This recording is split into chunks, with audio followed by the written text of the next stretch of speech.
Good evening. Can I remind members, please, that these proceedings are being recorded.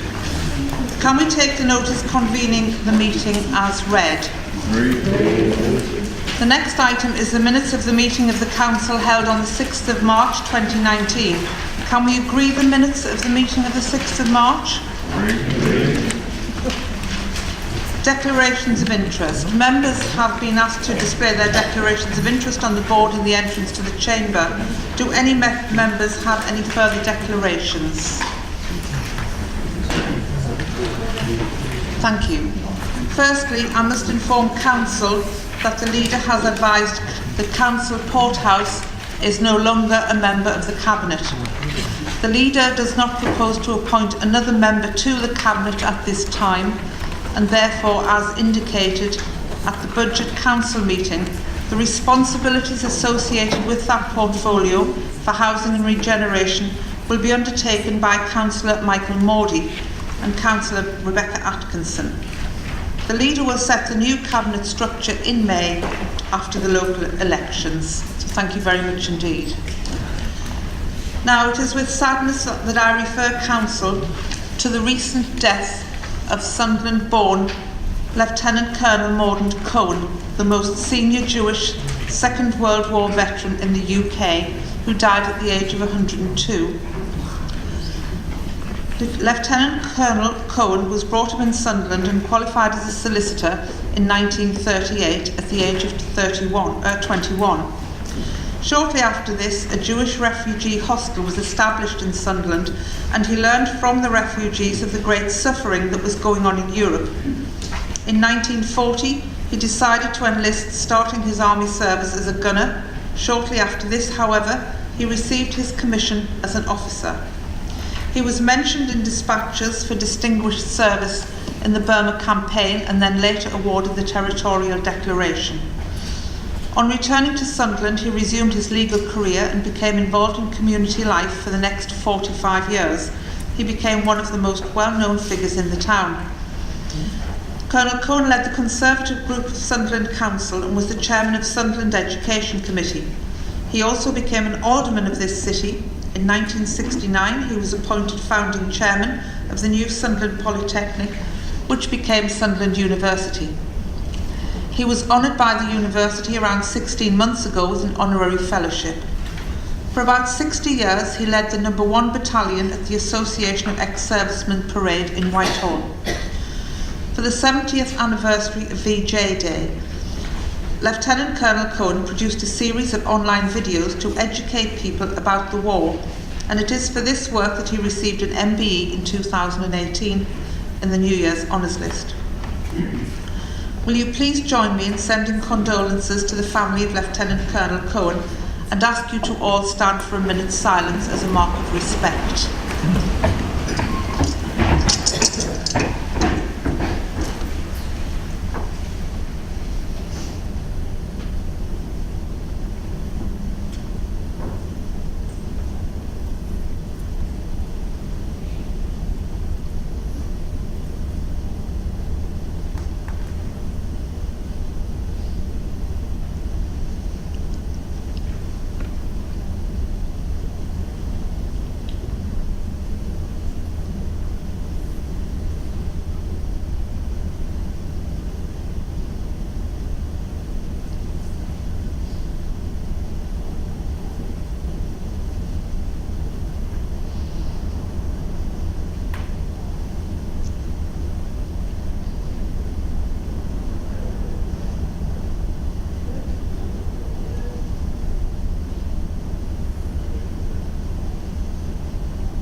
Thank you very much. Please be seated.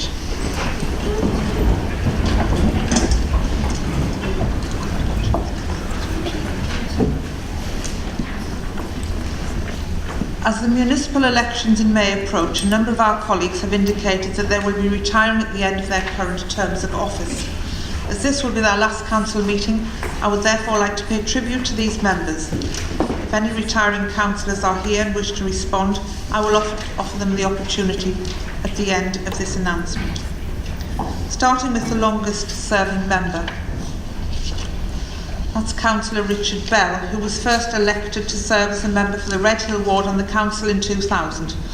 He served on numerous committees, including Planning Highways Committee, Development Control North, Subcommittee where he was chairman for both the Development Control Sunderland South Subcommittee, the Regulatory and Licensing Committees, for the Children, Education, Skills Scrutiny Committee, North Sunderland Area Committee, which he chaired for a number of years.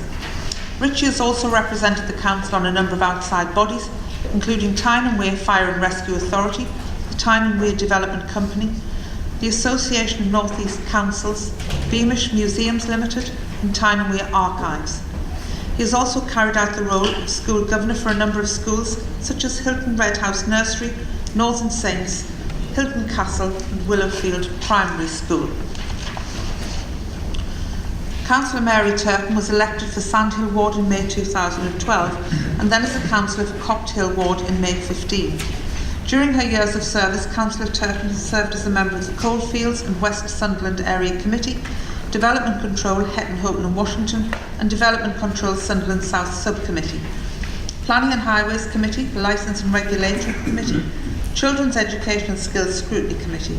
Mary has also represented the Council on a number of outside bodies, including Tyne and Wear Fire and Rescue Authority, St Matthew's CA and Houghton Feast Steering Committee. Councillor O'Neill was first elected in May 2015 for the Hendon Ward. She served on the East Sunderland Area Committee, Audit and Governance Committee, Port of Sunderland Board and the Children Education and Skills Scrutiny Committee. Councillor O'Neill has also represented the Council on a number of outside bodies, including the North East Combined Authority Standards Committee, the North East Joint Transport Audit Committee, Fostering Panel, Hendon Young People's Project, and also as a governor of Valley Road Community Primary. Councillor Karen Waters was elected to serve for the Council for St Anne's Ward in May 2015. She has served as a member of the West Sunderland Area Committee, the Education Appointment of Governors Panel, the Education Complaints Panel and the Homelessness Appeals Panel. Councillor Waters has also represented the Council on the Tyne and Wear Trading Standards Joint Committee, Parker Trust, as well as being a governor of St Anne's Roman Catholic School. Councillor Miles Elliott was elected to serve as a councillor for Southwick in May 2015. He served as a member of the Health and Wellbeing Scrutiny Committee, North Sunderland Area Committee, Licensing and Regulatory Committee, and Development Control North Sunderland. Miles has also represented the Council on the Southwick Neighbourhood Youth Project and served as a governor on the Castleview and Hilton Red House Academy Trusts. Do any members wish to respond or wish to speak on those retirements? No? Thank you very much in all. We wish you all the best in your retirement, and that concludes my announcements. Now we'll move on to reception of petitions. Do any members have any petitions to present? No? Thank you. Do we have any apologies for absence? Yes, Madam Mayor, we have apologies from Councillors Beck, Blackburn, Checker, Leadbitter, O'Neill, P. Smith, Waller and Aldermen Arnott, Forbes, Greenfield and Tate. Thank you very much indeed. Are there any other apologies, please? Councillor Elliott. Thank you very much indeed.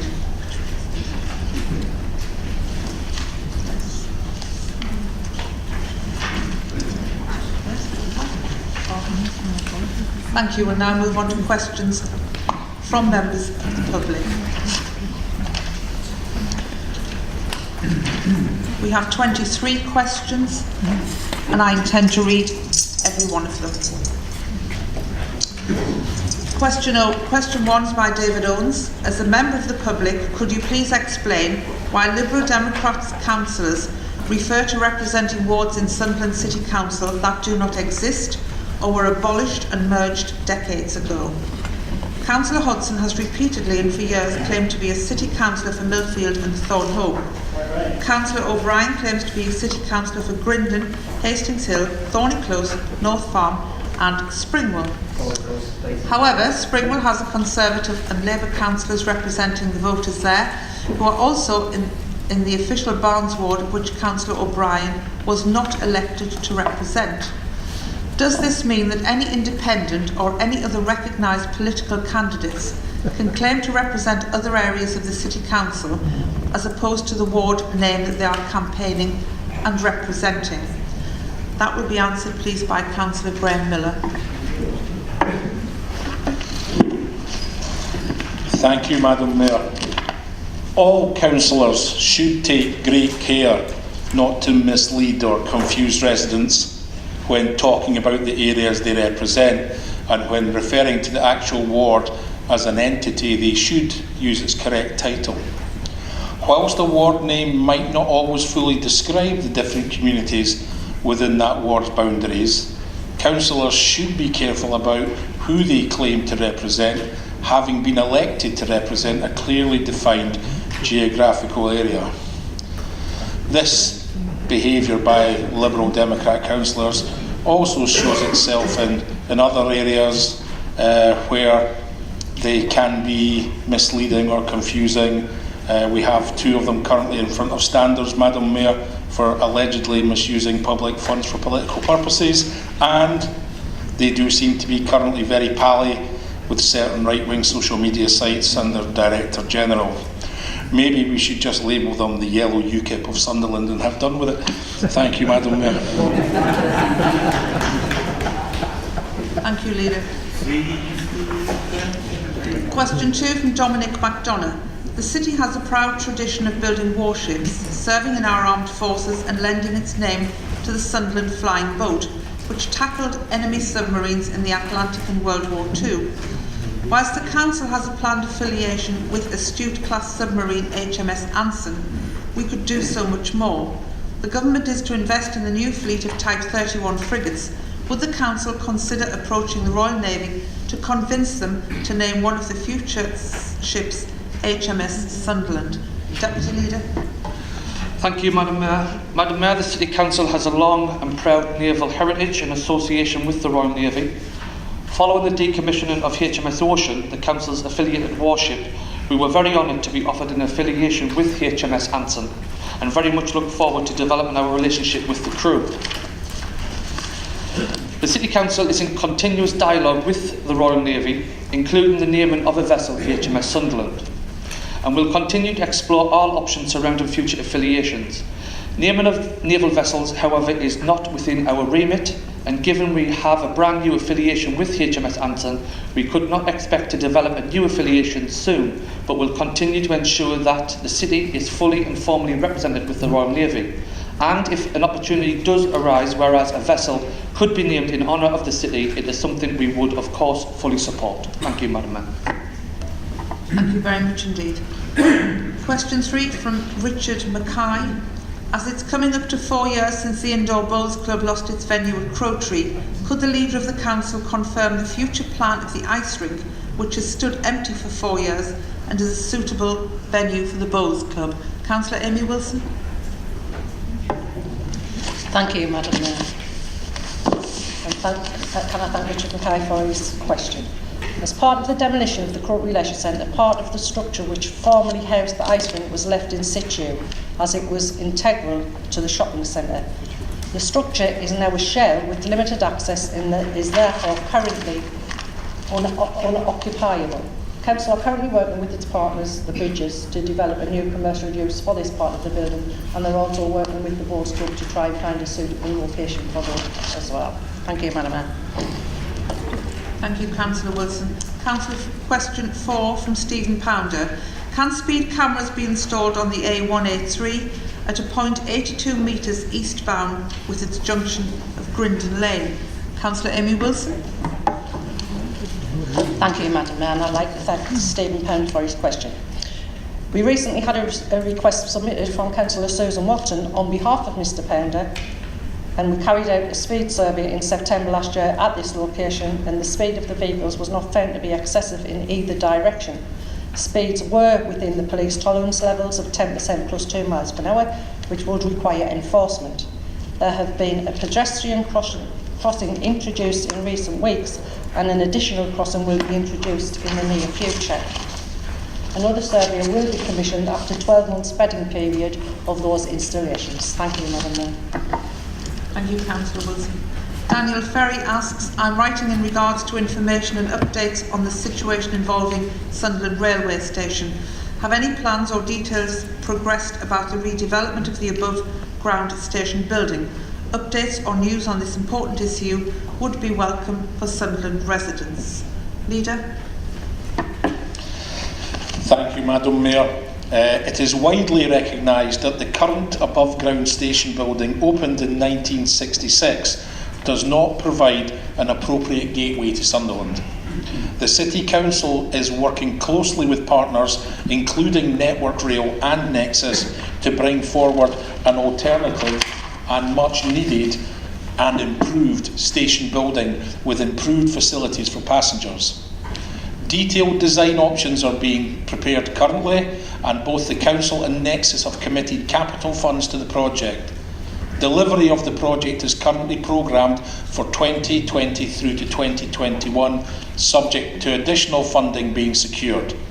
Gap funding is currently being sought from central government through the Transforming Cities Fund, so please just watch this space. This is something that we're actively working on, and hopefully we'll have a resolution to it soon. Thank you very much, Leader. Rachel Lowe.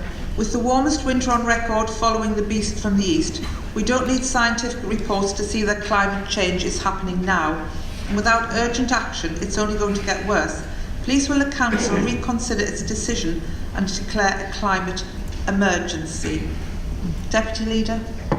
Thank you, Madam Mayor. Madam Mayor, I'd like to thank Rachel for her question, and with your permission, I would like to respond fully to this question as part of the debate on Notice of Motion 3.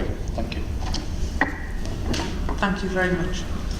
Richard Bradley, the Deputy Leader, declared that Sunderland Council have an ambition to be carbon neutral by 2030.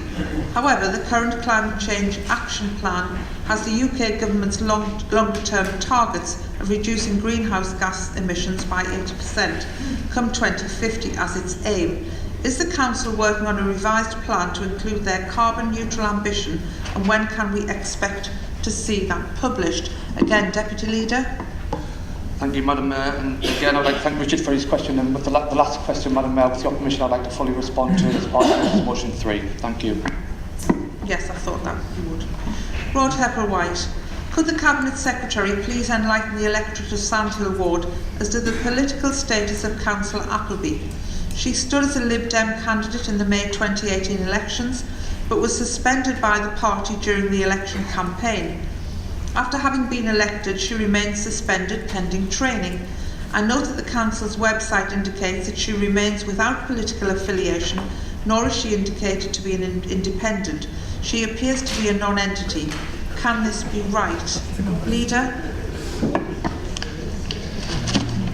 I'd like to thank Rod Heppel-White for his question. I can confirm that the councillor in question has resigned from the council.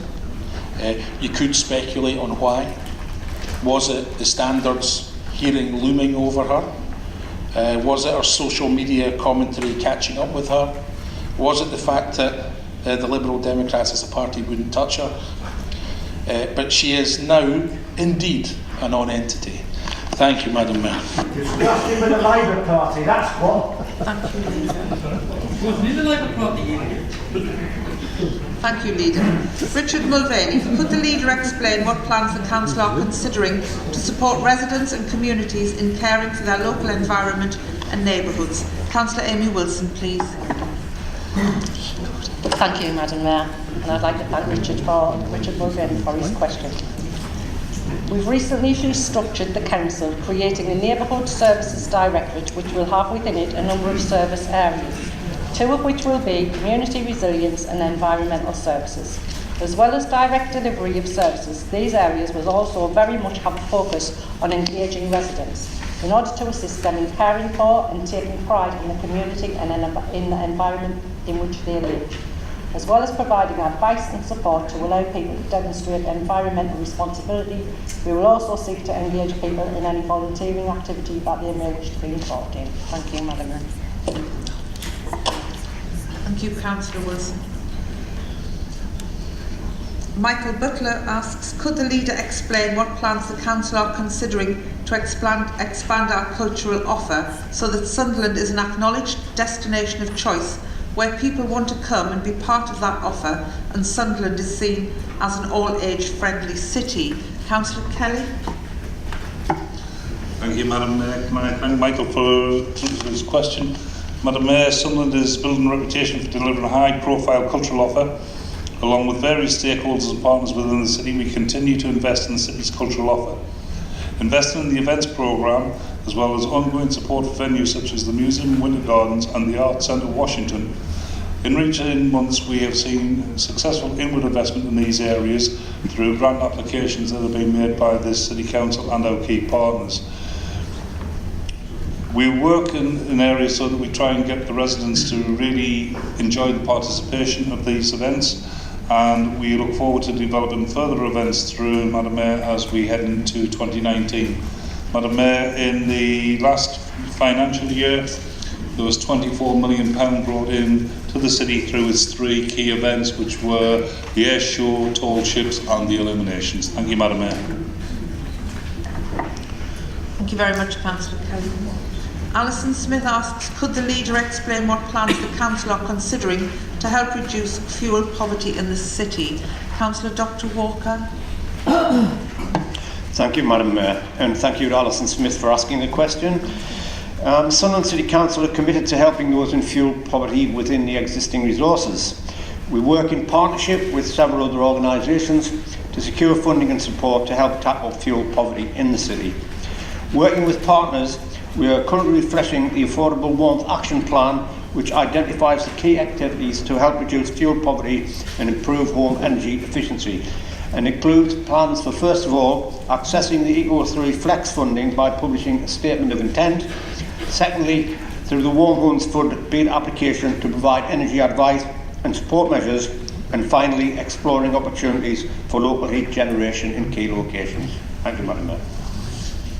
Thank you very much indeed. Question 12. Sean Laws asks, could the leader explain what plans the council are considering to support businesses and individuals in improving skills to boost competitiveness and aid career progression and help support more residents into higher education?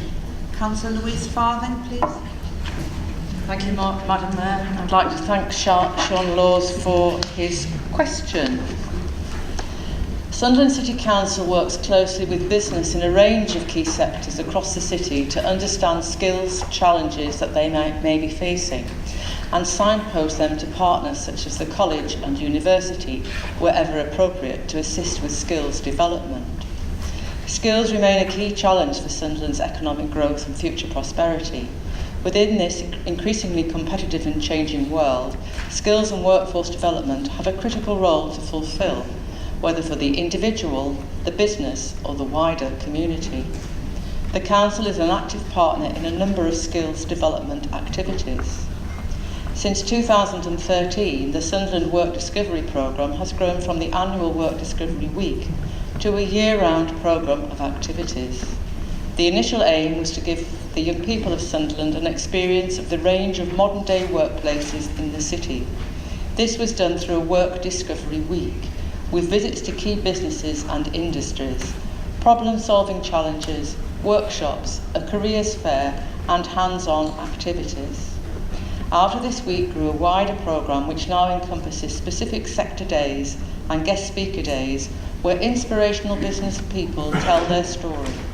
Since its launch, Work Discovery Sunderland has seen thousands of young people given an opportunity to engage and participate. Work Discovery Week, which will run for the 7th time, is from the 24th to the 28th of June of this year. With the introduction of the apprenticeship reforms in 2017, Sunderland City Council have actively promoted the increased employment and training opportunities available through workplace apprenticeships. Apprentices are employed across the council in a variety of roles, from policy and communications to environmental and technical services.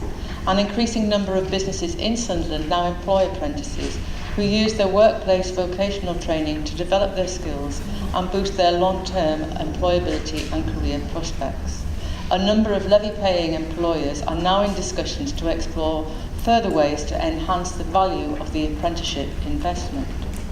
Sunderland City Council has built strong relationships and continues to work in partnership with key stakeholders involved in the skills agenda.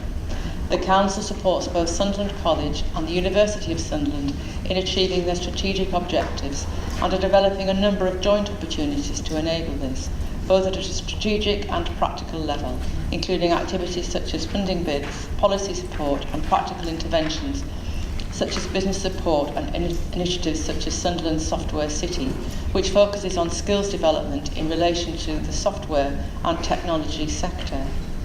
Through Together for Children Schools Improvement Offer, we continue to work on improving GCSE attainment as a stepping stone to employment and further or higher education. We have a strong relationship with Sunderland College, who have worked hard to develop courses and curricula for our young people, and we have established a targeted programme of work to improve educational outcomes for our looked after children and young people leaving care. Thank you, Madam Mayor. Thank you for that very full response. Ian Kay, could the leader explain what plans the Council are considering to work with residents, communities and other partners to support self-care and ensure more people are in a position to successfully manage their own health conditions, thus resulting in a potentially healthier and longer life? Councillor Dr. Geoffrey Walker. Thank you, Madam Mayor, and thanks to Ian Kay for the question. There have been many recent discussions taking place in relation to the health and well-being of residents. The importance of this issue is recognised for a number of reasons, including the benefit of healthy residents as an asset to the city, as the increased demand across the whole health and social care sector from residents who have poor health. In relation to specific activities, I would cite the recent workshop with partners to identify the key issues to be addressed through the proposed neighbourhood plans, and that being healthy was an agreed concern to be prioritised. I would also cite the partnership working with health colleagues from both City Hospitals and Sunderland CCG and draw members' attention to the recent developments within the Council in relation to the use of assistive technology specifically introduced to support self-care and make it far simpler for those with a caring role to fulfil that role. I recently attended a seminar in Birmingham, a national seminar on IT technology for health reasons, and we had a very successful roundtable discussion, and great national interest is forthcoming in the work we're doing on assistive technology, and we are pioneering on that work. The developing public health strategy and remodelling of the integrated wellness model takes an asset-based approach to supporting individuals and communities to improve their own health. This will be achieved through a range, including a focus of health settings, volunteer roles, peer support, area-based initiatives and participatory research. The Council's approaches will be informed by what local people tell us helps them to stay healthy alongside broader research, reaching to a healthy and well-being population across the city. Thank you. Thanks, Dr. Mayor. Thank you very much indeed. Melanie Thornton, could the leader explain what plans the Council are considering to ensure our city is digitally connected to the benefit of all residents? Deputy Leader. Thank you, Madam Mayor. Madam Mayor, we recognised the critical importance of progressive digital infrastructure for many years. Our previous investment with the government's Broadband Delivery UK programme and superfast broadband rollout has proved very beneficial for Sunderland, with coverage across 98.2% of the city. We continue to work closely with a range of city partners, including the education, health and business sectors, and have committed to a joint digital statement. This will clearly set out Sunderland's ambition in the global digital market, with a key focus upon accelerating our future investment in digital infrastructure and capability.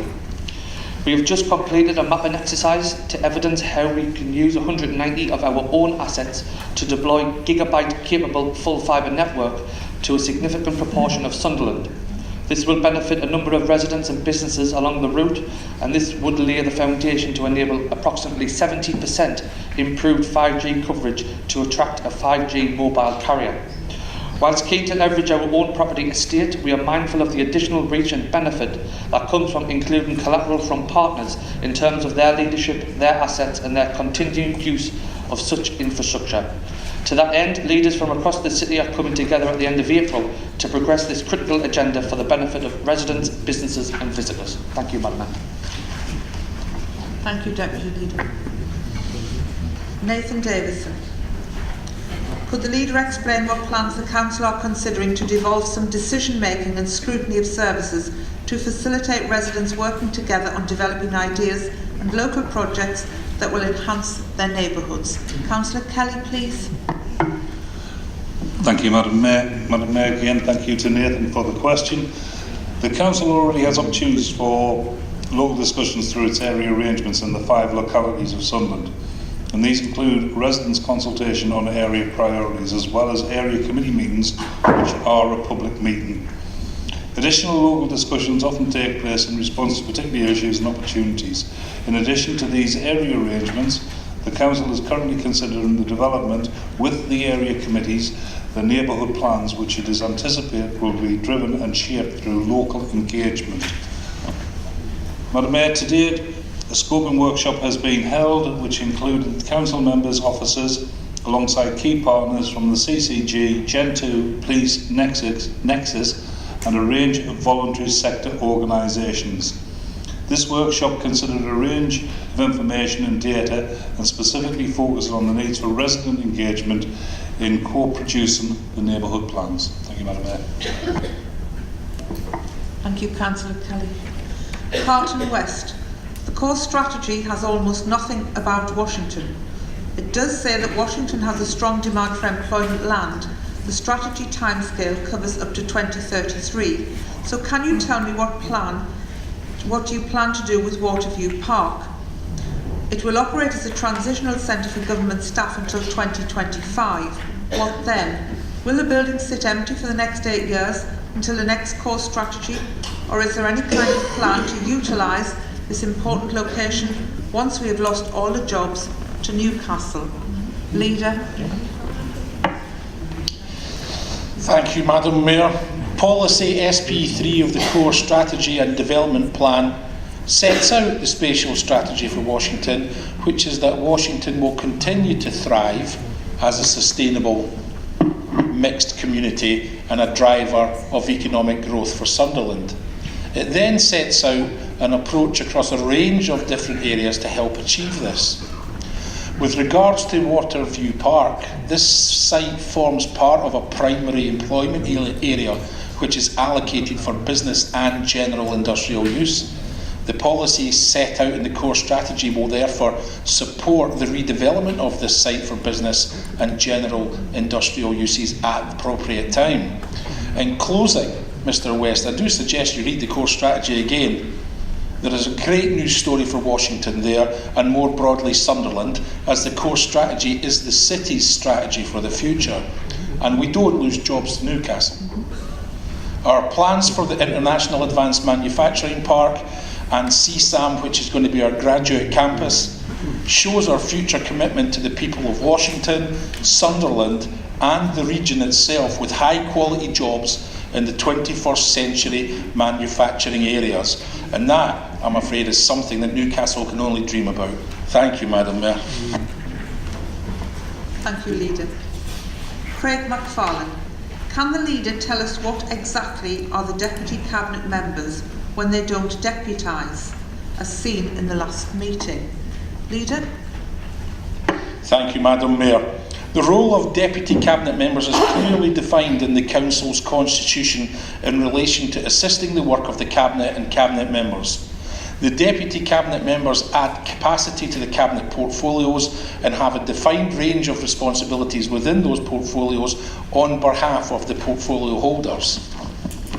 Whilst they are able to address questions to Council on matters within their remit, and you will see that later, presenting on behalf of Cabinet members, and I assume the question relates to the presentation of the budget proposals at the last meeting of Council, that does not fall within that definition, where only members of the Executive, i.e. full Cabinet members, are able to present budget proposals under the current Constitution.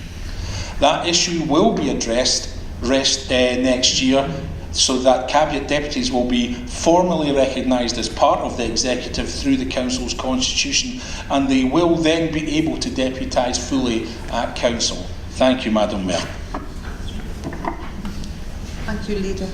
Emma Neal. In areas where we have SSI land, which is currently being destroyed by off-road bikers and Land Rovers, what measures are the Council going to take to further protect this land? Claxey Riverside and Ford Quarry are two examples of land blighted by these behaviours, as well as fly tipping. Are there any cameras, such as wildlife cameras, which can be hidden in trees to gather evidence in order to prosecute? As currently residents are doing this with some degree of success by using their mobile phones. Councillor Amy Wilson, please. Thank you, Madam Mayor, and I'd like to thank Emma Neal for her question. Measures are being introduced to prevent vehicle access to Clasham Riverside and Ford Quarry to deter this unlawful activity. We will monitor these locations to see how effective these measures are, and we will consider further action should it prove necessary. Thank you, Madam Mayor. Question 19, Richard Bradley. The Deputy Leader declared that Sunderland Council have an ambition to be carbon neutral by 2030. However, the current Climate Change Action Plan has the UK Government longer-term target of reducing greenhouse gas emissions by 80% come 2050 as its aim. Is it the Council's working on a revised plan to include their carbon neutral ambition, and when can we see this published? Deputy Leader. Thank you, Madam Mayor. I'd like to thank Dom for his question, but in a similar vein to my answer to questions 6 and 7, I'd like to fully set out the response in the debate on the notice of motion. Thank you. I thought you were Deputy Leader, but I will read every one of the public questions that come in. Laura Morell. Further to the motion passed by the full Council on the 20th of June 2019 and the decision of the governing body of Sunderland CCG on the 29th of January 2019 concerning the urgent care services in Sunderland, would you please inform me why the Council considered there were no grounds to refer the decision to the Secretary of State when, under the provisions of the National Health Service Act 2006, the Equality Act 2010 inter alia, it can clearly be argued that the decision is not in the best interests of the health service in the Sunderland area? Councillor Dr Walker. Thank you, Madam Mayor, and thank you to Laura Morell for the question. First of all, it should be noted that the power of referral on behalf of the local authority lies within the Health and Wellbeing Scrutiny Committee under Section 9F of the Local Government Act 2000, as amended by the Localism Act 2011. The Health and Wellbeing Scrutiny Committee is a non-political committee of the Council and acts as a designated scrutiny committee for statutory purposes for health. The Health and Wellbeing Scrutiny Committee has taken a robust approach to the reconfiguration of urgent care services in Sunderland, with several reports having been presented to the committee since October 2017. The key issues that have been raised throughout the consultation have been deliberated by the Health and Wellbeing Scrutiny Committee in some detail. In determining a response to the committee, they considered a number of options as followed: acknowledge the decision and take no further action, acknowledge the decision and maintain a monitoring role over a number of key areas of concern, or referral to the Secretary of State. The committee were very aware that in considering any referral to the Secretary of State, there were specific grounds on which referral could be made, as follows: it is not satisfied with the adequacy of the content of the consultation, it is not satisfied that the sufficient time has been allowed for the consultation, it considers that the proposal would not be in the interest of the health service in the area, it has not been consulted, and is not satisfied that the reasons given for carrying out consultation are adequate. The committee were very clear in terms of any referral that clear and robust evidence would needed to be provided to support this action. The committee, having considered all the points and all the criteria for referral, agreed there were no strong grounds for referral and have opted to provide a formal response to Sunderland CCG, acknowledging the decision and highlighting a number of key issues to ensure a monitoring role is maintained through mobilisation and beyond. Thank you, Madam Mayor. Thank you very much indeed. A very similar vein question. Keith Morell. At the meeting on the 29th of January 2019, the governing body of Sunderland CCG decided to cut urgent care services in Sunderland. If the decision is implemented as planned, how does the Council intend to hold the Sunderland CCG to account for its decision? i.e., what structures and criteria will be put in place to to monitor the effects of the changes and the impact they have on patients. Councillor Dr Walker. Thank you again, Madam Mayor, and thanks to Keith Morrell for the question. I'm pleased that the decision has been influenced by the consultation feedback and now includes an improved option for the extended access services in Washington and the Coalfield area. However, there remain a number of issues that the Health and Wellbeing Scrutiny Committee will continue to seek assurance and hold the CCG to account through the mobilisation phase and beyond. This includes the communication plan, the impact on travel and transport, the accessibility of the Pallion Health Centre building, the opening hours of the centres themselves, the availability of the GP workforce and its strength, the pharmacy access in the areas, and the suitability of the NHS 111 service.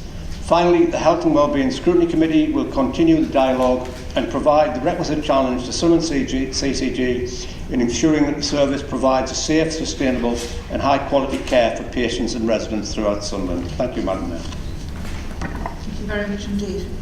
Heather Fagan. I understand that planning permission has just been granted to provide a 400-space car park for the workers at Doxford International. Can the Council please confirm if workers will be required to pay to park at this new car park or whether it will be free of charge? Councillor Amy Wilson. Thank you, Madam Mayor, and I'd like to thank Heather Fagan for her question. The proposed car park on land adjacent to Clinton Place will be built by a private developer to accommodate overflow demand from occupiers of Doxford International. It will link CCTV monitoring and security with the existing estate management regime at Doxford Park and be paid for by businesses choosing to enter a lease agreement to rent car parking spaces for their staff. Individual businesses will need to decide whether they are able to absorb this cost or will need to pass it on to their staff. Thank you, Madam Mayor. Thank you, Councillor Wilson. Amy June Humble. It's common knowledge that councillors are regularly offered free tickets to enjoy shows at the Sunderland Empire. However, these tickets are offered on a strictly non-transferable basis. Can Council advise why councillors are not able to accept these tickets, then gift them onto a good cause or charity fundraiser instead of keeping them to themselves and their family? Councillor Kelly, please. Thank you, Madam Mayor. Madam Mayor, can I thank Amy Jane Humble for the question. Under the terms of the Empire Theatre Trust management contract with Ambassador Theatre Group, a small number of complimentary tickets are provided to the Council's nominated trustee. However, in practice, are distributed by the leader's office for any production running more than 5 consecutive performances. These tickets are issued in line with the policy agreed in writing between the Council and AT&G, whereby the leader notifies AT&G of the names of the relevant guests and their connection to the theatre. The parties acknowledge that the complimentary tickets are to be used to assist with positively promoting the city in its desire to increase inward investment, cultural development and diversity, and to promote the theatre itself and the city, and also the region. Should a ticket not be taken up by the leader's nominated guest, tickets are often offered to Together for Children. In fact, Madam Mayor, in recent months we have made virtually every set of tickets that have been for a production for young people, so Matilda, Lion King and a number of others, being given specifically to children in care and with special requirements through Together for Children. Also, Madam Mayor, I need to point out that the Council and the Empire Theatre Group every Christmas give a series of tickets out directly to children who would not normally get an opportunity to go, and I certainly know that Pallion Action Group and the Millennium Centre in Washington have both in the past been able to provide coach parties to the Empire Theatre, and it's an experience these young people would not get otherwise. Thank you, Madam Mayor. Thank you very much, Councillor Kelly. That concludes the questions from members of the public. And we now turn to the report of the Cabinet. I now call upon the Leader to move the approval and adoption of the report of the Cabinet and the supplementary report. I so move, Madam Mayor. Deputy Leader, do you second the report? I second the report, Madam Mayor, and reserve the right to speak. Leader, if you would like to speak to the Cabinet report, please. The Cabinet report on the 2 items, Members' Allowance Scheme for 2019 and 2020 and the Pay Policy Statement for the same time period are fully laid out, Madam Mayor.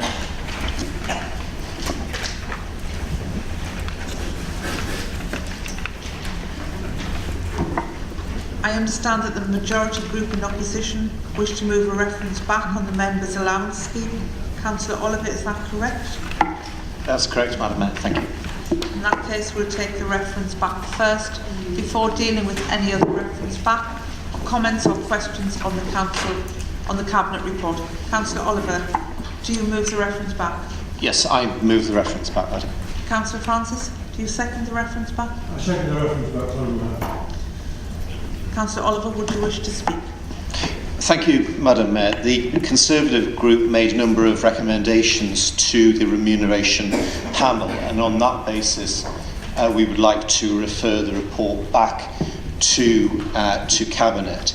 I think it's worth reiterating, Madam Mayor, first of all, that the report from the Independent Remuneration Panel is a recommendation, but it's the Council that must decide what to do.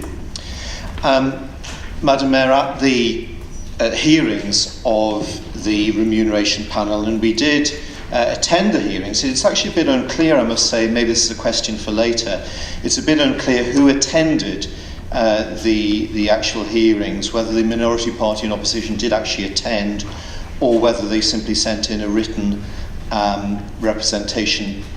Paragraph 2.9 doesn't make that clear. Maybe the Leader of the Council could answer that later on.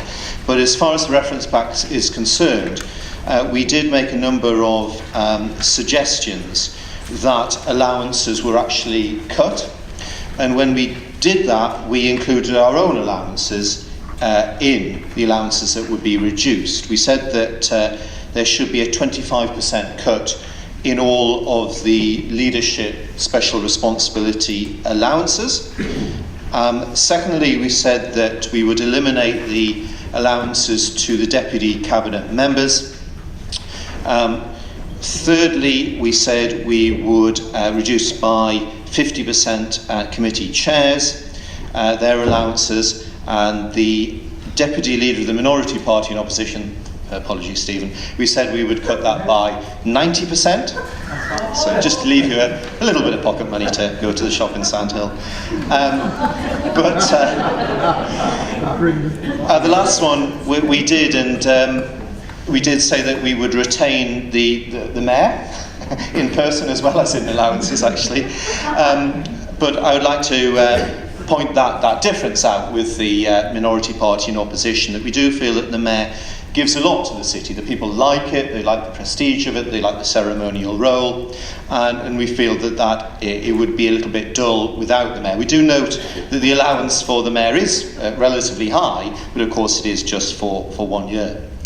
The reasoning, of course, behind these proposals is that really in line with concern amongst the public of the amount of money, I think just over 1 million, 1.1 million being spent on councillors' allowances, that it would be right to propose a cut to them and to focus those cuts where the special responsibility allowances are largest, not, if I may say, in the basic allowance, because there are a lot of councillors who do not have a special responsibility allowance and are on a basic allowance and may do a very large amount of work. So we do accept part of the report that says that could be under review in recent years, the terms of the basic allowance. And finally, if I can just have a little mention of the Liberal Democrats, of course, who may speak later in this, but I will say, and I think it needs to be made clear to the public, what the Liberal Democrats are doing is they're conflating allowances and expenses.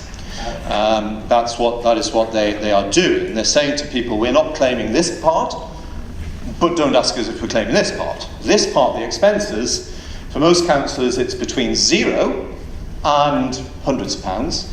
This part, the allowances, is for virtually all of the councillors, thousands of pounds, and the Liberal Democrats, correct me if I'm wrong, are claiming all of the allowances that they are entitled to do so. As well, thank you very much. Thanks, Councillor Miller. So I think that needs to be clear in the mind of the public, the little game that's being played there. And that's all, Madam Mayor. Thank you. Thank you, Councillor Oliver. Councillor Francis, do you wish to speak? Councillor Arnold has done an excellent job. I have nothing else to add. Would anyone else wish to speak on the reference back? Councillor Hodson. Councillor Hodson, it seems only you. Thank you, Mayor Sunderland.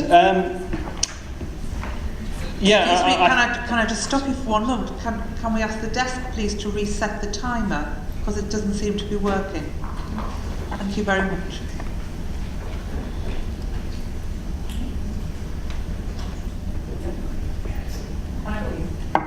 Thank you, Mayor Sunderland, and thank you, Desk.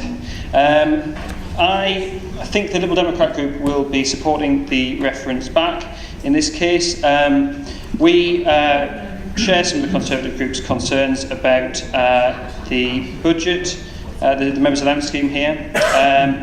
One thing to note is that it does say that it reads that there are no alternative options. We disagree. I think it's been made abundantly clear by the Liberal Democrat Group and the Conservative Group, and indeed the public consultation, that there are alternatives, and though we may disagree on what they are, I won't go into too much detail about where we disagree with the Conservatives on things like the Mayor's allowances and special responsibility allowances.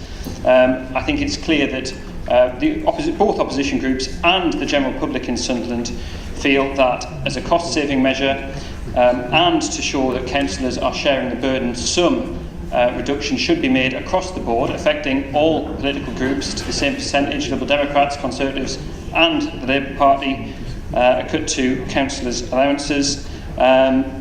We've repeatedly suggested this, and the other things that we've raised are that subsistence allowances as they exist in the current plan are not really fit for purpose. I think certainly some things, and this is certainly outlined in our written submission to the panel, things like broadband and telephone allowances don't really fit with the way people use telephone and broadband now. Most people have their own contracts anyway.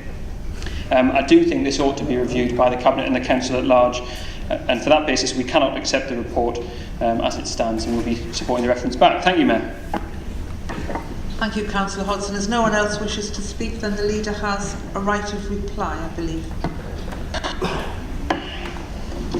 Thank you, Madam Mayor. Where to begin? This is like listening to Theresa May bringing back her Brexit deal again and again and again, hoping against hope to get it through somehow.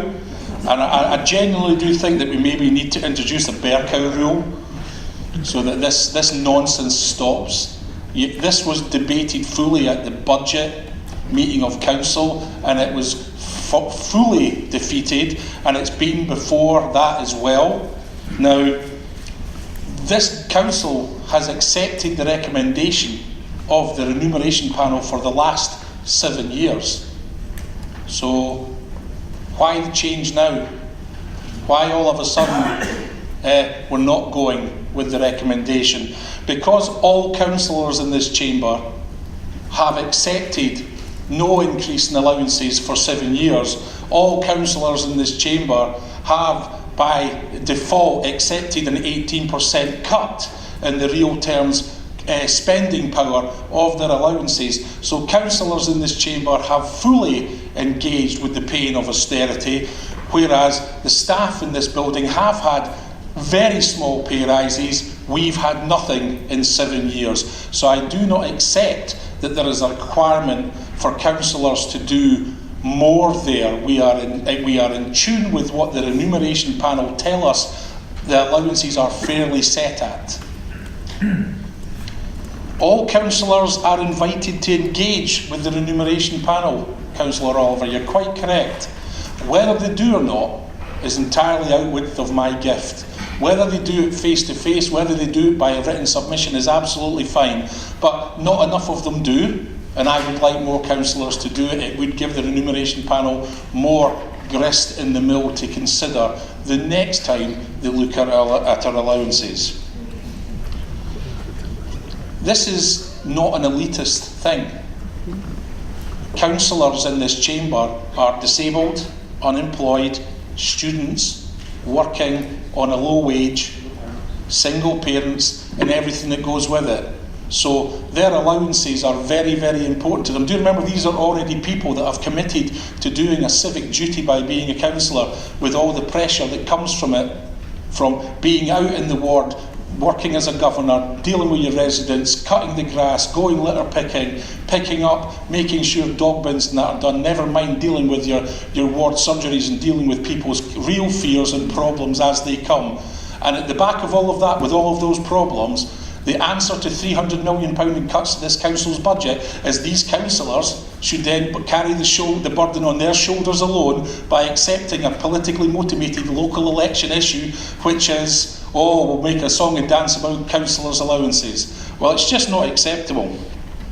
And on subsistence this year, collectively 75 councillors in this building so far as I'm aware, have spent less than £500 between them on subsistence and expenses for doing their jobs outside of this chamber. So I do not think councillors have any case to answer to that. I do think, and it is disappointing that Councillor Oliver would lead on such a thing, but I do think some of my colleagues really need to think again. If you don't value yourselves, fine, guys. Don't value yourselves, but I value all the councillors in this chamber, and I think the remuneration panel set the allowances and keep them at what is fair and sensible. My advice to the Labour group will be that we will not be supporting any reference back on this matter, nor will we be supporting any amendments to something that we've already seen go through the Budget Council and before. And I have to say, guys, pick another tune, please, eh? Thank you very much, Madam Mayor. Thank you, Leader. We're now going to have a vote on the reference back, please.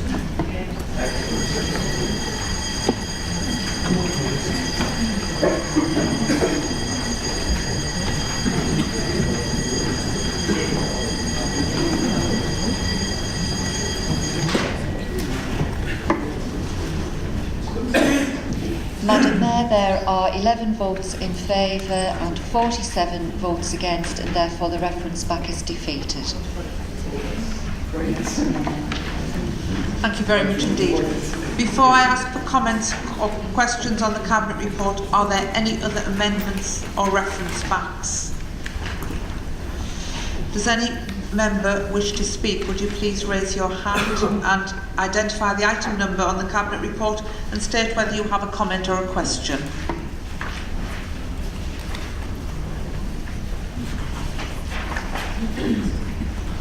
Deputy Leader, do you wish to speak to the report?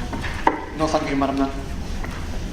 Leader, do you wish to say any more about the report? No, thank you, Madam Mayor. And because we've had a reference back, we will now have an electronic vote on the report. Do you accept the report of the Council? Yes, thank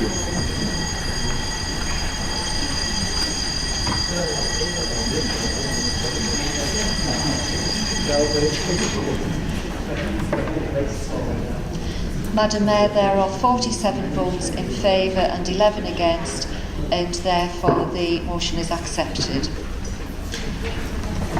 Thank you very much indeed. We now move on to written questions by members of the Council. We'll take these in turn. Question 1 is from Councillor Barry Curran and will be answered by Councillor Rebecca Atkinson. Thank you, Madam Mayor. Could the Leader explain what the plans the Council are considering to improve housing and management standards in the private rented sector, including houses of multiple occupation? I'd like to thank Councillor Curran for his question. A review of the private rented housing stock in Sunderland is ongoing. Following completion of this review, targeted work will be carried out to address the poorest housing standards in the city, using all available statutory and discretionary powers. All licensable houses in multiple occupation are inspected and appropriate action taken where the licence holder fails to comply with housing and management standards. Councillor Curran, I'm actually glad you've raised this issue tonight, as the work yourself and Councillor Jackson have undertaken around this very issue in your own ward actually needs to be commended. You've worked with residents, tenants and landlords and have really helped tackle the issues that your ward's faced. And it is councillors like yourself, true community champions, who will end and ensure future HMOs are properly regulated? Thank you, Madam Mayor. Thank you very much indeed. Question 2 is Councillor Peter Wood, will be answered by Councillor Amy Wilson. Thank you. Thank you, Madam Mayor. Could the portfolio holder please explain the programme for maintenance of lamp posts in the city?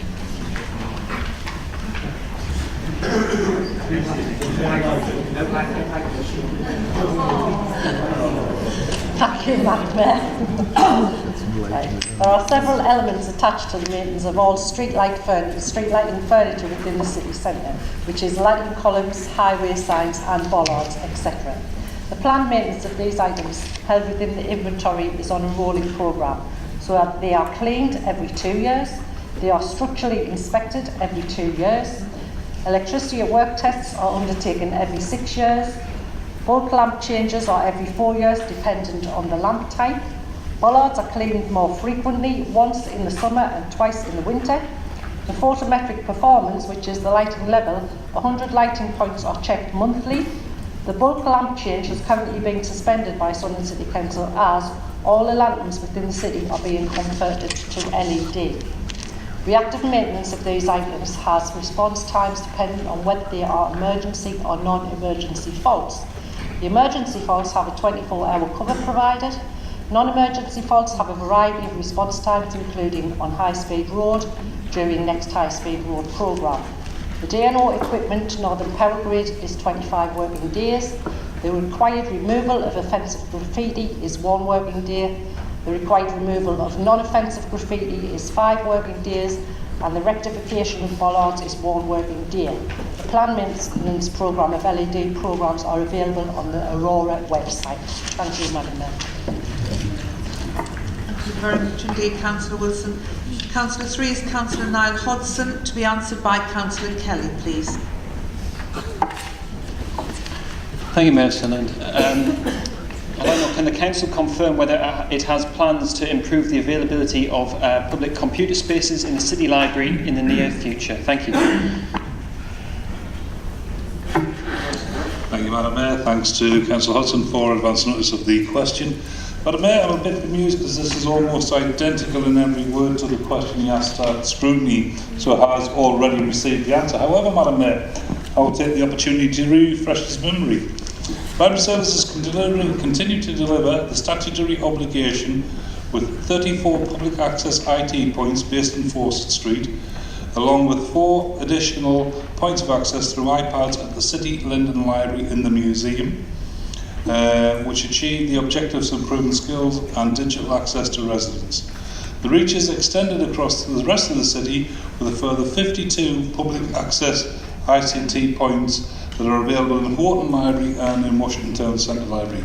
So, Madam Mayor, given the fact that Councillor Hobson has raised this issue, I just wanted to point a couple of facts out. 2020, the end of the last Labour government, Sunderland had 2010. I'm just assuming we're going to get back in the next couple of weeks. The way Teresa's gone, we could be getting called down there next. 2010, when the Labour government were in power, this authority had 20 libraries. They're building-based libraries, not the other types of library we've done. 2015, at the hands of the Liberal Democrats and the Conservatives, we lost our first 9 libraries due to cuts. Following that, Madam Mayor, the Tories got it on their own, and we've lost a further 8 libraries. So we're now down to 3 libraries from the 20 we started with in 2010. Each of those libraries had access to ICT and would support the relevant communities in which they were based. I have to say, Madam Mayor, that Fulwell Library, Carroll Road Library, Hendon Library, those buildings have all gone into use in other ways, and they still do support the community with ICT provision, as does the Millennium Centre in Washington and a number of our other organisations. I feel it's a bit rich, Madam Mayor, to be asking if we're going to continue to provide things or increase things, when ultimately we actually had a heck of a record at the outset before we were demolished by the Tories and the Liberal Democrats. Thank you, Madam Mayor. Councillor Hudson. Thank you, Mayor Sunderland. Respectfully, I asked a simple question, which is, I understand, as in scrutiny, that there are places in the Fawcett Street building Are there any plans to increase the number of computer terminals in the City Library as it stands in the near future, please? Madam Mayor, I thought it was a fairly clear answer. We are where we are with the computers and the space we have available. We do hold a full provision and a full suite where people do receive the thing. If austerity ever ends, if the Liberal Democrats don't continue to sell their souls for knighthood so they can go and work for Facebook, if Theresa May is running to town tonight and money is released to the local authorities, I will be one of the first ones knocking at the door asking for that money to be invested back into our library service, which I feel should have been done, but unfortunately the Conservatives and the Liberal Democrats ruined them. Thank you, Madam Mayor. Thank you very much indeed, gentlemen. Question 4 to be asked by Councillor Colin English and the reply by Councillor Curran. Thank you. Thank you, Madam Mayor. Would the Leader wish to comment on the decision of the Tyne Wear Fire Authority, after successful lobbying by the Fire Brigades Union, to delay proposals to reduce the fire and rescue service cover in the area until April 2020? Could he further comment on the decision by the Liberal Democrats to attempt to immediately implement these cuts? Thank you. Can I thank Councillor English for his question, Madam Mayor? On the 18th of March, the Fire Authority were presented with the results of a 12-week consultation exercise on a 3-year programme of change to the frontline response of the Tyne Wear Fire and Rescue Service, willed to save £3.2 million. This is necessary because of the impact of repeated cuts to the revenue support grants since 2010. Members of the authority decided to authorise the implementation of the first year of the proposals and to delay the authorisation of the implementation of years 2 and years 3 of the proposals in the hope that the financial situation of the service improves in the next comprehensive spending review. The Chief Fire Officer will need to return to members later this year to seek determination on the direction members wish to take in the years 2 and 3. The Fire Authority have therefore set a settled budget for 2019-20, but not beyond that. Thank you, Madam Mayor. Thank you, gentlemen. Question 5 by Councillor Peter Warden will be answered by the Leader. Thank you, Madam Mayor. Would the Leader accept that a Cabinet member setting up a company associated with their area of Cabinet responsibility will be bound to invite public suspicion and, in the interests of transparency, advise them not to do so?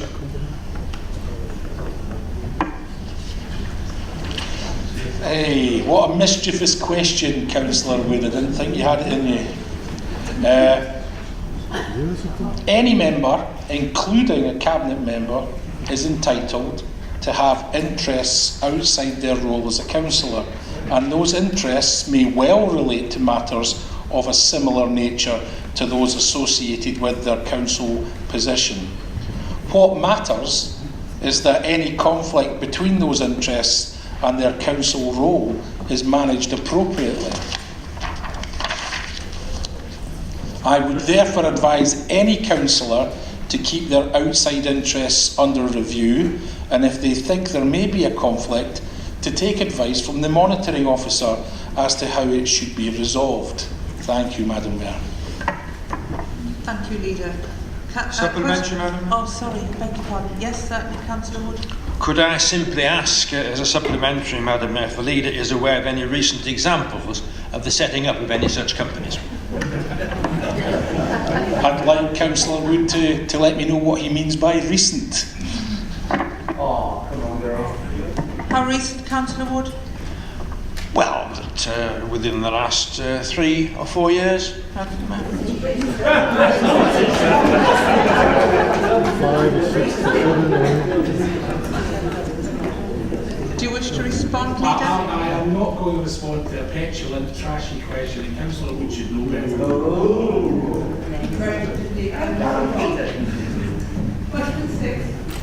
Question 6 will be asked by Councillor Peter Gibson and answered by Councillor Amy Wilson.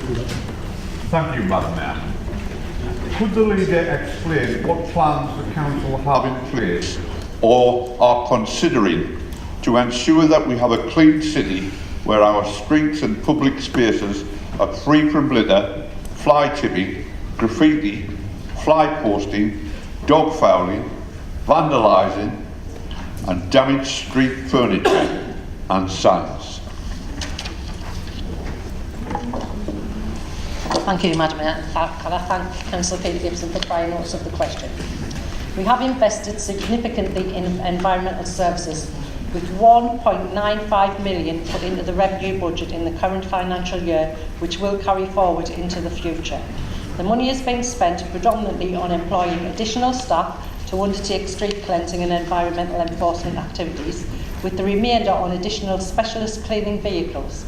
In addition to this, we have also committed to a further increase to both capital and revenue expenditure from April the 1st to undertake a deep cleaning programme in the city centre, whilst also providing both dedicated supervisory and enforcement capacity to enhance standards. Officers will be working in partnership with our colleagues from the BEAD to improve the overall appearance of the city centre. A robust communications plan will also be introduced in order that we can engage people to take and demonstrate greater environmental responsibility. Thank you, Madam Mayor. Supplementary, Madam Mayor. Yes, thank you, Councillor Gibson. Can I ask, Madam Mayor, are we going to prosecute the people who's deliberately littering our city? Thank you, Madam Mayor. The answer to that is yes. We have put some money into employing more enforcement officers, and there will be a cabinet paper coming forward very soon to enhance the enforcement officers' ability to enforce. Thank you, Madam Mayor. It's good news. Thank you very much indeed. Question 7 is a question by Councillor O'Brien. Can the portfolio holder for City Service tell us what the uptake for this year's garden waste bin collections have been? Can they clarify whether usage of the service is increasing or decreasing over the past few years since its introduction? Councillor Amy Wilson, please. Thank you, Madam Mayor. Can I just announce that Councillor Stephen O'Brien's like 10 months out of date? We do not have a portfolio holder for City Services. That was in the past Councillor Michael Moddy. You can demote him again if you wish to do so, but I don't think you're very happy with that, as he's now the Deputy Leader. In answer to your question, Councillor O'Brien, the number of subscriptions to this year's garden waste bin collection up to the 16th of March is 17,603, which is an increase on the 17,369 to the same date last year. The total number that ended up subscribing to the service in 2018 was 28,201. The number of households using the service has been over 28,000 for the last few years. Excuse me. I think that's it. And that's your question, Councillor O'Brien. Question 8 is a question asked by Councillor Peter Walker and will be answered by Councillor Dr. Geoffrey Walker. Thank you. Thank you, Madam Mayor.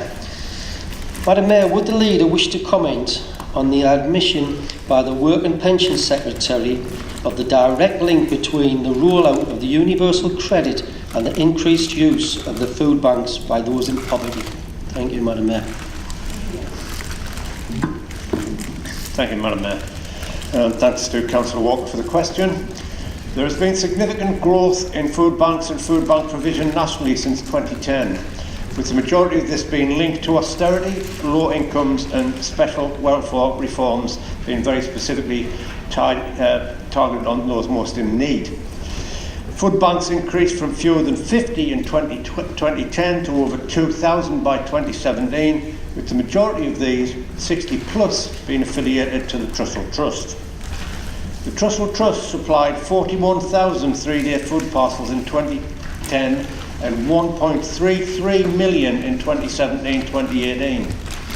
Reported demand on local food banks has been increasing in the city since 2010, but has increased more over recent years due to both these austerity issues, but also because of the increased public and professional awareness about provision, so more people know where to go to get help. The rollout of universal credit has been well reported as being linked to the national increase in food bank usage in some areas by over 100%. While improvements to the initial financial support provided for universal credit customers by the Department of Work and Pensions themselves did mean that there was little increased overall impact on food banks to start with when Universal Credit Full Service was rolled out in Sunderland in July 2018. Demands have steadily increased since then. The main providers are reporting consistent increases of at least 25–30%, and with many of these customers now either claiming universal credit or claiming universal credit as being an issue linked to their need for help from a food bank. Thank you, Madam Mayor. Thank you very much indeed, gentlemen. Question 9, Councillor Robert Oliver, and will be answered by the Leader. Thank you, Councillor Oliver. Thank you, Madam Mayor. Could the Leader of the Council say how much the Council has bid for from the Future High Streets Fund and for what purpose? Thank you, Madam Mayor. In response to your inquiry about the Council's bid to the Future High Streets Fund, I can confirm that the Council has not bid for any specific capital or project relating funding at this stage. This stage of the funding bid has requested expressions of interest only. We understand that when full bids are made, they will be limited to 25 million per bid, although after receiving further guidance, it is anticipated that bids will average between 10 to 15 million pounds. The expression of interest does not ask for details of how much revenue funding each bidder estimates it will need to develop project plans for capital funding, including detailed business cases as part of the next stage of the process, should the funding application be successful. The Council, as part of their bid, has requested funding of £140,000 to develop the business case so that we can ask for as much money as possible, Robert. Thank you. Thank you, Leader. Question 10, Councillor Michael Dixon, and will be answered by the Deputy Leader. Thank you, Madam Mayor. Would the portfolio holder agree that the news of funding being obtained for the redevelopment of Mackie's Corner is very welcome, especially after years of unnecessary neglect of this important building within our city centre? Thank you, Madam Mayor. Thank you, Madam Mayor. Madam Mayor, I am delighted that the Cabinet has approved the Heritage Action Zone Partnership Grant Scheme. It is an excellent opportunity to help fund the repair and improvement of Mackie's Corner, which is in the Hendon Ward, and other key heritage buildings. The Council has been working very closely with the new owners of the property and with Historic England over the last 18 months to get to a position where the owners will be able to submit a grant application under the scheme this year. Subject to the grant application being approved, it is anticipated that works will commence on site for Mackie's Corner in autumn this year, and the transformation of this impressive and well-known landmark building within the city centre should be completed by 2020. Thank you, Madam Mayor. Madam Mayor, may I have a supplementary? Yes, certainly, Councillor Dixon. Thank you. Was the Council ever made aware that the main provider of social housing in Sunderland, Gen 2, intended to buy this city centre site, where a hotel was proposed, and could a comment be made about the loss of business rates to the city because of this failed venture? Thank you. Madam Mayor, obviously filling in this portfolio, I don't have the information to hand to Councillor Dixon, but I'm looking at that and right here at a later date. Thank you. Thank you very much indeed, gentlemen. Councillor, question 11, Councillor Andrew Wood, which will be answered by Councillor Amy Wilson. Thank you, Madam Mayor. The roundabout on the ring road between High Street West and High Street East can be a difficult pedestrian crossing due to the heavy traffic on that particular road. It prevents easy pedestrian access to some great historic areas of the city, not only in the East End, but in my own ward of Mill Field. What measures are being considered to improve the pedestrian access in that area? Thank you very much. Thank you, Madam Mayor, and I'd like to thank Councillor Wood for prior notice of the question. There are currently no immediate proposals to introduce enhanced pedestrian crossing facilities at this location. However, as part of Phase 5 of the Sunderland Strategic Transport Corridor works, significant junction improvements are proposed, which includes dedicated pedestrian crossing facilities. We are continuing to investigate external funding opportunities to implement this scheme at the earliest opportunity. In the meantime, we would advise that the safest route for pedestrians is to utilise the fully segregated bridge crossing over Sand Street located nearby. Thank you, Madam Mayor. Thank you very much. Question 12 will be asked by Councillor Ellen Ball and responded by Councillor Louise Farthing. Thank you. Thank you, Madam Mayor. Could the Leader of the Council advise what the current waiting time is for the young people to access CAMS? What support is in place to help these young people while they are waiting to be seen? Thank you, Madam Mayor. Thank you, Madam Mayor. I'd like to thank Councillor Ball for advance notice of the question. The 3 specialist commissioned children's mental health providers, Northumberland Tyne and Wear NHS Foundation Trust, South Tyneside NHS Foundation Trust and Washington Mind, commissioned by Sunderland CCG, operate waiting lists. Currently, South Tyneside NHS Foundation Trust has brought its waiting list down considerably to 2 weeks. The majority of patients referred to the other 2 providers are seen within the NHS standard of 18 weeks, although not all, which is an unacceptable position. As a result, the CCG have provided waiting list initiative funding to address the volume of children and young people experiencing a wait. These initiatives include work on do not attends, as a significant proportion of clinic time is lost to aborted appointments, as well as increasing capacity. In future, children who wait will be able to access internet therapy called We Eat Elephants, as well as COOF, an online counselling tool, if they wish to. In the meantime, all providers are working hard to mobilise urgent support where required, including TFC, who have provided an early help response to children on the waiting list. Thank you, Madam Mayor. Thank you, ladies. Next question by Councillor Michael Dixon, please, and will be answered by Councillor Rebecca Atkinson. During 2018, I asked the former portfolio holder for an update on the stalled construction of the proposed hotel in High Street West near Keele Square. I was assured progress would be made by the end of the year. Unfortunately, the site, as at March 2019, remains vacant. Could a further update be given with full details as to why the delay? Thank you. Thank you, Councillor Dixon, for the question. The development of a strong proposal for a Keele Square hotel is an important part of the city centre offer, and this has unfortunately taken longer than originally anticipated. Detailed costings for the proposed hotel scheme were carried out, and the combination of an increase in the construction costs and challenging times across the country in relation to the food and beverage industry increased the risk implications for the ground floor element of the scheme. As a result of this analysis, the terms have been renegotiated with the developer. Cabinet now has approved the structure of the renegotiated terms, which will enable the hotel scheme to go ahead this year. Thank you. Yes, Councillor Dixon. Thanks very much for the update. Can I ask roughly what time this year, like I did last year? Is there any sort of deadline you can give? Any month? Any clue? Thank you. Thanks, Councillor Dixon. I'm more than happy to meet with you to discuss this. As you can see, myself and Councillor Modi have taken hold of this portfolio for the interim, so I'm more than happy to meet you and discuss. Thank you very much indeed. Councillor 14, asked by question 14, Councillor Robert Oliver, and will be replied to by the leader. Thank you, Madam Mayor. How much has the Council spent on hosting and attending awards ceremonies in the last 3 years? Thank you.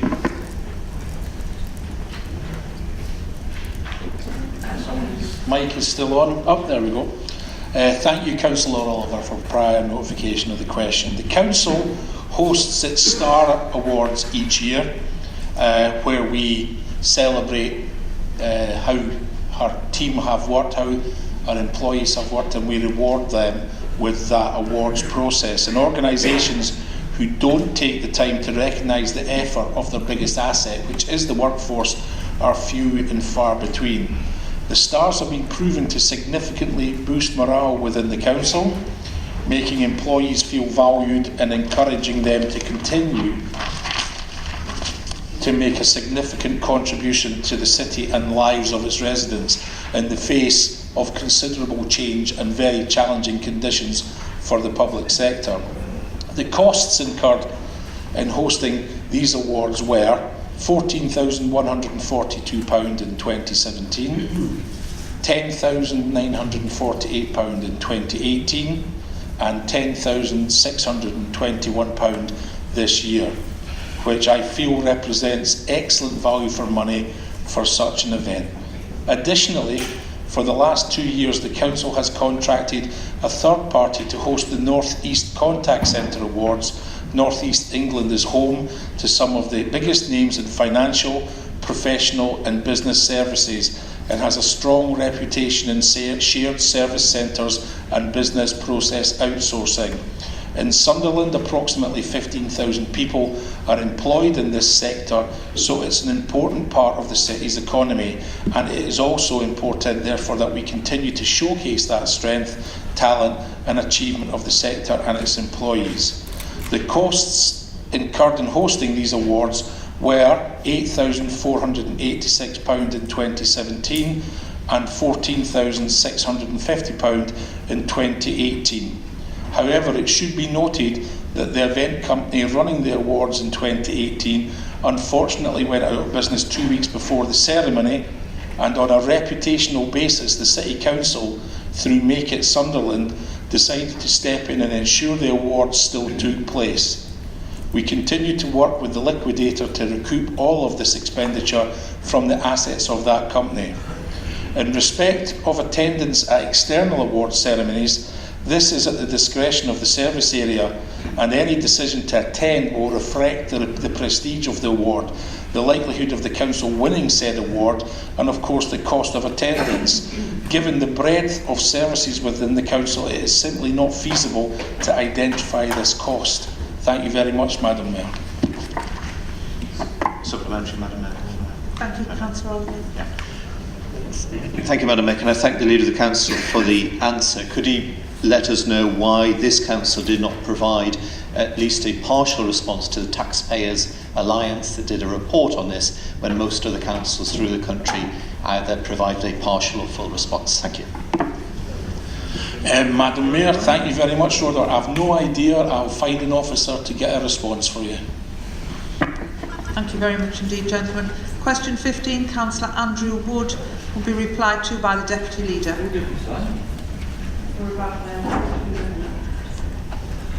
Thank you, Madam Mayor. Landlords and tenants at Blandford Street have been struggling, as many others in the city centre have. The recent fire and subsequent remediation have caused further pain. I've been contacted to ask if Sunderland City Council would be willing to purchase all of the properties on Blandford Street to revitalise the area. If that isn't possible, what steps are being taken to help traders and drive additional footfall? Oh, sorry. Well, Sunday plays on my mind. Thank you, Madam Mayor.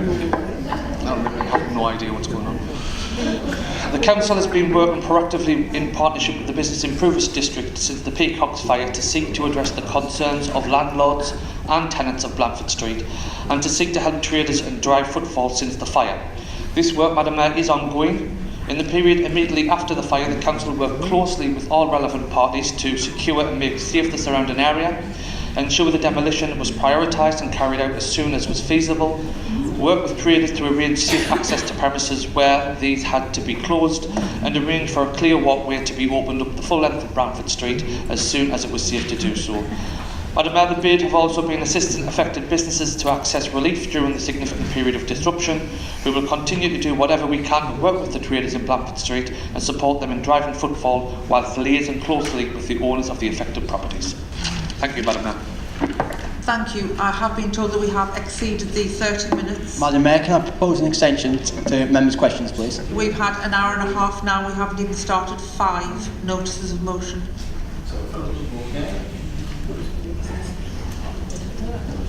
The second it, Mayor. Put it to the vote. Are we having an extension or not? No. So we're not, gentlemen.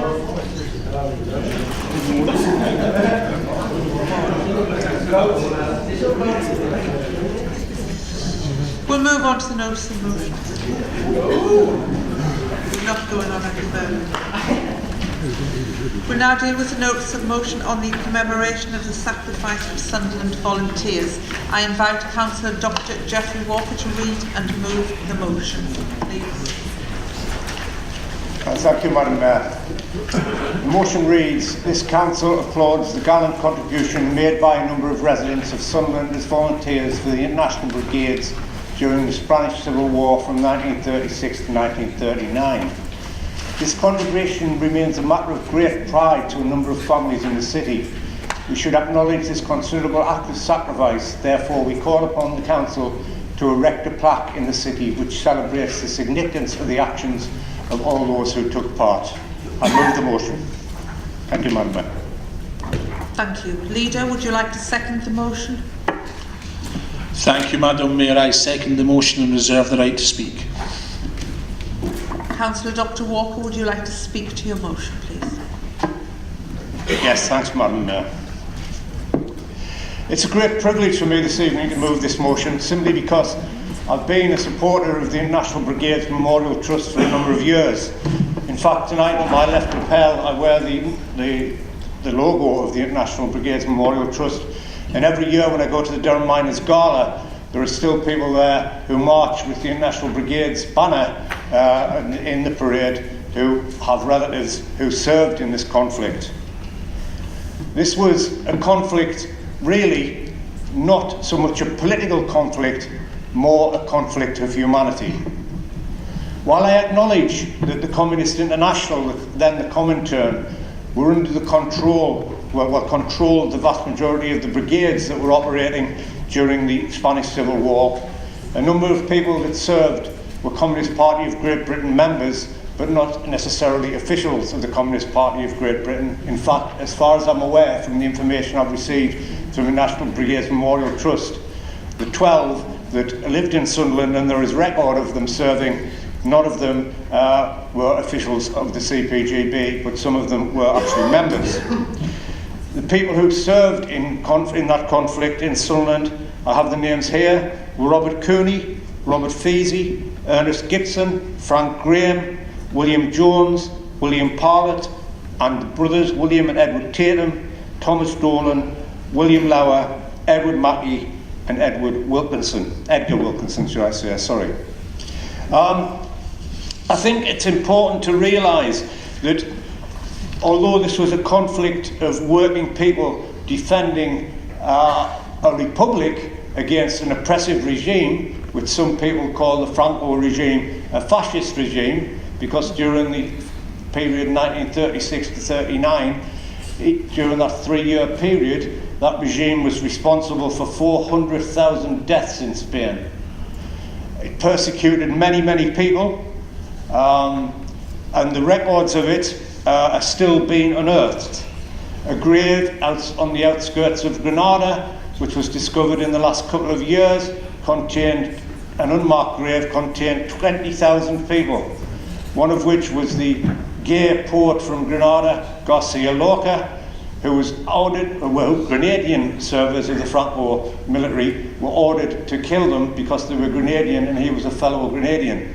And basically, that is the substance of the regime that Franco was in control of. He also persecuted women and did not like the idea that women would be educated or could be educated. If you've been to Malaga, you'll be familiar with the Maria Zambrano railway station, now really modern, well kitted out railway station. But Maria Zambrano was a very important figure in the Spanish Civil War, because before Franco even came to the mainland of Spain, Maria Zambrano was running a school for women in, Nerja, if any of you know that part of the world, but part of the University of Malaga. And before Franco again even touched Spanish soil, he issued a death warrant for Maria Zambrano because she dared to educate working class women. She fled to the United States in 1939 as Franco occupied Madrid, and did not return until Franco's death in 1975, because the death warrant was still in place when Franco died. So that was his tolerance of education for women. He also banned the Catalan and Basque languages and any teaching of them. And you'd still find, if you go to Barcelona this day, you go to certain parts of Barcelona, if you speak Castilian, some Catalans won't speak to you other than in Catalan and won't speak Castilian to you at all. That's a reaction to what Franco did to Spain. It was a damning operation that worked hand in hand with Mussolini and Hitler. In fact, German bombers, German Messerschmitts, were instrumental in the 1937 attack on the market day in the market town of Guernica, which is commemorated in Picasso's famous painting. And in this, 400 people were killed on that day, an estimated 400 people. Some people say that the Franco regime was not a fascist regime, but it was pretty close to it, if you ask me. A level of dictatorship that did nothing but oppress the people of Spain and the libertarian side of Spain for decades and decades and decades in absolute darkness. I think it's important to remember the 1936 speech, and I will close on this, Madam Mayor, and keep it short. I know there's many motions on the agenda tonight, but I want to keep it as short as possible. Just before I move the motion, I want to echo the words of Dolores Ibárruri, who spoke in 1936 in Madrid.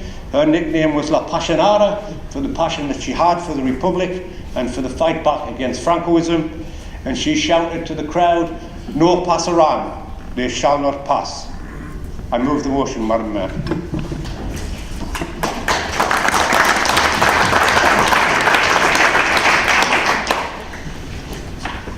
Can I ask if there are any amendments, please? Can I ask if anyone would wish to speak on the motion?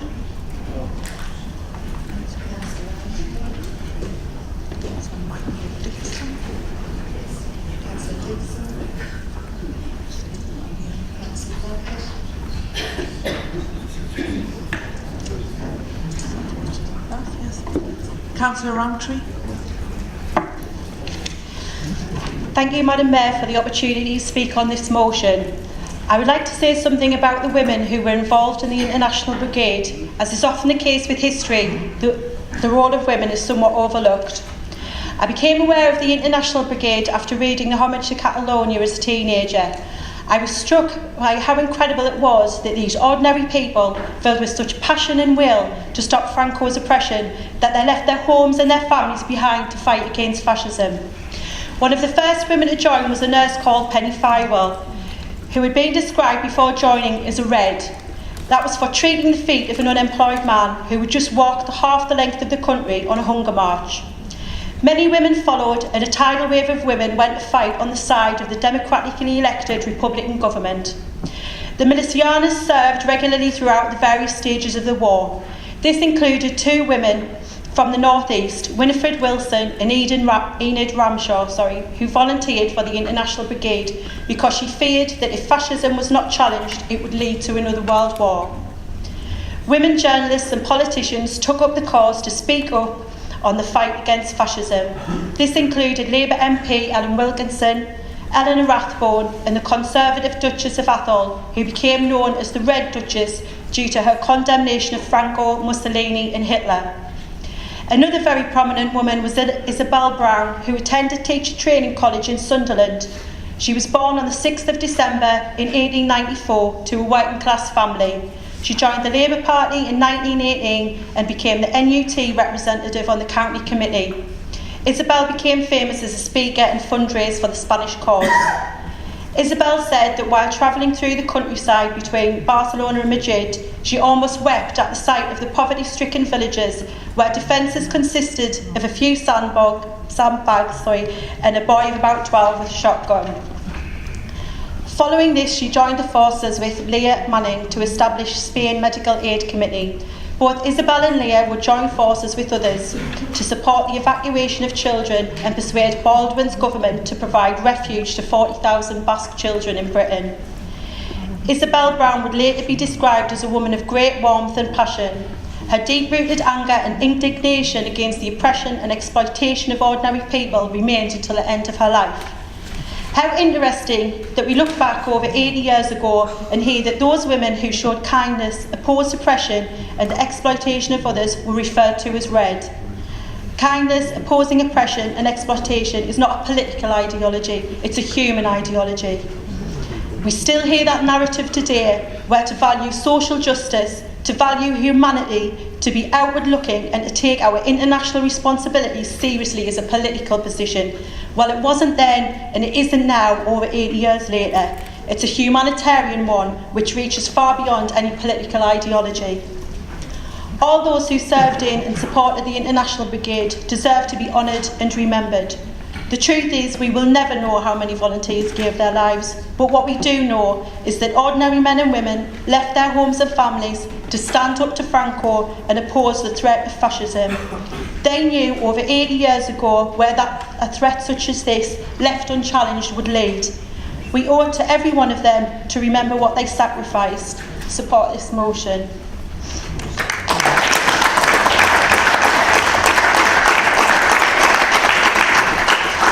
Thank you very much indeed, Councillor Roundtree. Councillor Dixon. Thank you, Madam Mayor. This will be my only contribution to the motions tonight, so may I take this opportunity of thanking you very much for your impartiality, courteousness and humour during the last year. Thank you. I don't think people can criticise councillors on Sunderland Council for the lack of range of topics that we've debated in the past year.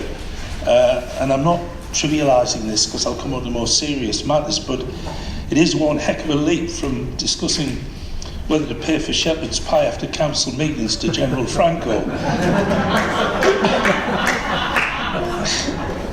I've got to thank Councillor Geoffrey Walker who suggested this motion.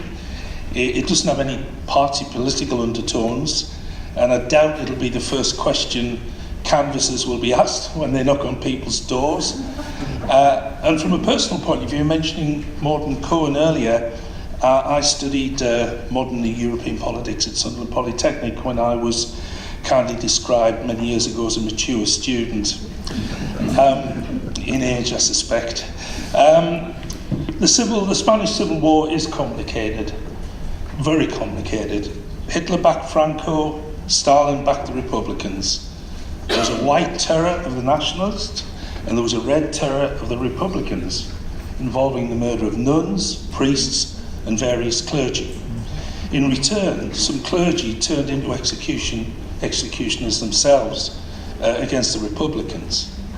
In both terrors, thousands of people died, and there was even a civil war within a civil war between the factions of the extreme left, involving anarchists, Trotskyists and the Stalinists. So this is not a straightforward conflict by any means.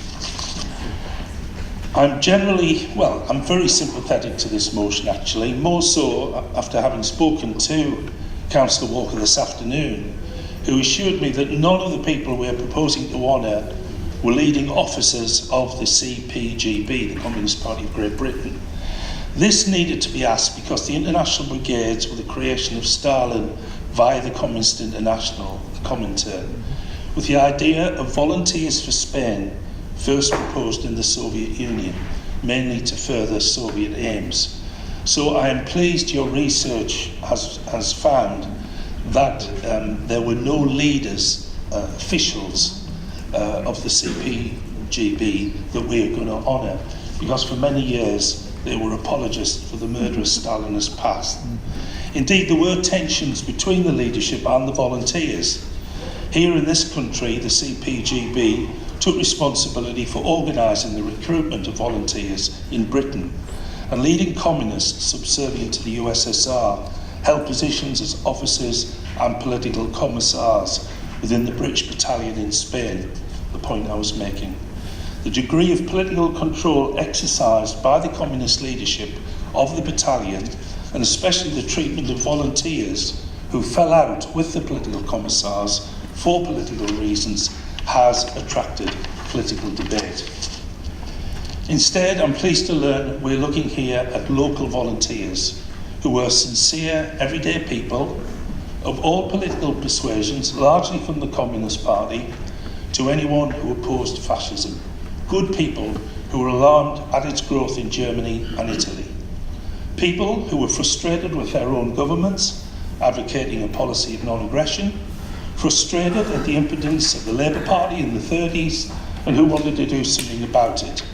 So they went to Spain as idealists, and of course they suffered in terrible conditions. I'm rather inclined to believe anyway that few rank and file brigaders would have known anything approaching the truth about the purges and the killings taking place in the Soviet Union. Indeed, and understandably, in the heat of the battle, most foreign volunteers readily accepted that any criticism of the Popular Front was playing into the hands of the fascists.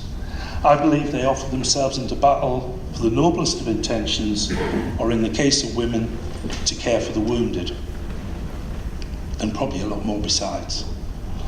This is backed up by two statements by volunteers, which I was quite taken by. One said, "Looking back, it's astonishing how little I knew of Spain. I did not appreciate its form of government at all, and was content simply to label it democratic. I had no real knowledge of the groups which were engaged in the struggle for power." And another quote, which was very interesting, "It was never Franco I was fighting against, it was always Hitler."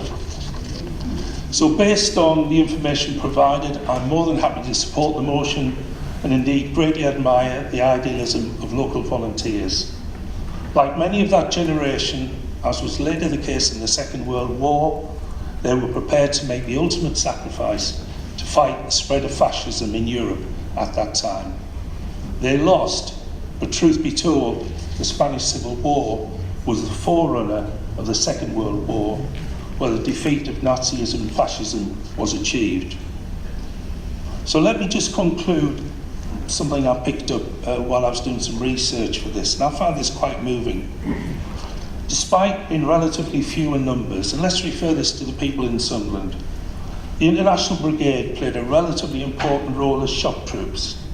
Their political commitment and consciousness, despite the treacherous roles of their Stalinist leaders, was central to their effectiveness, and for this they paid a heavy price. The fact that many international brigaders were later persecuted by democratic governments, by fascist and Stalinist regimes alike, is the clearest testimony to the example they provide to anyone who seeks to rid the world of injustice. Thank you.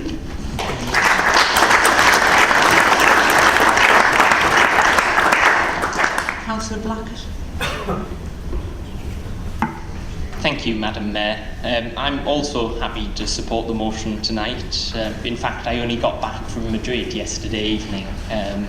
I'd been staying with friends there and I saw a lot of the sights. Of course, Madrid was the site of a siege that lasted from 1936 to 1939 at the end of the war. And I also had the chance to visit the Alcazar in Toledo, where there was yet another famous siege, but this time Republicans besieging nationalists. I feel it's important for us to commemorate the brave residents of Sunderland who took part in this important part of history. And I also feel commemorating it will help the people of Sunderland to understand more about the conflict and what we can learn from it today. Of course, that highlights the threat that fascism can pose to democracy, but it can also highlight the danger the far left can also pose, as Michael mentioned about communist death squads who seem more interested in killing people on their own side than fighting Franco. But of course this shouldn't detract from the bravery of the ordinary volunteers from Sunderland who took part. Thank you.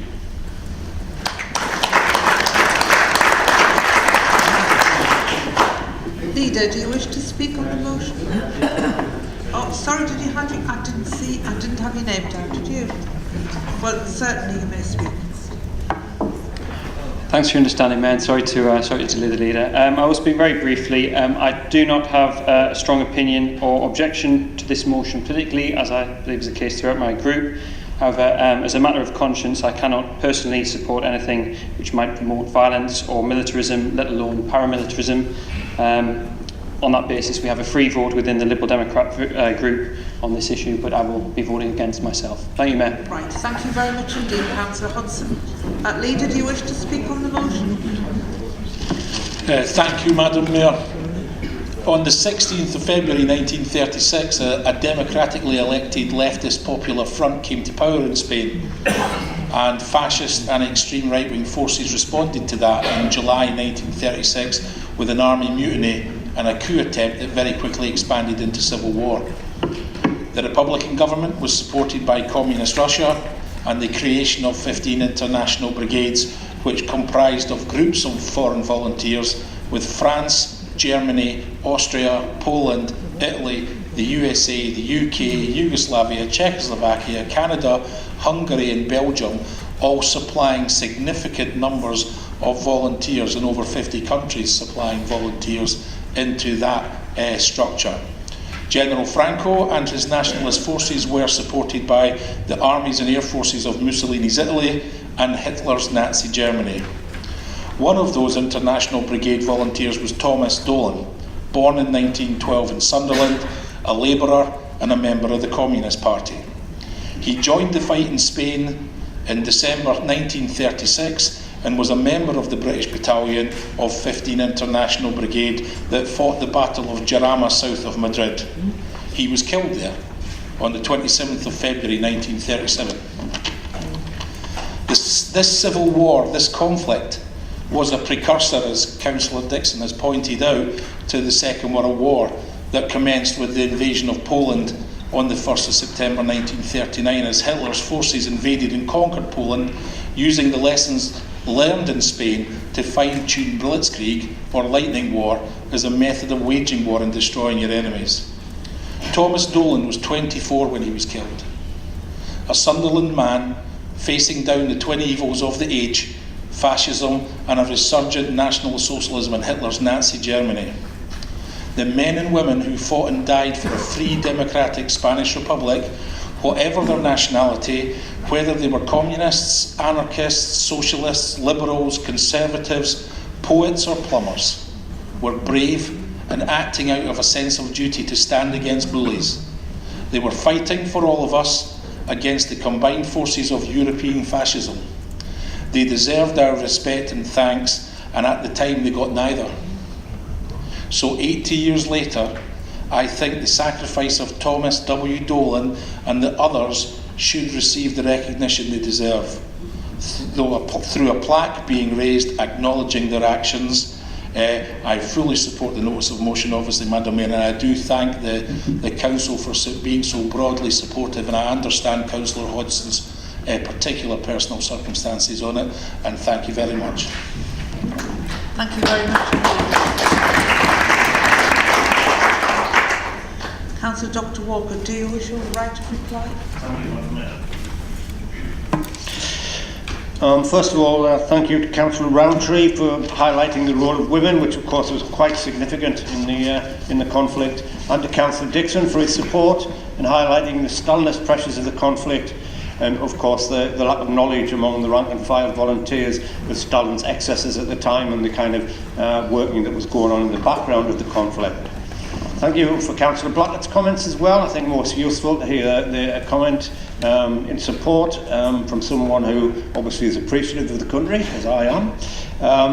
And I appreciate Councillor Hodgson's anti-militarist views, which I fully respect, and I can understand why he would want to vote against the motion.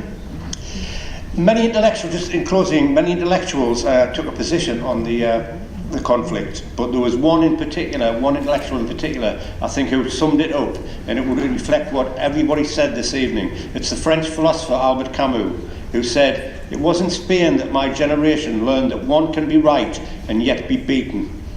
That force can vanquish spirit, that there are times when courage is not its own recompense. It is this, doubtless, which explains so many the world over feel the Spanish tragedy as a personal tragedy." Thank you, Madam Mayor. Thank you very much indeed.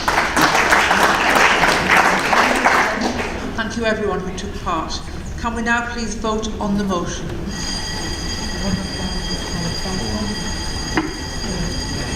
Madam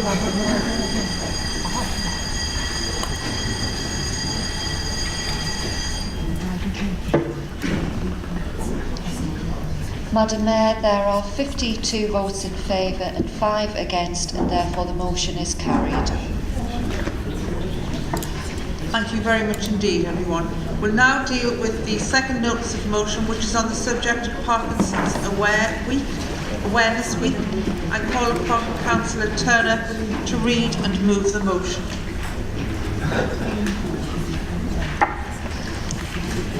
This council notes that Parkinson's is a progressive neurological condition that causes problems in the brain that manifests physical symptoms that progressively gets worse over time. Parkinson's is indiscriminate, and the number of people diagnosed with Parkinson's in the UK is about 145,000, or around one adult in every 350. Though there is no cure, medication is extremely important in helping people with Parkinson's manage their symptoms and continue to lead independent lives. The result of this is that many people under 60 who have Parkinson's have to pay multiple prescription charges due to the number of medications prescribed for the management of a wide range of symptoms.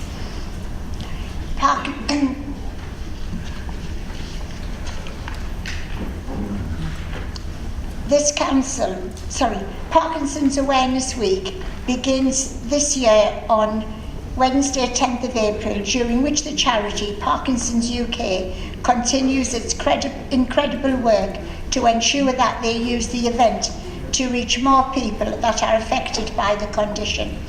This council therefore agrees to write to Secretary of State for Health to request the government to announce during Awareness Week steps to ensure people with Parkinson's and other long-term conditions should be exempt from prescription charges wherever they live in the UK. I propose, Madam Mayor, this motion. Thank you very much indeed. Councillor Farthing, would you like to second the motion? Thank you, Madam Mayor. I would like to second the motion, and I reserve the right to reply. Thank you. Councillor Turner, would you wish to speak to the motion, please? Madam Mayor, I wish to speak to the motion.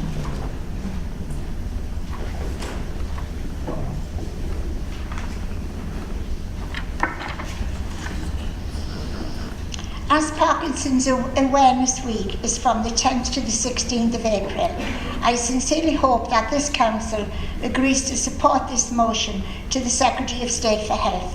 The recent television programme on the glial cell line derived neurotrophic factor known as GDNF trials has brought the condition to the fore in people's minds.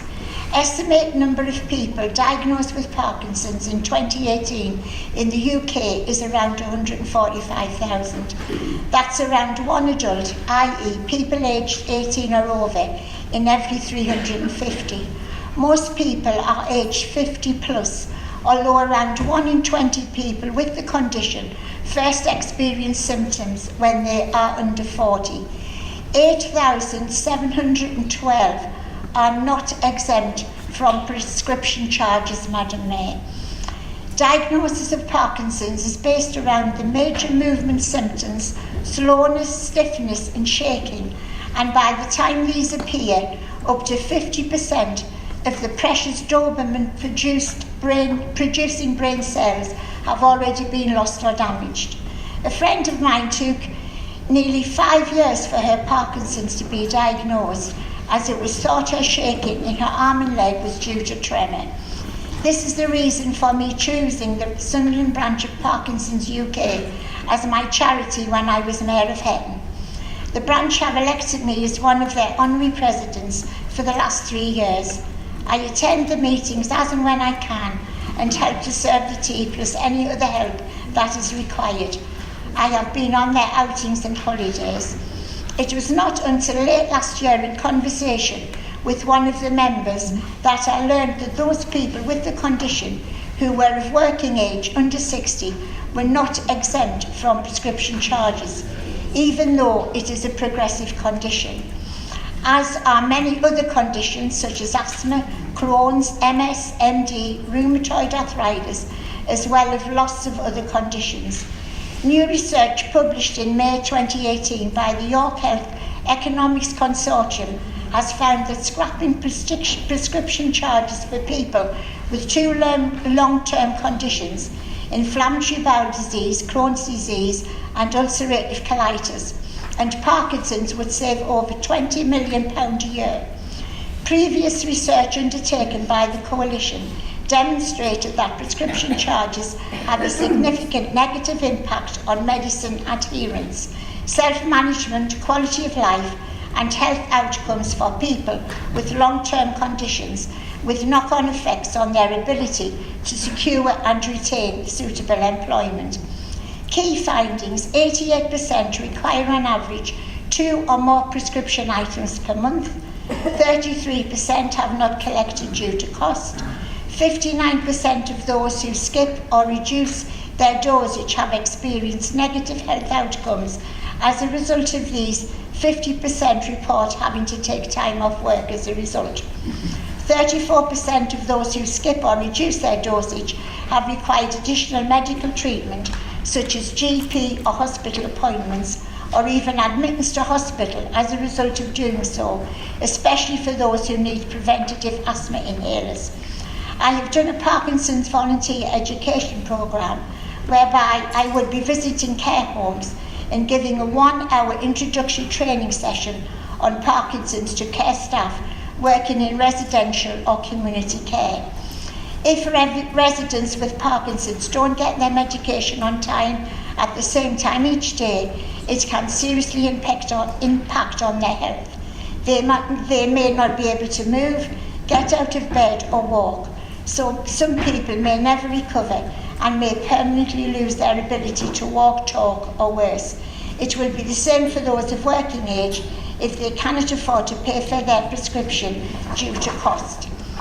The prescription prepayment certificate remains under-publicised, with 40% of those who are aware of it having waited more than a year after diagnosis to be told, and only 8% learning about it from their GP or consultants.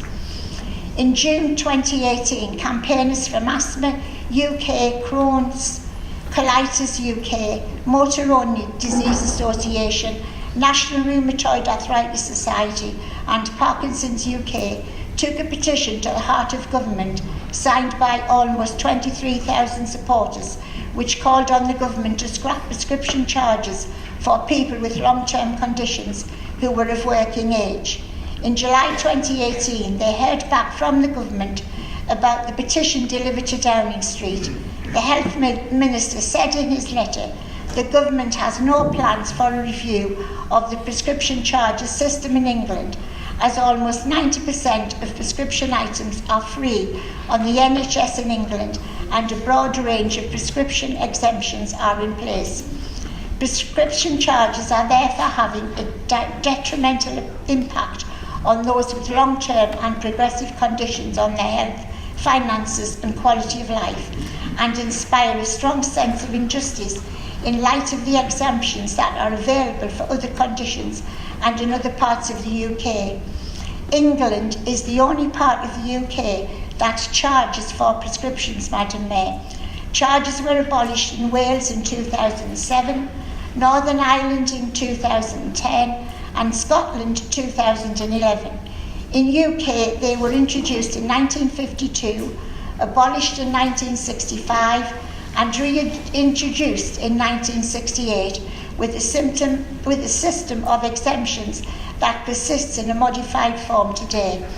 Around 90% currently dispensed without charge, but the majority of the remainder are paid by work-age people with long-term conditions. While certain medical conditions entitle people to a medical exemption certificate and therefore free prescriptions, only a handful of conditions qualify. Aside from the addition of cancer in 2009, the list of exempt conditions has not changed since 1968. As a result, most people with a long-term condition who are diagnosed at a young age can expect to pay for their prescription medication throughout their entire lives or until they obviously retire. Present cost is £9 for each medicine or appliance dispensed. 3-month PPC £29.10 and 12 months £104. Anyone in this council could succumb to any of these conditions, and I therefore ask that members support this motion.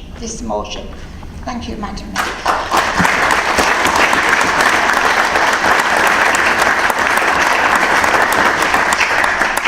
Councillor Turner, thank you very much indeed. Are there any amendments, please? Does anyone wish to speak on the motion? Councillor Francis, Councillor Truman, Councillor Watson, Councillor Francis.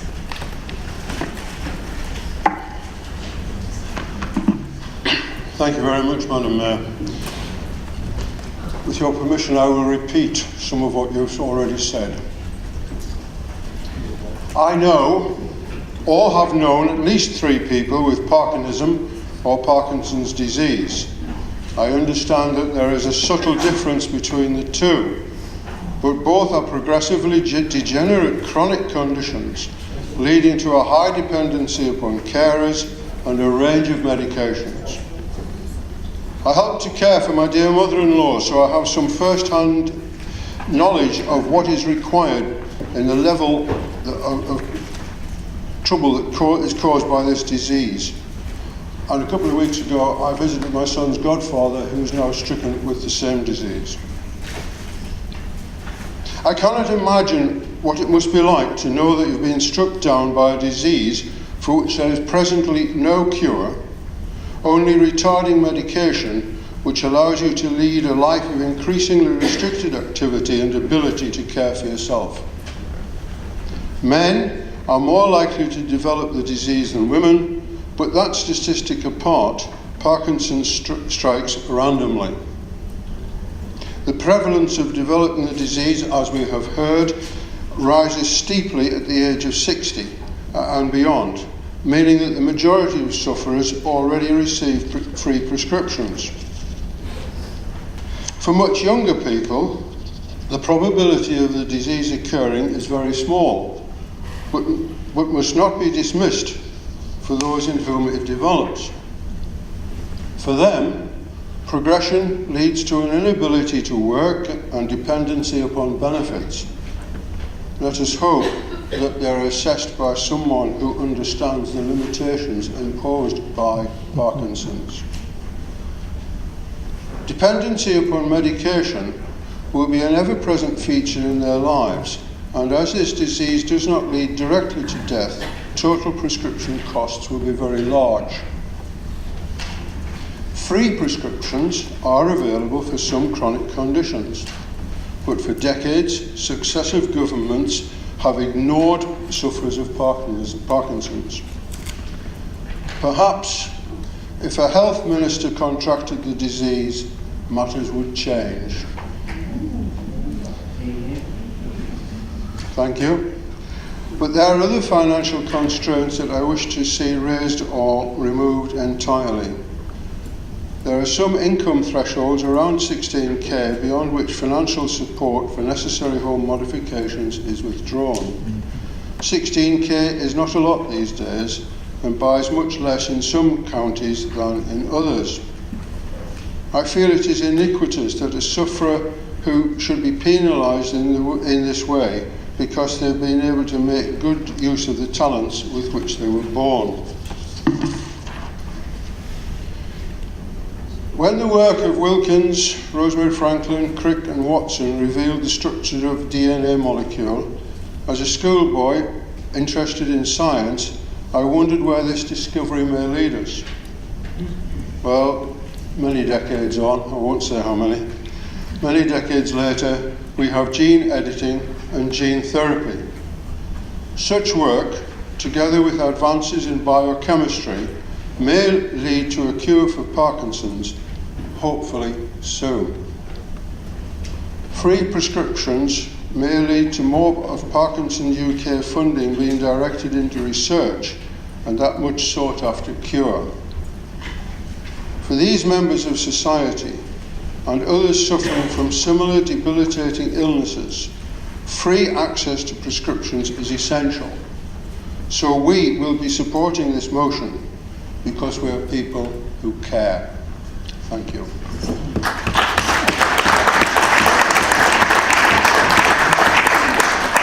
Thank you very much. Councillor Truman. Thank you, Madam Mayor. I would like to thank Councillor Turner for bringing this tonight. My sister, 11 years younger than me, contacted Parkinson's when she was very young. Last year, she was finally taken into care, couldn't manage herself, and she died last year at the age of 59. It's more about the Parkinson's itself. It's about these free prescriptions. I have had in the past, and I'm sure many of us have had as well, where one of our constituents has suffered an awful illness, particularly cancer, and have been paying for their prescriptions, or had been declaring that they shouldn't pay and have been slammed with a penalty charge of £100.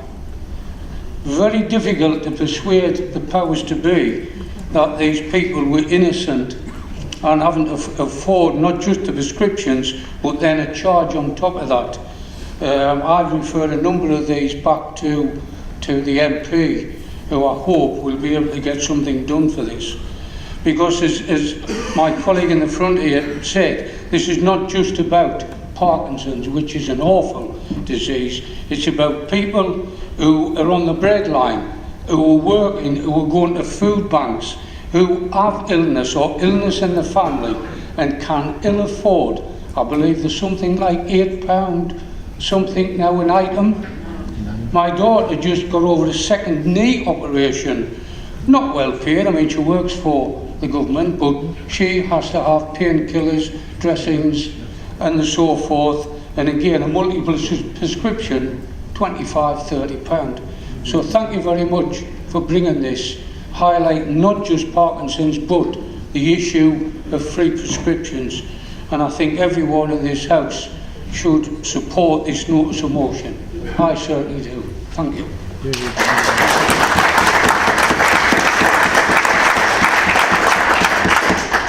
Councillor Hodgson. Thank you, Mayor Sunderland. Like Harry Truman, I'd like to start by thanking Doris Turner for bringing forward this motion, and who spoke very, very powerfully, I thought, about Parkinson's disease and its impact, and actually particularly made the case very convincingly about the importance of removing the burden of prescription charges from patients, sufferers and their families. And actually it's coincidentally that Harry mentioned the experience some of us must have had. I won't be alone as a councillor dealing with a resident of my ward who was trying to recoup costs he paid up front, as naturally people would be inclined to do for his wife's condition, only to find some time down the line the long-term costs became unmanageable. That's the thing, that, you know, when these diseases are chronic, it's the mounting costs that start to become such a burden for residents. Bob Francis also spoke very powerfully and mentioned the effect this has as well on younger people with chronic conditions who aren't exempt as a result of pensionable age. Certainly this is extremely unfair, and I'm glad it's been highlighted in this debate. Indeed, a member of my own group here on the council with a chronic condition tells me they pay £105 a month for the medication for their condition, and I think that's quite normal for people with these long-term conditions. You can imagine the burden that puts on people, and given the incidence of Parkinson's, I'm sure there are actually quite a number of us in this chamber who have friends, family members and loved ones who have been affected by the disease. So we will of course be supporting the motion, and I did just want to say that I hope the Council will write in the strongest possible terms to the Secretary of State. Thank you, Mayor Sunderland.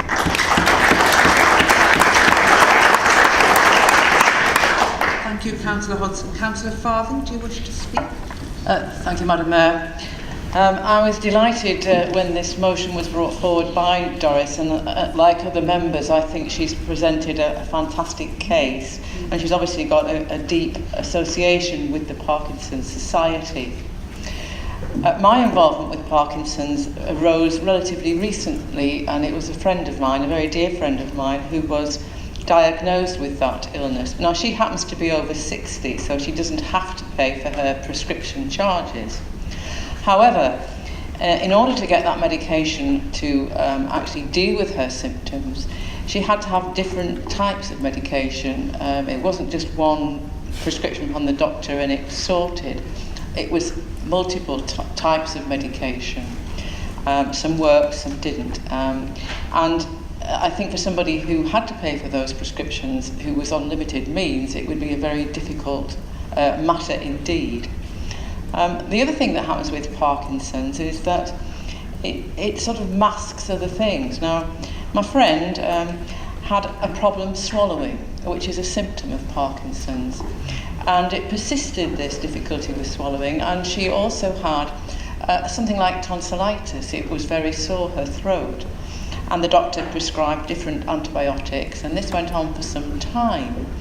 And eventually, she was referred to a specialist who discovered that it wasn't Parkinson's that was causing the difficulty, it was actually a small cancerous growth in her neck.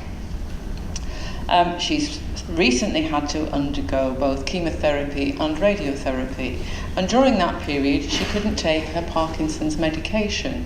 So she's really got to sort of get over the cancer. She's got to wait for a review before she can actually then restart her Parkinson's medication. I am pleased to say that, as far as I can see, she's making a good recovery, but it really has been an eye-opener for me what that condition causes. Recently, we looked at a new housing strategy or allocation of houses in Cabinet. And again, my friend's condition was sort of moved me to sort of suggest that we evaluate the effect on people with chronic disability getting new homes, because my friend lived in a maisonette which was up a very steep set of stairs, which with a progressive illness like Parkinson's meant that in time she would not be able to access her accommodation. And so she attempted to find alternative accommodation on the ground floor. And at each point she was outbid, or she was put out of the running by somebody who's homeless. Now, I couldn't really understand that sort of policy, because if she moved out of her property, the homeless person could have occupied that. However, fortunately, about a fortnight ago, she was successful, and she is now in a flat that has an access with a lift, so she's actually very well accommodated now, and I was pleased to visit her last weekend. So yes, I'm delighted to second and support this notice of motion, and I'm pleased that the rest of the council appears to be doing also, because it isn't just Parkinson's, this disease sufferers, it's anyone with a chronic condition who's under 60 will have to pay prescription charges. And the National Health Service was designed so that ill health was not a penalty, but it seems that it is nowadays. So we do need, I think, all parties obviously here in support of it. Perhaps we can persuade all parties in Parliament to support the change. Thank you, Madam Mayor.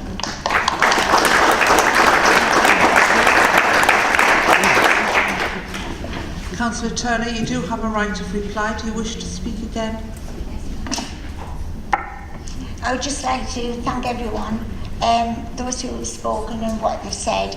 I just would like to also say that the AGM of the Parkinson's Society is on the second Monday in April, and Dr. Nath, who is a consultant at Sunderland Royal Hospital, she gives the up-to-date information on any where she's been to any conferences in America or Germany. So I'm sure any councillors who would like to go along would be very welcome. Right, I would just like to move the motion. Thank you, Madam Mayor.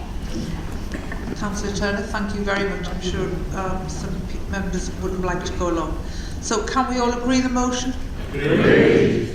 Thank you very much indeed. We now move on to our third motion, which is on the subject of climate emergency. Can I ask, call upon Councillor Blackwood to read and move the motion, please? Thank you, Madam Mayor. The motion reads, in recognition of the threat posed to our environment by climate change, Sunderland City Council will declare a climate emergency. Numerous local authorities around the country have declared climate emergency, and it is important for the Council to show it takes the issue seriously. Recent weather and changes in ecosystems show that we are already seeing changes as a result of climate change. So it is important to join other councils in giving the issue suitable attention and clearly setting out how we will meet our targets on cutting emissions. I reserve the right to speak. Thank you very much indeed. Councillor Francis, would you like to second the motion? I would like to second the motion and reserve the right to speak, please. Thank you. Councillor Blackett, would you speak to the motion now, please?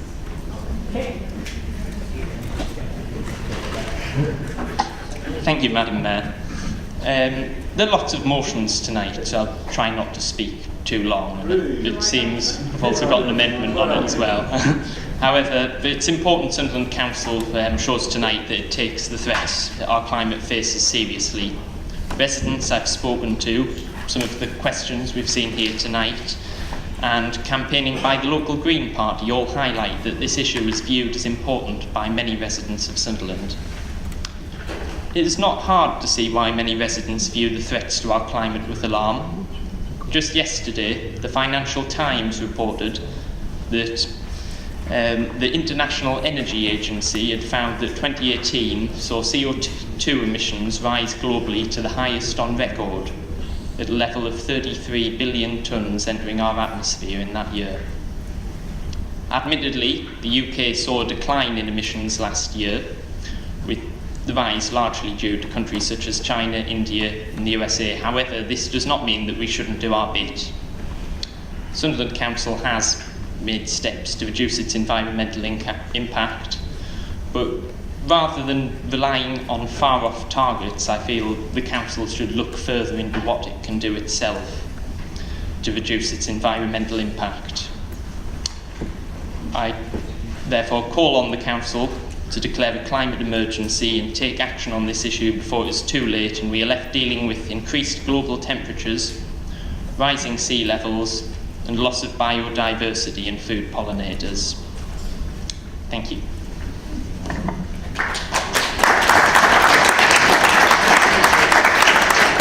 Thank you, Councillor Blackwood. I believe that the Liberal Democrats have an amendment to this notice of motion. Could you read that out, please, Councillor Hudson? Yes, of course, Mayor Sunderland. We would like to move an amendment as follows. After the second paragraph, insert, the Council will furthermore lobby the Government to reinstate vital climate change policies such as the reinstatement of a publicly owned green investment bank, the reinstatement of all green energy subsidies such as onshore wind turbine and biomass conversion, the reinstatement of the Green Homes Scheme, to strengthen the initiatives to buy low or zero emission vehicles, the reinstatement of the Zero Carbon Homes Plan, and the introduction of an ambitious carbon emissions reduction target. So amended, the motion would read, in recognition of the threat posed to our environment by climate change, Sunderland City Council will declare a climate emergency. Numerous local authorities around the country have declared climate emergency, and it is important for the Council to show it takes the issue seriously. Recent weather changes and changes in ecosystems show that we're already seeing changes as a result of climate change. So it is important to join other councils in giving the issue suitable attention and clearly setting out how we will meet our targets on cutting emissions.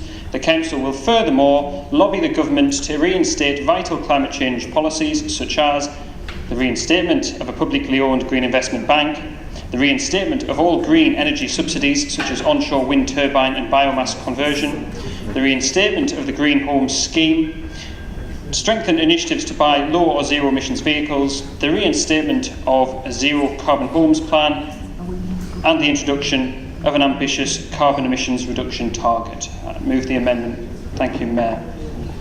And who seconds the amendment, please? I second the amendment, Madam Mayor, and reserve the right to speak. Councillor Hodson, would you like to speak to the amendment? I would, Mayor Sunderland. Thank you.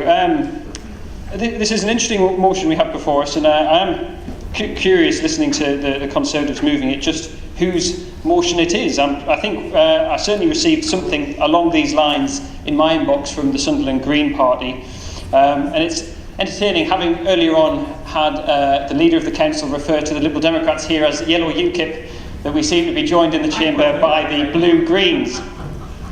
Now, the problem we have with this motion, which is the spirit of which we agree with, is that we don't really want hand-wringing, we would like action. It's for that reason that the Liberal Democrats, when in government from 2010 to 2015, pushed through a series of important green policies in order to promote pragmatic everyday steps to tackle climate change. It's one of the great legacies of the Liberal Democrats in coalition. Many, I'm sure the Chamber will agree. And of course, actually, you will notice that the measures that I've laid out in this amendment are actually all measures that were put forward by the Liberal Democrats in coalition and indeed adopted by the Conservatives in coalition government. So, since 2015, the Conservative government in government by themselves has actually taken us backwards, reneging on policies they agreed to only years ago. So my point about moving this motion forward is that the Tories, if they are serious about climate change, they will support the amendment to this motion and lobby their government to clean up its act, starting with the reinstatement of policies, progressive and practical policies that it supported until just a few years ago. So I hope members will back the amendment. Thank you. Thank you, Councillor Hodson. As Councillor O'Brien has reserved the right to speak later, does anyone wish to speak on the amendment? Councillor Mordy? Right. Councillor Mordy, would you like to speak on the amendment, please? Thank you, Madam Mayor. Just briefly to say on behalf of the Liberal Group, we're happy to support the amendment, but I would just say to Councillor Hodgson, if you would show Council a little bit more respect in bringing the amendments forward a little bit earlier instead of dropping them on us at 1 minute to 6 tonight. Thank you, Madam Mayor. Thank you, Deputy Mayor. Councillor Blackwood. Thank you, Madam Mayor. 1 second, I'm sorry, I've been told that it's Councillor O'Brien that must speak because it is your motion. Councillor O'Brien, please. Thanks, Madam Mayor, but I think my colleague Niall has responded very well to it. Okay, Councillor Blackwood on the amendment. Thank you, Madam Mayor.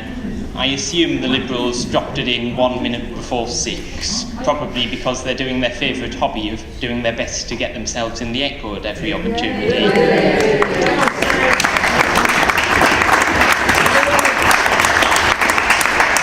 This amendment is simply an attempt by the Lib Dems to rewrite their own history and hijack this motion. In their years in coalition, as far as I'm aware, all they did was make the tea, so the only green thing...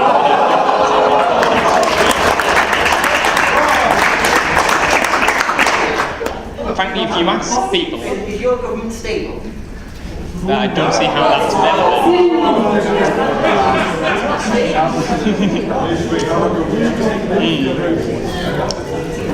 Well, it's of course hard when the House splits with the minuscule number of MPs.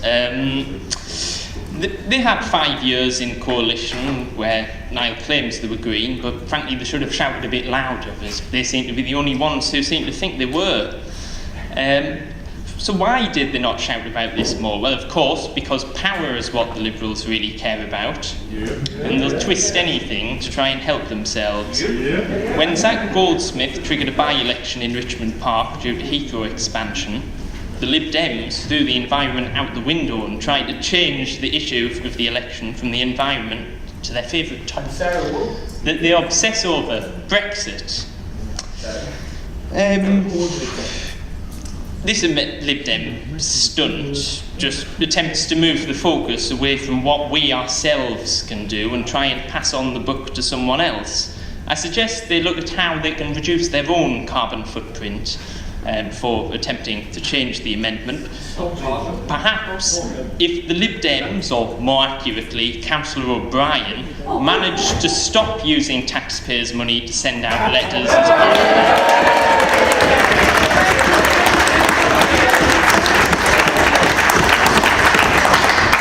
They may use less paper, as once they realise that they're paying for it themselves, they may cut down, thereby helping the environment. So I will be opposing the amendment. Thank you.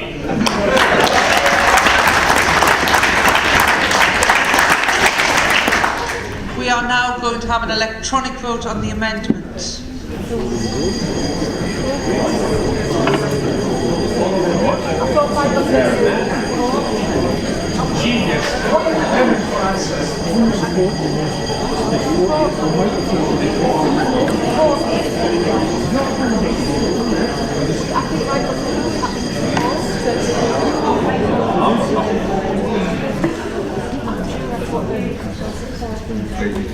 Madam Mayor, there are 36 votes in favour and 21 against, and therefore the amendment is carried. Thank you. I will now read out the new amendment. In recognition of the threat posed by our environment by climate change, Sunderland City Council will declare a climate emergency. Numerous local authorities around the country have declared climate emergency, and it is important for the Council to show it takes the issue seriously. Recent weather and changes in the ecosystems show that we are already seeing changes as a result of climate change, so it is important to join other councils in giving the issue suitable attention and clearly setting out how we meet our targets on cutting emissions. The Council will furthermore lobby the Government to reinstate vital climate change policies such as reinstatement of the publicly owned Green Investment Bank, reinstatement of all green energy subsidies such as onshore wind turbines, biomass conversion, reinstatement of the Green Homes Scheme, strengthen incentives to buy low and zero emission vehicles, reinstatement of the Zero Carbon Homes Plan, introduce a carbon emissions reduction target that is ambitious. Are there any other amendments? Is it agreed that the new motion is carried? Madam Mayor, yes? Can I have a point of clarification, please? Certainly, certainly. The statement you've just read out, yes? Is that the Lib Dems amendment? Yes. That was carried. Was carried? Yes, it was.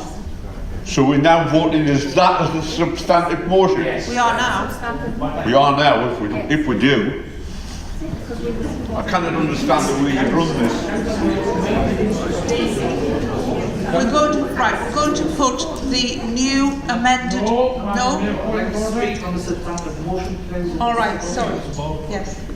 So who wishes to speak?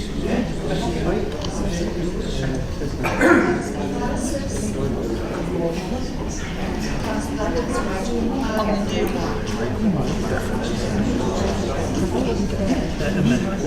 Councillor Morty. Thank you, Madam Mayor. Sorry, does anyone else wish to speak? Does Councillor Morty and Councillor Francis? And Councillor Blackwood have a right, yes. Councillor Francis, you're first. Thank you very much, Madam Mayor.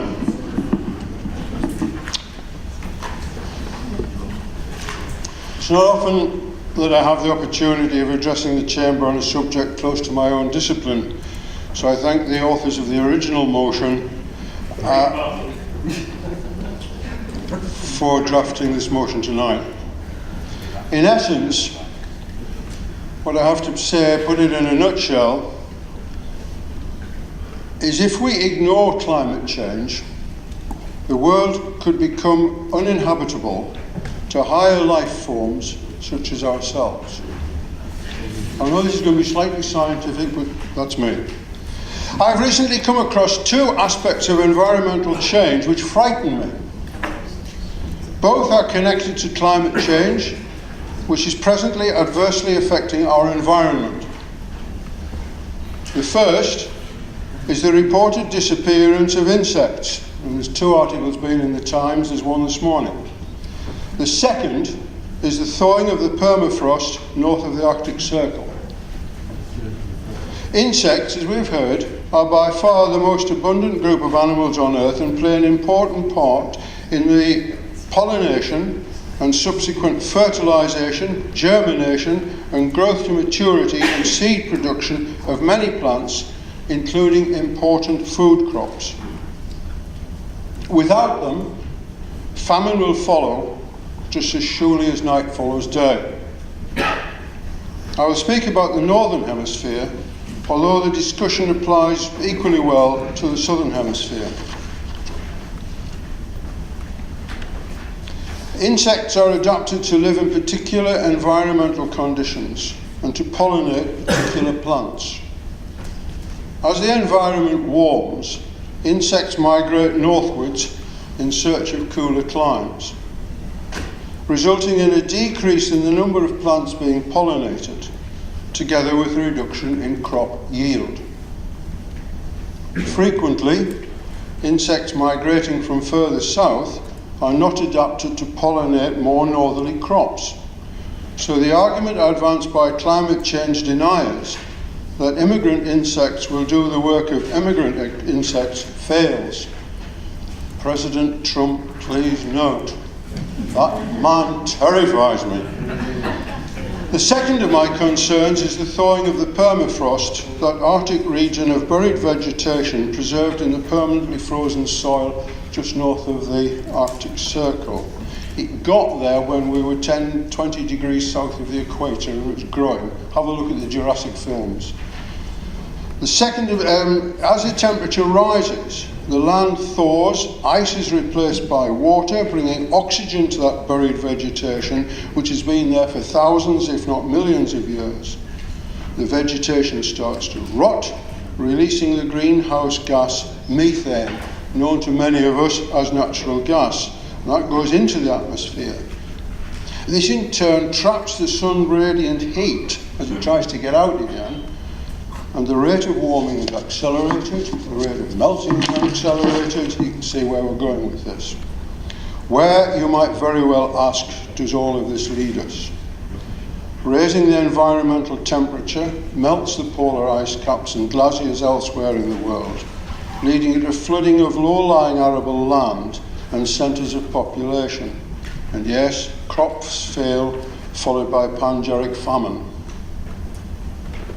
These two causes of famine will undoubtedly panic the people and push governments towards war as they seek to strengthen their hold on the little arable land that remains.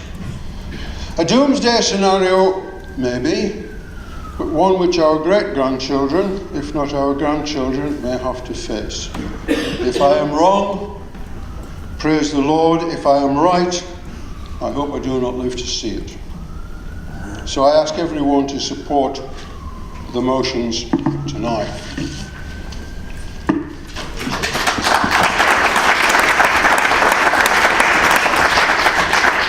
Thank you very much, Councillor Francis. Councillor Morty. Thank you, Madam Mayor. Madam Mayor, it was always the intention of the Labour Group to support the original notice of motion, and there wasn't anything objectionable in the amendment, so we're happy to support the amended motion. Madam Mayor, on Earth, indisputable scientific evidence shows that human activities are changing the natural greenhouse. Over the last century, the burning of fossil fuels like coal and oil has increased the concentration of atmospheric carbon dioxide. These greenhouse gas emissions have increased the greenhouse effect and caused Earth's surface temperature to rise. The primary human activity affecting the amount and rate of climate change is greenhouse gas emissions from the burning of fossil fuels. Recognising the global challenge, the Paris Agreement entered into force on the 4th of November 2016 and brought together as of February 2019 194 states and the European Union, who account for 87% of global greenhouse gas emissions, into a global pact to keep global temperature rise this century well below 2 degrees Celsius, above pre-industrial levels, and to pursue efforts to limit the temperature increase even further to 1.5 degrees Celsius. The UK Government recognised the commitment required to prevent these temperature increases and set out in legislation in 2011 the UK Carbon Plan. The plan, which requires all local authorities to reduce their greenhouse gas emissions by 34% by 2020, remains the overarching policy of the UK. As an organisation that uses carbon-based fuels, Sunderland City Council is contributing to climate change. Therefore, we have a statutory obligation to manage the carbon emissions that arise from these activities. By committing to the Paris Agreement and the EU Covenant of Mayors carbon reduction commitment, Sunderland City Council already recognises the urgent need to tackle climate change. Carbon emissions impacts upon cost effectiveness for the Council. The carbon-based fuels have increased significantly in recent years and energy markets remain volatile. This is putting additional financial pressure on the Council and its services. Sunderland City Council, along with other local authorities, is facing cost pressures at a time when demographic changes are increasing the demand for services. By reducing carbon emissions in a systematic way, spending on energy and carbon-related costs can be reduced. This will help meet cost-saving targets and allow reinvestment in services. Madam Mayor, the City Council currently does have a carbon plan, and we have been successful as a council in reducing our carbon footprint. In the period between 2006 to 2016, Sunderland's reduction has met a target of 34%, against the North East comparison of 53% and the UK of 37%. Looking at the data details, Sunderland has made significant improvements in the areas of industry and commercial and domestic, but transport emissions are much the same. If you note, the percentage decrease is the lowest of the three figures I've quoted, but I have to tell Council that is from a good, otherwise low starting point. We don't hold Council-specific data, but examples of activities that have contributed to these reductions include solar PV installations on commercial, public and domestic buildings, electric vehicles and EV charging infrastructure, building installation programmes such as loft insulation and external wall insulation, and energy efficiency business support initiatives, advice and support. Madam Mayor, at this point I would just like to turn and respond briefly to the three questions from the members of the public. In relation to question 7 by Richard Bradley, the new target will be a key part of the Council's new carbon plan. The plan will be a 10-year plan and cover the period 2020 to 2030. We hope to have a draft drafted by September, have it out of public consultation in the autumn and have the plan adopted by early 2020. In terms of the question from Don Armstrong, Madam Mayor, Don makes a very good point that deserves serious consideration in his request to have carbon cost factored into the Cabinet decision-making process. So therefore, as part of the consultation on the new plan, the new 10-year plan, we will consider including the carbon cost element into the Cabinet decision-making process. And in relation to question 6, Madam Mayor, from Rachel Lowes, by supporting the motion tonight, we will declare a climate emergency. Madam Mayor, looking ahead, a new carbon plan for 2020-2030 needs to be stretching and looking at a wider scope of policies and activities. The new carbon plan will reaffirm the Council's commitment to be carbon neutral by 2030. This target is much more radical than the UK Government's national target of an 80% reduction in emissions by 2050, so we would need to be ambitious in our plans.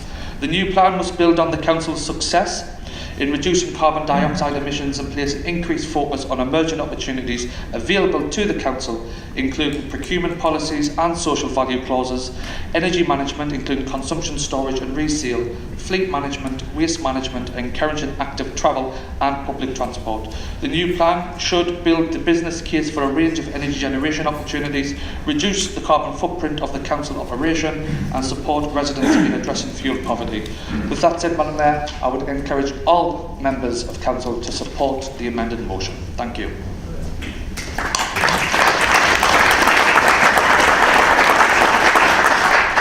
Councillor Morley, thank you very much, and thank you for addressing the questions that were sent in by the members of the public. Councillor Blackwood, do you wish to make a right of reply? Yes, thank you, Madam Mayor.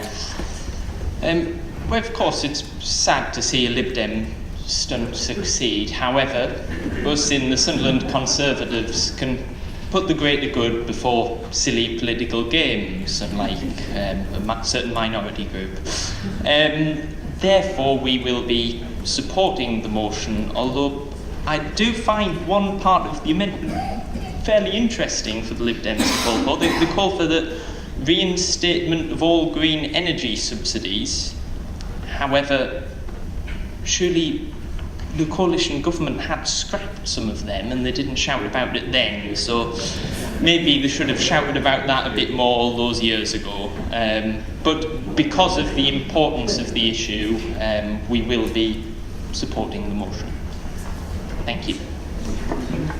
Thank you very much, everyone. Is the motion agreed? Agreed. Thank you very much indeed.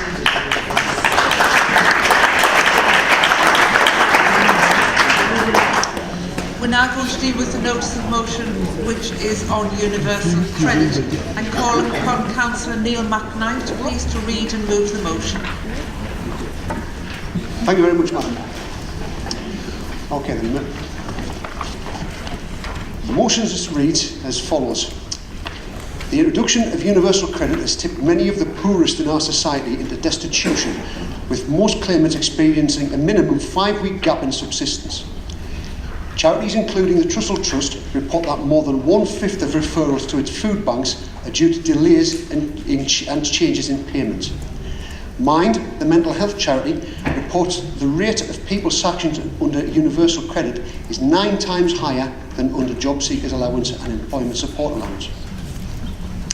A recent article in the British Medical Journal also highlighted that GPs are seeing an increasing number of patients with mental illnesses directly attributable to the introduction of universal credit.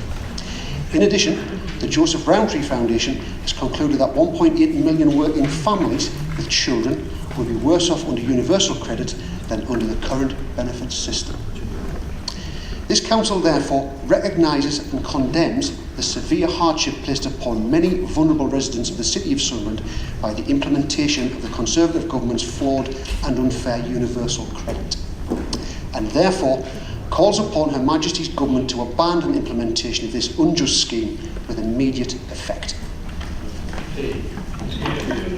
Thank you very much indeed, Councillor. Right, Councillor Atkinson, would you like to second the motion? Thank you, Madam Mayor. Second the motion, reserve the right to speak. Councillor McKnight, do you wish to speak to the motion, please? I do, Madam Mayor, and reserve the right to speak. Right to reply, sorry. Speak now, Councillor McKnight. Okay, thank you. Madam Mayor, I know that a significant number of my colleagues on this side of the chamber wish to speak to this motion, many of whom will recount personal experiences this evening as councillors dealing with issues for constituents caused by this regressive change to the benefit system. Some may highlight the experiences of their own acquaintances and friends, or even family. Universal credit was introduced in the Welfare Reform Act 2012, which colleagues on this side of the chamber know is the singular most punitive piece of legislation introduced by this Tory government against the disadvantaged in society. You'll also recall that it introduced things like the bedroom tax, for example. From a government which historically seems to revel in beating down the poor, the needy and the low-paid working class, it's certainly a high benchmark indeed. The Act was introduced as part of the Tory government's ideologically imposed austerity programme, with the sole aim of reducing the amount of welfare spending in the United Kingdom. It was sponsored by none other than Ian Duncan Smith, the cheerleader for the privileged Tory right wing, and a man seemingly bereft of all human empathy for the suffering of thousands affected by his pet project. The Act was enthusiastically supported through Parliament by the Lib Dems, including Vince Cable and Nick Clegg. Remember him? The one who disappeared off to, where was it? Silicon Valley, wasn't it? Yeah. Yeah, Facebook guy, that's the one. The good people of this city would be well served to be mindful of any Lib Dem claims on the doorstep to be being on their side. The roll call of the dreadful statistics around universal credit serves as a damning indictment of the Tory government and their ideologically driven austerity programme. Universal credit has an inbuilt minimum delay of 5 weeks for claimants, with no other benefits available during this time. According to figures by the Trussell Trust, the proportion of people forced to seek help from their food banks due to delays in benefit doubled between 2017 and 2018. Criticism of universal credit is not limited to those of us in the Labour Party. In February of this year, in response to a ministerial question from our very own Sharon Hodgson, the Work and Pension Secretary, Amber Rudd, stated, and I quote, "It is absolutely clear that there were challenges with the initial rollout of universal credit, and the main issue that led to an increase in food bank use could have been the fact that people had difficulty in accessing their money early enough." Also in January, Heidi Allen, until very recently a member of the Tory party in Westminster, quoted a story of an illiterate man sanctioned so often under universal credit that he lives on £5 a week.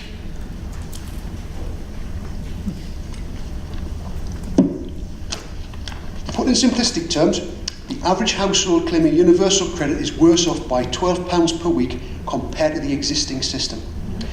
Disabled claimants are worse off to the tune of £29 a week. But this is the tip of a very bleak and depressing iceberg, Madam Mayor. The Resolution Foundation estimates that 2.5 million, and I repeat that, 2.5 million low-income households will be £1,000 a year worse off under universal credit. Estimates for those families with more than 2 children are even starker, with those households being worse off to the tune of £2,780 per year per child. So that's every child in that household, they will be worse off by nearly £2,800. It's shocking. Another issue is a problem for working parents. Universal credit is paid in arrears. This forces families to have to pay out hundreds of pounds in advance for essential childcare, despite having little or no income in the interim. The subject of an unfair and punishing sanctions regime is also features highly in any criticism of universal credit by many charities, whereby a claimant can have payments reduced and stopped for seemingly unfair and arbitrary reasons. The government's own statistics show that a claimant is 9 times more likely to be sanctioned under universal credit than under job seekers allowance. For the disabled or ill, have a guess. Anybody? For the disabled or the ill, they are 28 times more likely to be sanctioned under universal credit than under employment and support allowance. In the British Medical Journal on the 5th of December last year, a leading Gateshead GP that I personally know professionally in my other life, personally stated that he saw at least one patient in every surgery session specifically with mental health problems associated with universal credit. The same BMJ Journal article cites a study by Teesside and Newcastle Universities. In one period of 7 working days last year, 5 universal credit claimants had told staff at Gateshead Housing Company that they were contemplating suicide because of their financial situation.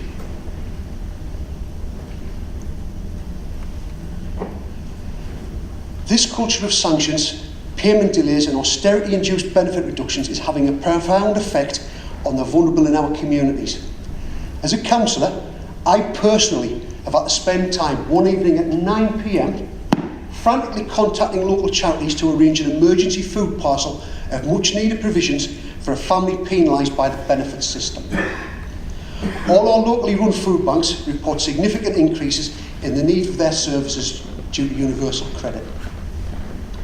And it's not an isolated story. I mean, I approached our local MPs and said that I've given, there's about 8 or 9 or 10 stories here, but I'll just pull out one. And this is a quote from a claimant. "I'm a single parent. I have an 8-year-old son and I work part-time. I have up until recently received help from working/tax credits. However, I am now receiving universal credit and I have just been informed today I will be receiving £220 a month, about half of what I've been receiving under the old system. I have worked for many years in my specialist job. I don't feel there is anything I can do to improve the situation, as more working hours would mean less help and more childcare costs." Read it and weep. The litany of shortcomings on this failed government's flagship welfare policy goes on and on. The Are You Ready for UC scheme, run by volunteer organisations and supported by our Coalfield Area Committee, is massively oversubscribed by local people requiring help and support. This is a local initiative championed by us, Labour councillors, in the absence of any coherent support strategy from the Tory government. I should also point out this is the very same Coalfields Area Committee and its associated budget that the Lib Dems was so keen to scrap in the budget setting this month. So much for supporting local people. Perhaps a bit more time turning up for meetings that benefit your constituents and actually working for your community instead of posturing for the local press would be more useful. The National Audit Office report of June 2018 paints a miserable picture of a system in crisis, and I quote, that despite more than £1 billion of investment, several years in development and a much-hyped digital-only approach to transforming welfare, it is still in many respects unwieldy, inefficient and reliant on basic manual processes. Basically, this is a system for the second decade of the 21st century which works on processes from the early 20th century and is seemingly driven by the Tory government mindset from the 1700s. In closing, Madam Mayor, this Tory government's austerity dogma of unfairly penalising the poor, the ill, the vulnerable and the low-paid working class is an absolute affront to social decency. What sort of country are we when we subject those most in need of support to this sort of treatment? Enough's enough.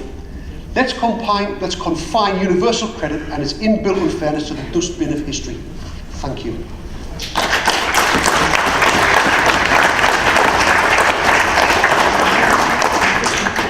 Councillor McKnight, are there any amendments? No? Could I ask please who would wish to speak on the motion?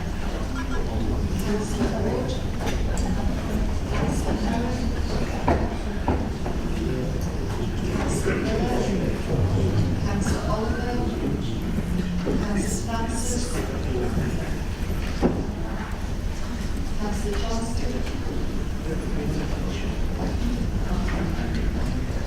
Councillor McClellan, Councillor Turner. Is that everyone? Yes. Thank you very much. Councillor Karen Wood. Thank you, Madam Mayor. It's my privilege to speak about this motion, as every day I deal with residents in the community who are directly adversely affected by universal credit, and I'm sure there's not one elected member sitting here tonight or anybody in the public gallery who hasn't heard or dealt with anybody directly affected by this universal credit. It's absolutely appalling. I'm not going to repeat what's been said, thankfully, but currently we have over 10,000 people in Sunderland, Washington and the Coalfields who have got live universal credit claims. These are the figures up to February 2019.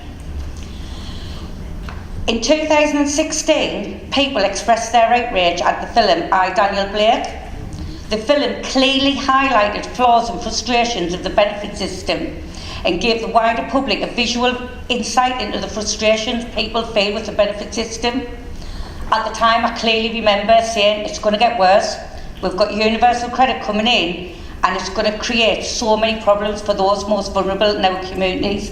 It's going to be horrific, and unfortunately those words have come back to haunt me. So here we are in 2019, and our government, after years of austerity, decided to merge 6 benefits into one and name it Universal Credit. The new online system that unifies income support, income-based job seekers allowance, income-related employment support allowance, housing benefit, working tax credit and child tax credit.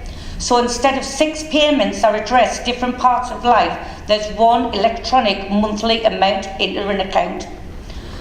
But one of the biggest failings that we have got is that there's not enough adequate resources in place to address each aspect of universal credit for those who need support.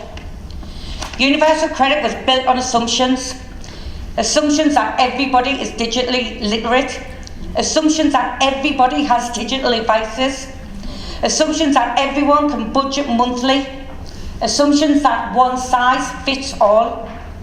It was intended to make things simpler for claimants, but did anybody, anywhere, take into consideration the barriers and issues that some claimants may have? We'll just highlight some of the glaringly obvious flaws in the system. So if you live in England and Wales and get help with your rent, this is now included in your monthly payment, so you pay the landlord directly. If you live with somebody as a couple, you're both entitled to claim universal credit. You get a joint payment paid into a single bank account. Universal credit is paid in arrears, so it can take up to, and sometimes it's longer, but up to 5 weeks after a claim is made to get your first payment. And more importantly, you make your claim online. So, just using a bit of common sense, shouldn't somebody have asked a question such as, what about if you don't have a bank account? It's not as easy as people think to open a bank account. What about if your partner withholds or squanders the payments? What about if you've never budgeted monthly in your life, or you haven't got the capacity to budget? What about if you've waited that long for your payments, you use your advance payments and don't pay your rent, but you pay for school uniforms, Christmas, pay back loans? On some incidences that I think a lot of people in here would have heard of, that the monthly payment's gone in and people have booked a holiday or bought a 50-inch TV or whatever else because they're that sick of being skinned. What are you supposed to do for the 5 weeks while you wait for the transition to kick in? And what about if you can't go online? You've got no laptop, no computer, no smartphone. Everything about this benefit is online. Every time somebody wants to ask a question, they have to go to the journal and ask that question online. I'll tell you some of the answers to some of these issues and barriers that I faced in my own community. People are told to use the bridges or McDonald's for 35 hours a week, for up to 35 hours a week, to get free internet access. Fantastic. Or are we taking away people's dignity, telling them to sit in a public place for 35 hours a week so they can get online? Has anybody even thought, is this Wi-Fi secure? Is somebody going to hack and take away these people's personal details? Are we going to get an influx in like internet fraud? It could be unsecure Wi-Fi these people are using and nobody's even given a thought about that. Or is this just once again put a plug in to an avalanche of problems that we're facing? We're told that people need to learn to budget. Great, fantastic advice. So why does universal credit then give advance payments, putting people in debt straight away? And what about those people with addictions, those people with learning difficulties who cannot manage their own money? There's not enough resources in place to help these people.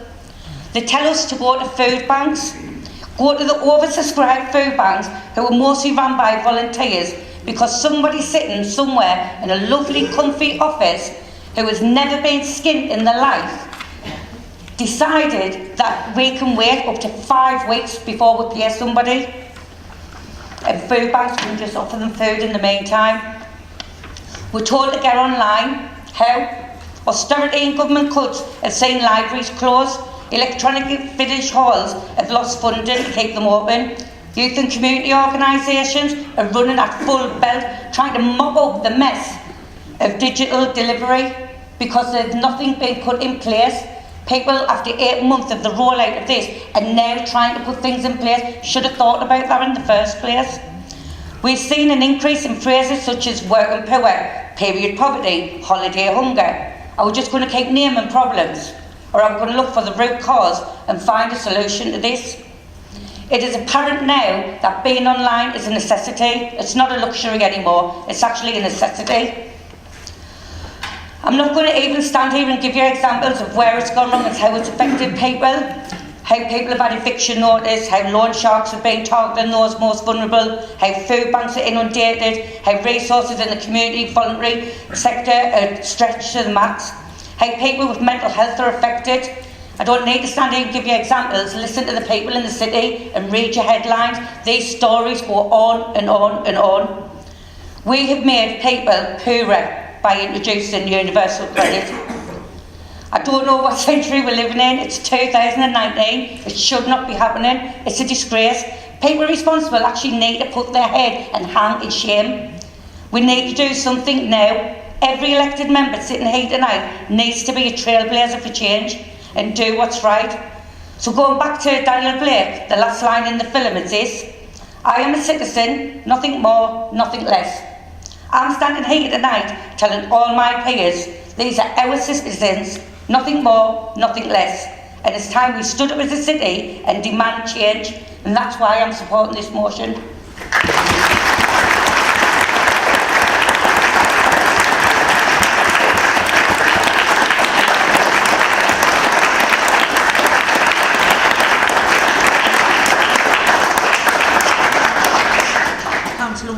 you very much indeed. Councillor Heron? Absolutely fantastic speech, I've got to say. Mine is, I suppose, personal in a lot of ways. I've actually had a daughter who's gone through this. She's got a complex of illnesses, Crohn's disease, fibromyalgia and severe psoriasis. She was changed over from ESA to Universal Credit. She had 8 weeks with no money at all. She got onto them and said, what am I going to do? I've got no money. Or you can borrow some. It's all right there saying you can borrow some, but you have to pay it back. Thank goodness she's had us. It went on, and when she eventually got it, and when the money came through, it worked out to £80 a month less. She's bringing up a 14-year-old boy who, teenagers, you know, they need things, but thank goodness again, she's got us. You know, they attack the most vulnerable in society, but they never attack the tax havens, the millionaires who's never go off of tax fraud or anything. They go after the most vulnerable people in society, and they always have done. The other one I'm going to tell you about is a young man. Volunteer, helps out. We found out that he'd been sanctioned. Just by chance we found out. And we said, well, why have you been sanctioned? He says, I can't read and write. He says, I did have help from an organisation, but because the funding ran out, they couldn't help him anymore. So, couldn't read and write. He went to apply for Universal Credit, as you do. He says, you know, I went to a special school. I'm talking about a young man, lack of confidence and everything. He told them he can't read and write, and you'll never guess what they told him to do, is go on a computer course. How can you go on a computer course when you can't read or write? He needed one-to-one supervision, but not only that, he had to have Wi-Fi, I suppose, as well, in the house. He hasn't got Wi-Fi, he hasn't got access to Wi-Fi. Thank goodness we have an organisation down at Penshire, a Sharp, who helped him out. I've got to say they were fantastic. These people, you know, they're our neighbours, they're our friends who's going through this. And it strikes home when it's your own family as well. I've got to say, Universal Credit is the worst thing this Tory government, and I suppose the coalition when they were in power as well, have put in force. I remember 1984, I'm sorry I'm harping on about it. I was in the kitchens when the strike was on. We did food parcels. I never thought I would be giving out food parcels 2019 to a richest country in the world. This Christmas, working in a food bank, giving out a bit extra for Christmas with a food bank. Who would think 2019 we are now in a country having to feed our own friends, family and relatives with the harshness that this government is doing to our residents? Thank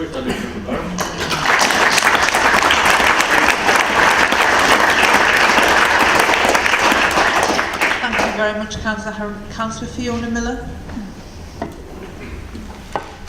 Thank you, Madam Mayor. I've got a cautionary tale, basically. I worked with children in Gateshead, and I'm providing now swimming costumes, goggles, shorts for kids, and towels. However, I want to speak on what I feel very strongly about.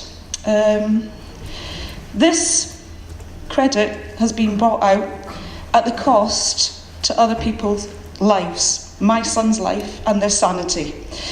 The government has made a £99 million reduction a year with this benefit, but we ask, what about the fallout? Mental health issues and people who cannot find work are placed into an impossible situation. I've got a story about a lad who found himself unemployed.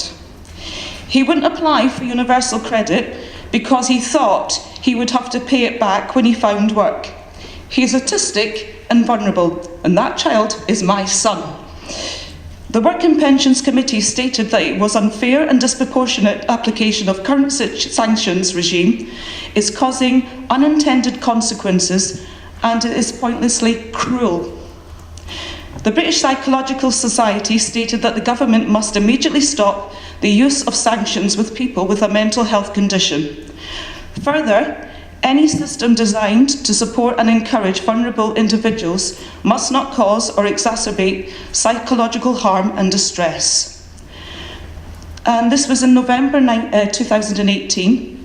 So how many months is this now? We're in 2019. So that's 5 months ago. And with other pressing issues on our government, nothing has yet been done. So the Psychological Society is extremely concerned at the further evidence of harmful impact of the welfare system contained in the National Audit Office's report on universal credit. The report highlights that the rollout of universal credit has been hampered from the start by delays and adjustments arising from problems in its administration and delivery. Of particular concern to the Society, the report demonstrates that the Department of Work and Pensions has experienced difficulty in identifying and tracking the claimants it has classified as vulnerable. Moreover, it has not measured how many universal claimants are having difficulties due to inconsistencies in data gathering across its service providers. The Department of Work and Pensions does not accept that universal credit has resulted in hardship for claimants, as advances in payments are available. This is despite a survey it conducted in 2018 that's showing that 4 in 10 claimants were experiencing difficulties, and despite official figures confirming late payments to 25% of new claimants in 2017.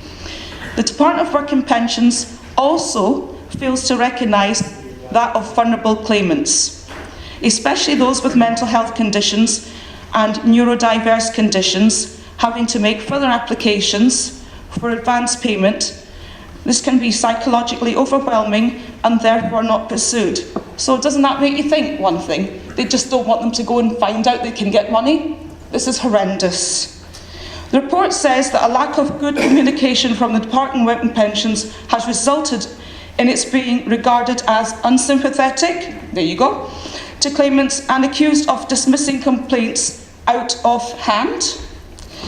Further evidence of the failure of universal credit is highlighted by its increase in the use of food banks, at least some of the areas in where a full system of universal credit has been introduced, and by a greater demand for advisory and advocacy services. So that's 52% increase since the full rollout over 12 months. 70% of our claimants have gone into debt.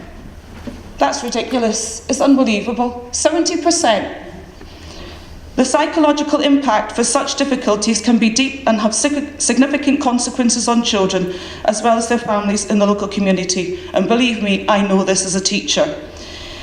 The aim of universal credit was to simplify the support by one system replacing multiple systems and to tackle, believe it or not, poverty through increased take-up. Oh, well, it seems there seem to be more poor families now than there ever has been. This is just ridiculous. However, the evidence published today strongly suggests that, just as with personal independence payments and employment support allowance, a system designed to be simpler and more supportive is having a considerable negative impact on claimants, some of whom are already extremely vulnerable. We've been talking about Daniel Blake. There's a new film out, it's called Jellyfish, where a young lady who's 15-year-old has to give herself up for prostitution to actually support her family because her mother has a mental health condition and can't actually claim universal credit. Horrendous. I can only say that this is damning assessment of universal credit and the government's approach that further strengthens the case that we have made for reform of the system. We call on the government to work with us so the necessary improvements can be made. And this is Dr. Lisa Morrison Coulthard of the British Psychological Society. So I suggest that we remove it, and I support the notice of motion. Thank you.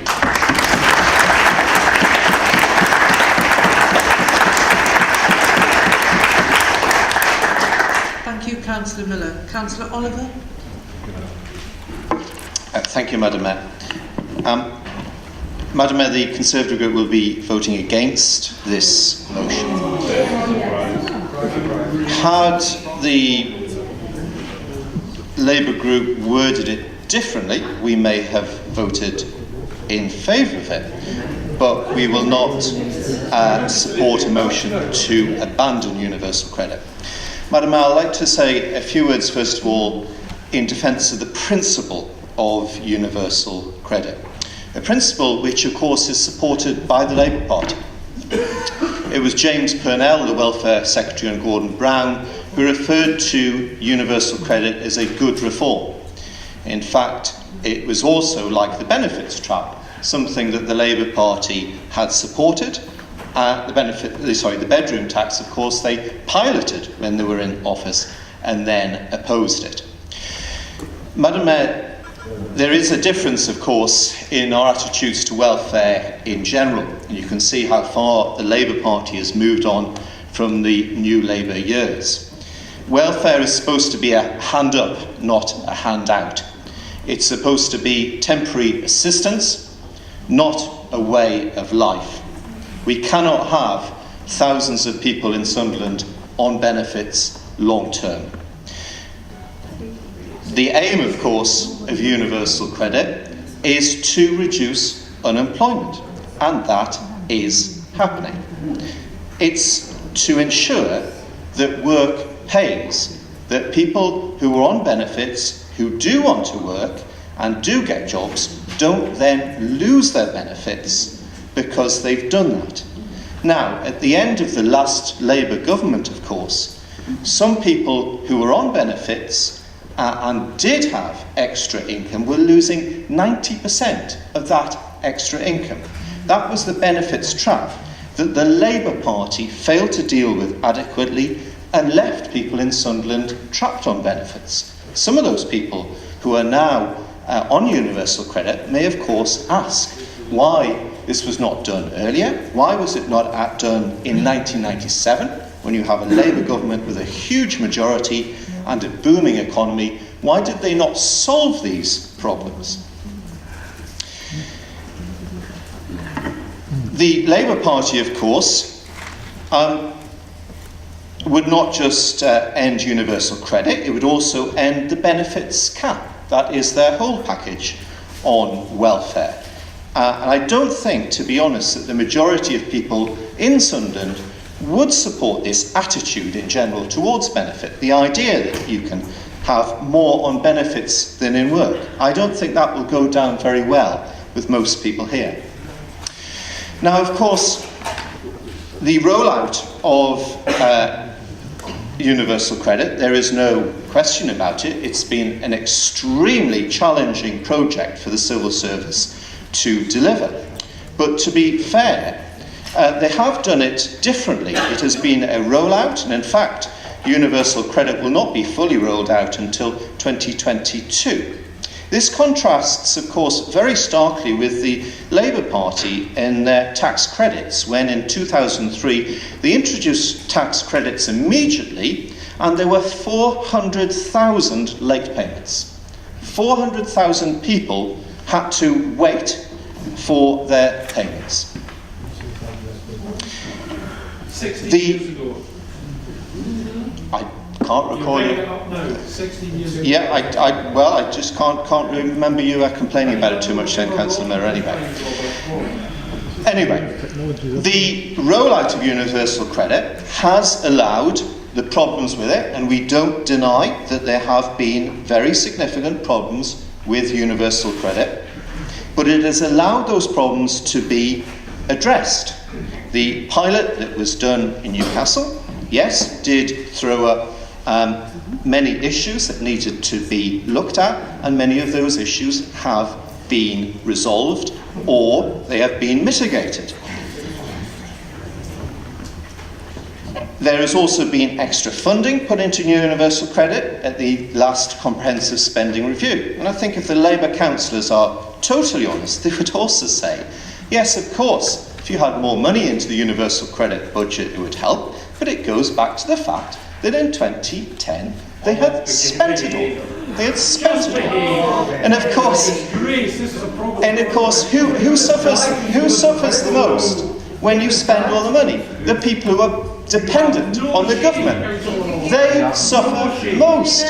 They suffer. You know, while Councillor Heron mentioned the tax havens, it's a Conservative government that clamped down on tax havens. It was a Labour government that was intensely relaxed about the filthy rich. Supported by George Osborne, I remember, Councillor Oliver. David Cameron, Panama. And his family trust. Madam Mayor, the final point I wanted to make is, of course, that universal credit needs to be seen in the context of the lowest unemployment since 1975. Now, what percentage of people are on 0 hours contracts? Was it 3%, Councillor Mullen? 4% of people are on 0 hours contracts. 4%. And within that 4%, many people want to be on 0 hours contracts. So when you get to how many people are on 0 hours contracts who want full-time employment, it is less than 4%. But Madam Mayor, the universal credit must be seen in the context of the lowest unemployment since 1975. And that is what's meant to happen. You bring in welfare reform at a time when employment is growing, so people have a chance to get work. The North East, of course, this region, has lifted off the bottom of the unemployment statistics, something that never happened under the Labour government. We were always at the bottom for England for unemployment. Now we are above Yorkshire and the Humber.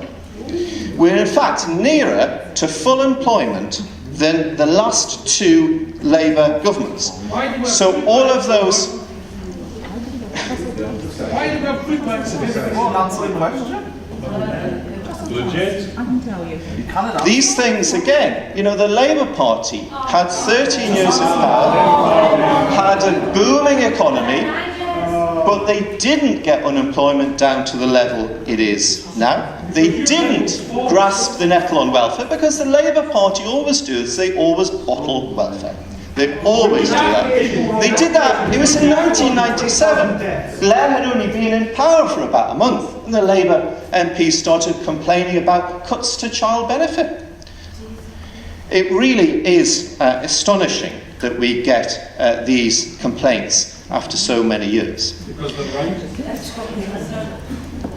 Madam Mayor, in this constituency, in Sunderland Central, the claimant count has halved. So you have the people on universal credit, but you also have half of them from 2010 are now in employment, and we would support that. That is what they should.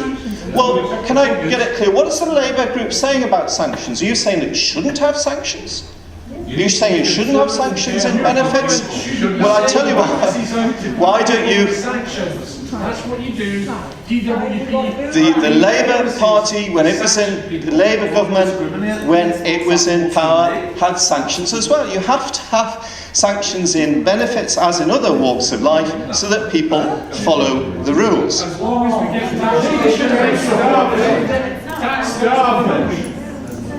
No, not starve them. Give them jobs. Give them jobs. Give them jobs. The claimant count has halved in the constituency we are in. It is half what it was in 2010. Those people have moved into employment. Go and ask them, do you really think they would prefer to be on benefits than in jobs? Do you really think that is true? Well, the thing about food banks, of course, is you can't... All right, let's settle down. Carry on. People on universal credit are Madam working. Mayor, sorry,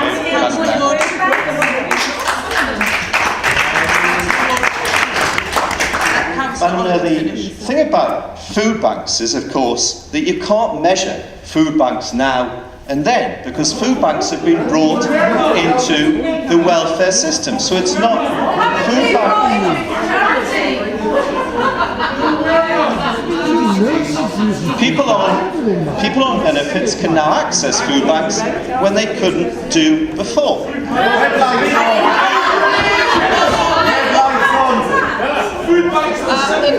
Food banks grew under the last Labour government. And again, I refer to...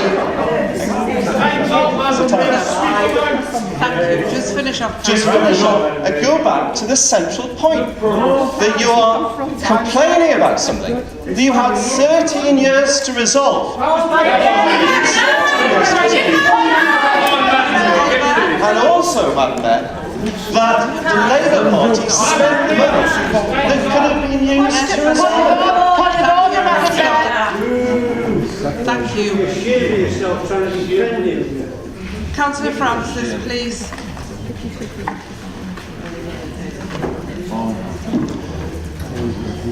Thought it might get a bit warm tonight. Madam Mayor, I have expressed my views and my doubts on universal credit many times during the meetings of scrutiny and other committees. I'll say a little bit more about that later.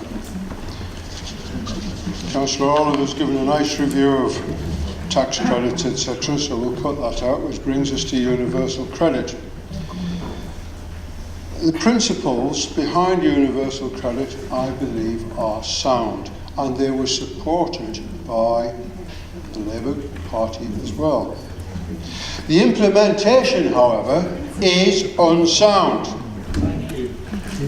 It brings hardship and fear to some recipients, and some very dubious methods are being employed by unqualified assessors. And I made that point, or I hinted at that point, when I was talking about Parkinson. The core principle, which was supported by all parties, is to encourage people to substitute work for an existence on benefits. And that is achieved by having a taper rather than a cliff edge between what is received in benefits and can be earned in wages.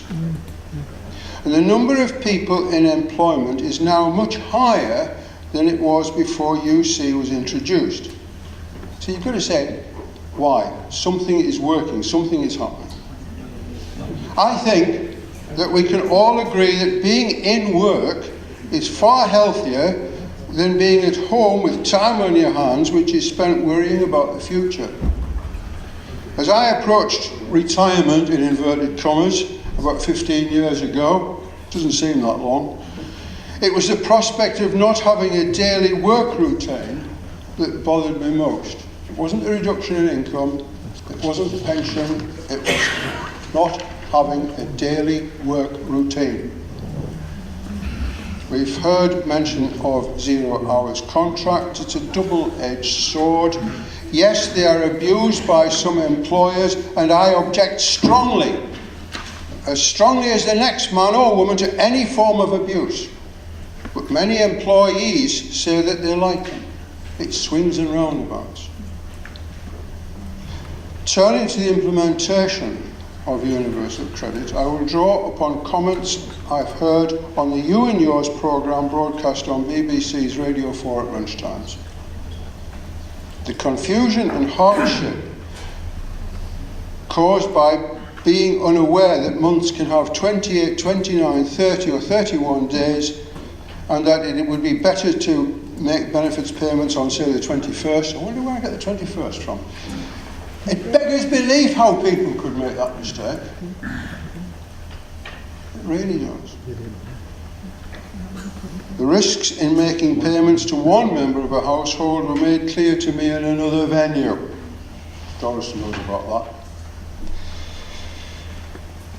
when all too frequently one heard of an uneven and inappropriate distribution of funds by a dominant member.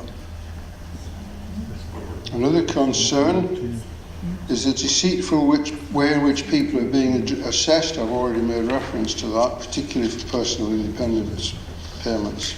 With up to 80% of negative decisions being overturned on appeal, it is clear that the private companies carrying out these assessments either do not know their job or they have a cruel, petty-minded and unchristian approach to the job in hand.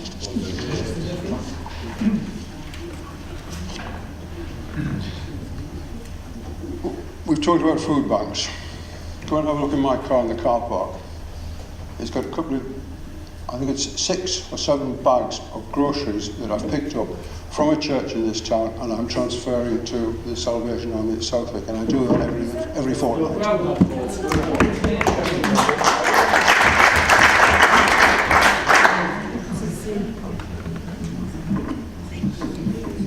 You know the story. My grandparents had to bring me up on 2 old age pensioners because my father, who was an oil engineer, didn't see fit to support me. He believed in fair shares for all, as long as he got the biggest share. He voted Labour.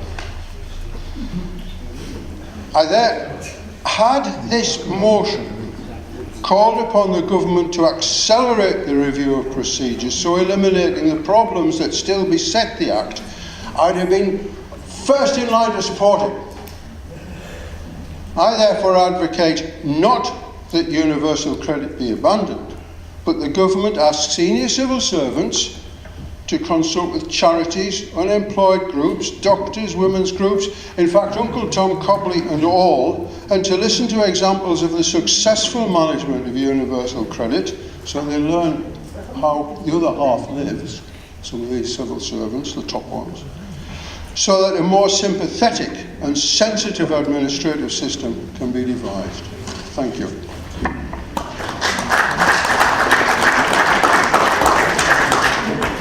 Thank you, Councillor Francis. Councillor Johnson.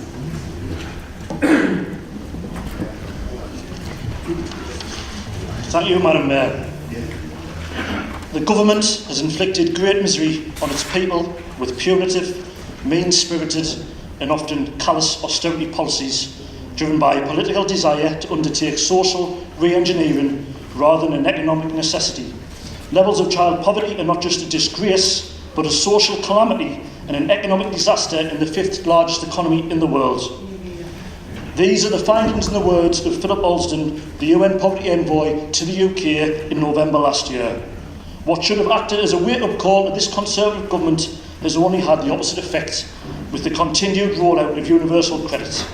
It's time they open their eyes to see the soaring use of food banks, people sleeping on our streets, including our brave ex-servicemen and women, and the complete sense of despair felt in our communities that they even appointed a Minister for Suicide Prevention. A 5-week delay in receiving benefits under universal credit has plunged so many into destitution and only inflicted harm on people's mental health, but also their finances and their work prospects, with vulnerable claimants struggling to survive. We should be standing up and fighting against poverty, Councillor Oliver, not poor people. Unfortunately, we have a Conservative government, and after tonight, Councillor Oliver, in a state of denial. A Chancellor gives tax cuts to the rich rather than use that money to alleviate poverty for millions. Is this really the compassionate and fairer society Prime Minister Theresa May said the Conservatives were delivering on for everyone? So compassionate that deflection scripts were even given to universal credit call agents, referring people online instead of addressing their concerns on the phone. Vulnerable people who have rang a helpline for someone to listen to them and to provide them with some support at a time when it was most needed to them, only to be passed around and told to use an online account, again which they might not have access to or even be able to use. How more cruel can you possibly be? The Conservatives weren't alone in this to happen. They were assisted by the Liberal Democrats when they were in power. They even claimed credit for the plastic bag charge, stating all it took was agreeing to more tax on welfare and the tightening of benefit sanctions. I hope the people of Sunderland remember these comments when the time comes. Karen Lindsay, the editor of the Liberal Democrat Voice, has since wrote, we made some howlers of mistakes, and some of them are completely avoidable. One in particular was the sanctions regime that forces people into food banks and leaves them without the basic means of providing for themselves. We agreed to that in order to get a plastic bag tax. Yes, you did. She continued, there are lessons which must be learned from this, including we should have a proper understanding of the effect on people of any policy we implement. We must always have in our mind how our policies are going to impact on people's lives. And if we don't know, we should ask the expert organisations who support people in poverty. Locally, Madam Mayor, the Liberal Democrats have proved that they haven't learned any lessons, shamefully trying to reduce the funded area committee budgets that would directly target projects like digital inclusion and Are You Ready for Universal Credit? The very projects set up and funded to support people who are in need of help due to the austerity measures that the benefit sanctions they agreed to implement when they were in government with the Conservatives. Well, they might learn something tonight, as well as Councillor Oliver. The demand for these projects now far outweighs estimates, and this will only continue to grow, with people requiring much more longer-term support than it was first anticipated. Gen 2 have already stated in the Coalfield area there are 492 customers in receipt of universal credit, of which 60% are now in arrears. With support from the Coalfield Area Committee and through the People Board projects, Are You Ready for Universal Credit has helped enrol 55 people onto universal credit and increase the digital skills of many more. 26 advice sessions have been delivered at Sharp and Shiny Row and at the Hetton Hub at the Hetton Centre, with a further 32 people provided with one-to-one support, taking that number to over 100 people since the project started in July last year. Something for them to remember on how decisions will impact on people's lives.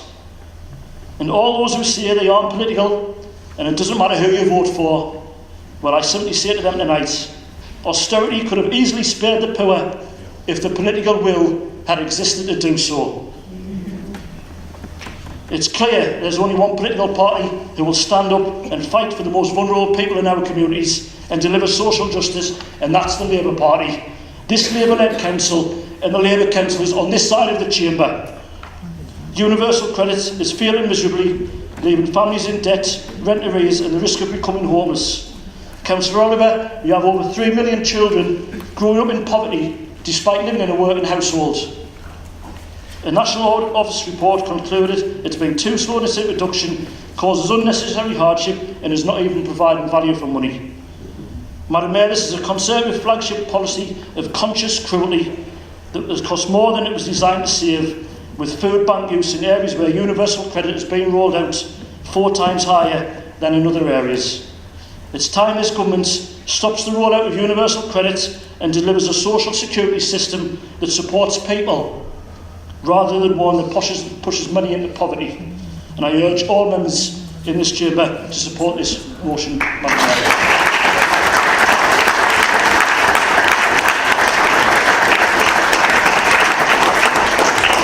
Councillor McLennan. Thank you, Madam Mayor. We've heard many passionate speeches tonight, with speakers recalling their own experiences and their exposure to universal credit and the people who have suffered. They are not alone. Several years ago, not long after the new benefit regime was introduced, I celebrated my birthday with a trip out with the late Councillor Colin Anderson to see the opera. My husband does not particularly like opera.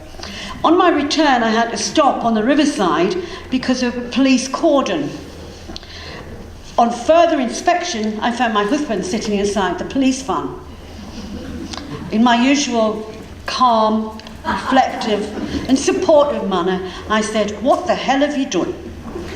It turned out he had actually found a body on the riverside. And that body was of a young man who had hit financial hardship in the extreme and had decided to throw himself off the A19 bridge and landed obviously on the riverside. That was in the early days. We're now talking about thousands and thousands of people dying or suffering hardship. So I'm delighted to be able to support this motion. I don't normally speak in the chamber, but I do feel I have to tonight. When universal credit was revealed in 2010 by the DWP, supposedly to cut benefit claim complexity and poor incentives to work. It saw the merging of 6 benefits: employment support, that's ESA, child tax credit, working tax credit, housing benefit and income support. The merger saw combining child tax credit with working tax credit, transferring housing benefit from local authorities to the DWP, and transferring tax credits from HMRC. Overall was the aim to make work pay, as Councillor Oliver pointed out, and to reduce benefits paid as income increased.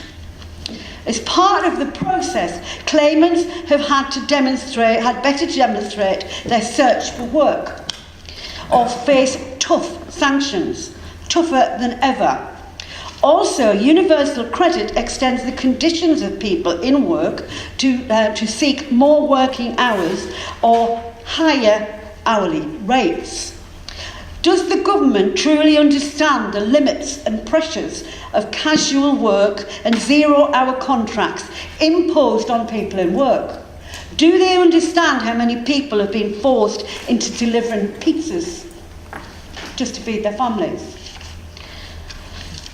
At the same time as universal credit was introduced, the government tightened the access to working age social security, through more eligibility restrictions or reductions in benefit values. These included freezing the uprating of most working age benefits until 2020, lowering the eligibility threshold rent for local housing allowances and benefits cap, means testing and child benefit, replacing a disability living allowance with personal independence payment. In addition, in 2010, the government accelerated the transfer of invalidity benefit to work capability assessments. With all their ruthlessness, it has to be said. This package of changes, I believe, targeted the poorest people in society, children already living in poverty, those with the lowest level of skills who have been unable, not unwilling, unable to upskill to meet the demands of employers in the 21st century. Those with severe mental health issues and/or substance misuse problems.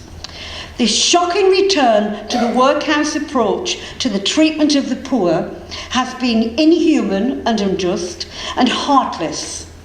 Instead of reducing benefit claims, it has worsened the conditions of claimants, and there is no evidence of any success in 10 years. We have had scores of suicides caused by income reduction and/or sanctioning, increased incidence of mental health issues requiring hospitalisation or other interventions, costing the public purse money, say with one hand, spend with the other. Targeting of specifically vulnerable groups, lone parents, people with disabilities and care leavers, easy touches for those with mysterious targets to reach. Additional strain on poor families and resultant marriage breakdowns with unavoidable alternatives to adoption of the children. Adoption numbers are known to be going up.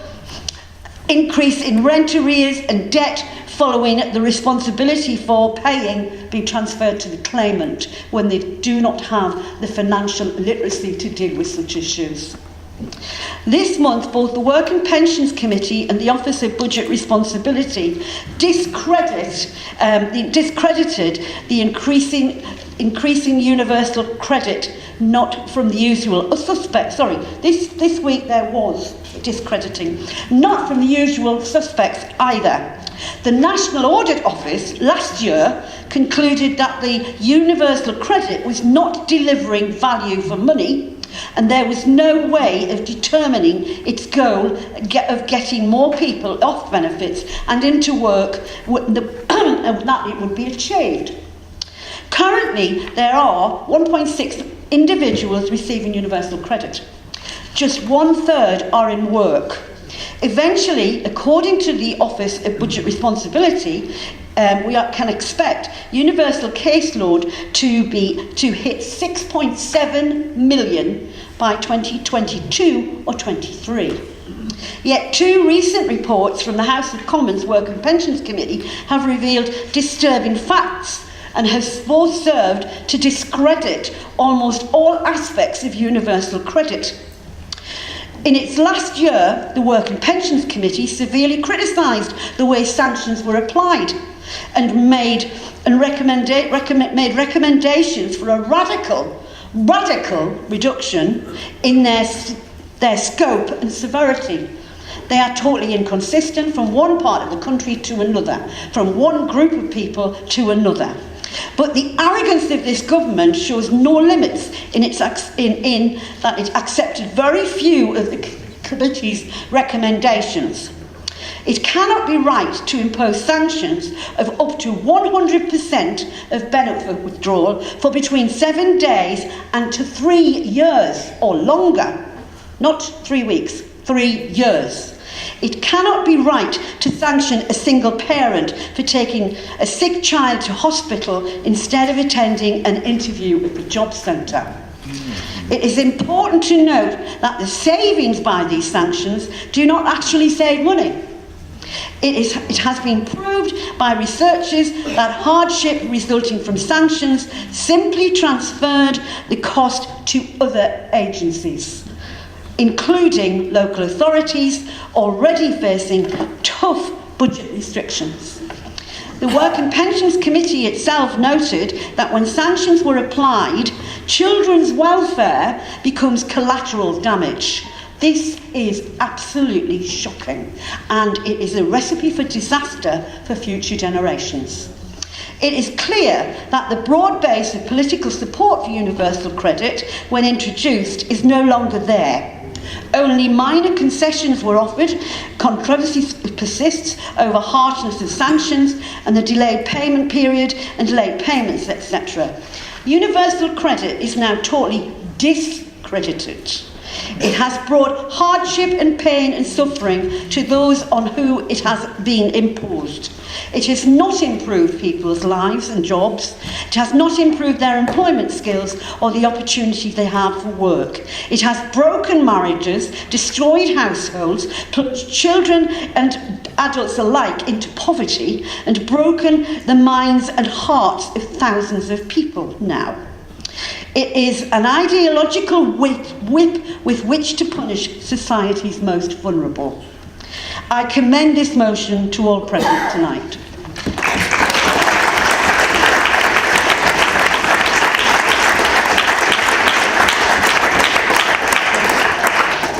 Councillor Turner, do you wish to speak? Thank you, Madam Mayor. Our local food bank has seen an increase in the number of clients since Universal Credit went live. The main reason being that they are having to wait about 5 weeks with no money whilst the benefits are changed over, which means they have to borrow money, which is then deducted from their next money, which then means they have less money the next month, and so it goes on. There is no face-to-face contact with anyone, as everything is done online. They have to write a journal about job searching, etc., which the job centre can access to see what they are doing. Consequently, quite a few of them come to the food bank very angry and upset because of the position they are in. Most of them are getting into debt with gas and electric. One of the clients, who the food bank has supported for a while, said when asked what he would do if there was no food bank, he said he would just go shoplifting to feed himself. Another one said it could be a good thing to be put in prison because they would get fed and have no bills to pay. It's so sad that clients feel this way. Another issue with universal credit is that claimants have to write a letter to their landlords to get their rent taken off their money before they receive it. But there is so many of them with mental health problems that they are unable to sort this out, and are ending up with massive rent arrears. Rent arrear increases was verified by the Gentoo representative who spoke at the Coalfield Area Committee. The organisers of the food bank have not heard one person say that it is a good benefit or it works better than the other benefits, and for this reason I would support the motion.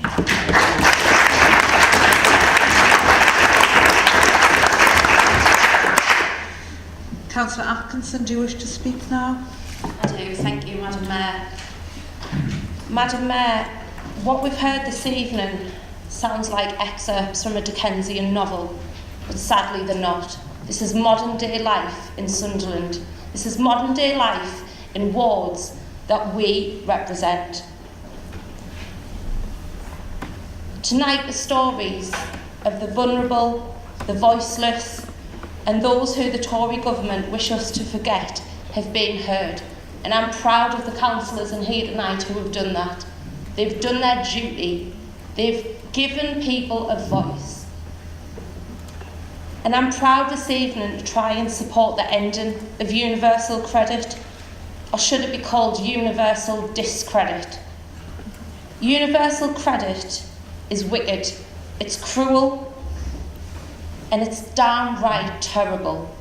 And they're words that could so easily be so fitting for its main architect, IDS, Ian Duncan Smith.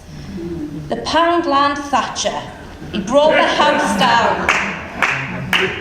He brought the house down with his zealot ideology and his catalogue of incompetence. I tell you what, it's one disaster after another. And to put it bluntly, universal credit is economically illiterate. Hearing the tragedy of the stories this evening brings it home, or it should to some councillors, the sheer scale of the crisis that universal credit is creating here in Sunderland. Councillor Blackett, there's another one for you, another crisis in Sunderland, not a climate one, an economic one, a one of the Tories creating. Families are no longer just on the breadline, they're at breaking point. And wow, Councillor Oliver, or should we call him Councillor Antoinette, let them eat cake at the food banks. What can I say, Robert? Robert, I thought you were better than that. I can't believe you can stand by those statements tonight. I can't believe the shameful statements. Councillor Dixon, I will be patronising again, and I'm sorry, but I've got to be. They were shameful statements tonight, Robert. You were saying almost that you were proud of food banks. This is a shameful... personal information explanation, yeah, you need them. No, I did not say I was proud of food banks. No, I did not say I was proud of food banks, Madam Mayor. I did not say that. Well, we'll have to agree to differ. I don't remember. I couldn't say whether that was said or not. Be on the recording, Robert? Yeah. Well, it was a shameful manoeuvre, Robert. Saying that work pays, it doesn't. Well, it certainly doesn't under the Tories' new statistics, because you're on 0 hours contracts, you're a carer, you're a stay-at-home mum, you work for an hour. Welcome to the Tories' work statistics, because they're all counted now. No wonder your statistics are going through the floor when you're just including every Tom, Dick and Harry into them. It's shameful, shameful, shameful manoeuvres time and time again to make yourselves look better. This is disgraceful. And you talked about tax credits. Universal credit is someone's full income. It's not an add-on. It's not someone in work trying to better themselves. It's not the Labour government trying to prop up some Tory big banker who's running G4S like Theresa May's husband, who doesn't pay a living wage. It's none of that of it.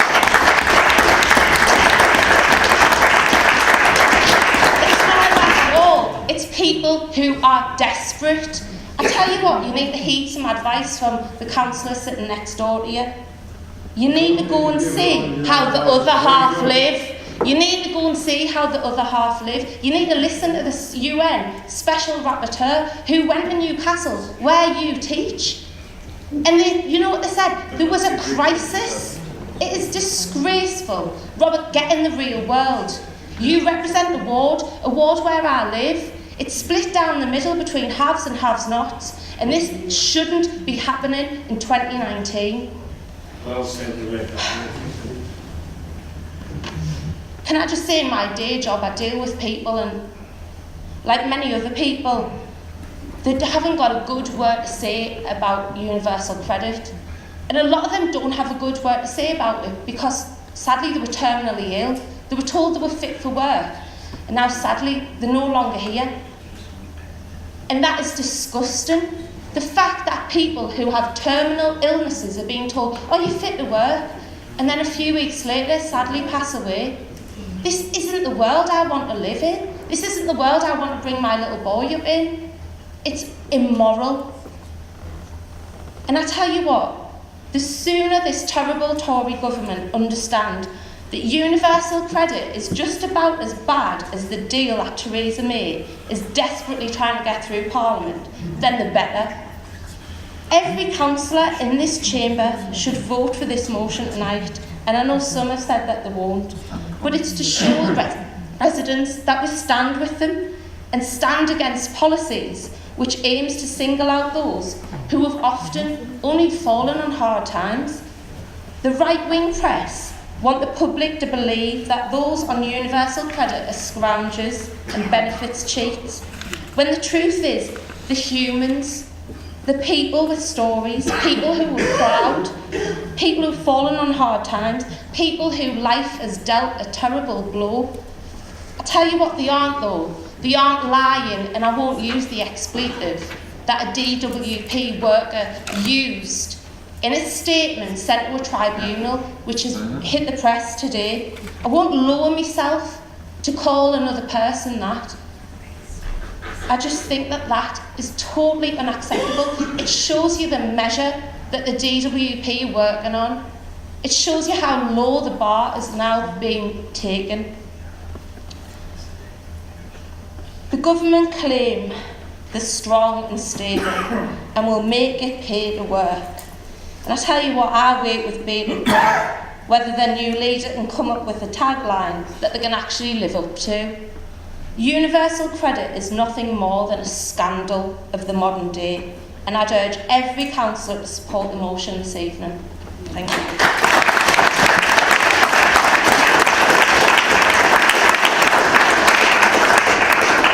Councillor Atkinson. Councillor McKnight, you have a right of reply. Thank you, Madam Mayor. Sorry, I haven't got you down. I'm sorry I haven't got you down, Councillor O'Brien. But we will allow you to say, if you keep it short. It is quite brief. The Liberal Democrats will support this motion, and I'm quite shocked and somewhat appalled that someone could actually defend the indefensible, and this is quite indefensible. And I don't know how those people will look at themselves in the mirror tomorrow morning. Thanks, Madam Mayor. Thank you, Councillor O'Brien. Councillor McKnight. Thank you, Madam Mayor. Where to start after that? Well, first of all, I'd just like to say thank you to my colleagues on this side of the chamber. Obviously, Karen, Juliana, Fiona, Kevin, Barbara, and Doris and Rebecca for absolutely just spellbinding discourse. It was just jaw-droppingly, frighteningly sobering, to be quite frank. I'd also like to thank Stephen O'Brien as well for supporting the motion. Councillor Francis, I do applaud you in doing your bit for supporting food banks. Councillor Scullion, Councillor Heron, Councillor Johnson, Councillor Cunningham and I also support our local food bank. But this is, we regularly do this on a monthly basis, but and more frequently than that. But Rebecca put in the best terms possible, this is 2019, we shouldn't be doing this. What kind of society are we where we're relying on charity for people for their basic needs? I have to say I'm really disappointed at Councillor Oliver. I thought more highly of him than that. Rebecca stole my line about Marie Antoinette. Nice one. And a hand up, not a handout. Well, I'd like to point out that an awful lot of universal credit claimants are working. We've already said that in this chamber. And they would be well served to remember that come May. Because an awful lot of these people will vote in the elections and they need to remember that fact. You also mentioned about fraudulent claims. Well, actually, if you look at the statistics, there's less than £1 billion worth of social welfare, social benefit this country is actually claimed fraudulently. But you compare that to the £70 billion which is actually used in tax loopholes in this country and used in tax avoidance schemes by many of the Tory party. David Cameron's family springs to mind, because they made quite a lot of money out of it over the years. So it's kind of disappointing. It kind of puts things into perspective when we actually go and we go after the vulnerable, the needy, the ill, the working, the poor, but we can't go after the rich. So where's the balance there? 1 billion, 70 billion. Let's think about that one. You also mentioned about the drop in unemployment. This is largely due to the 0 hours contract. I've got a member of my own family, my own son, on a 0 hours contract. He doesn't claim universal credit. He doesn't want to. Luckily, I'm in a position where he doesn't have to anyway, because he doesn't want the indignity of actually going through that system. And it's not designed to support people whose income flexes. 1 week with someone get 12 hours, next week will get less, next week will get more. And it's just a nightmare to try and sort that out. It's just unflexible. We also mentioned about people working on universal credit. I'll give you another example. A disabled woman who has been receiving ESCA for 6 years recently started work for 25 hours a week. This is as much as she can manage. Under the old system, she would have been able to claim working tax credit as a disabled worker, but she's been told that she's not entitled to any universal credit and is struggling financially. Another damning indictment. And we come back to the old chestnut about, well, why didn't Labour do something about this when they were in power? Get this, that was 9 years ago. 9 years of Tory incompetence. 9 years of Tory blame culture because they cannot get their act together. And the fact let's just beat the poor instead. It's just a depressing litany of stories that we've had tonight. Experiences, personal experiences that we've had from our constituents, from our families, from our friends. And it's just not acceptable. Rebecca was right. It's like something out of a Dickensian novel. It's like something that people would have gone to the workhouse for in the not too distant past. It's wrong. So, Madam Mayor, I'd just like to finish. I'd just like to say it. I'm actually proud to bring this motion tonight. I'm proud to give a voice to the voiceless people on universal credit and the poor in this city. And I'm just happy to be able to lob brick at the plate glass window of Tory pomposity. Please support the motion.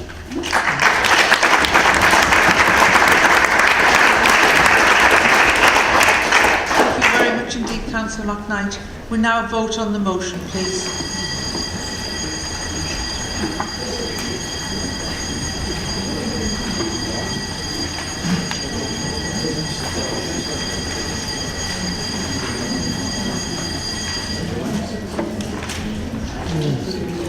Madam Mayor, there are 50 votes in favour and 6 against, and therefore the motion is carried.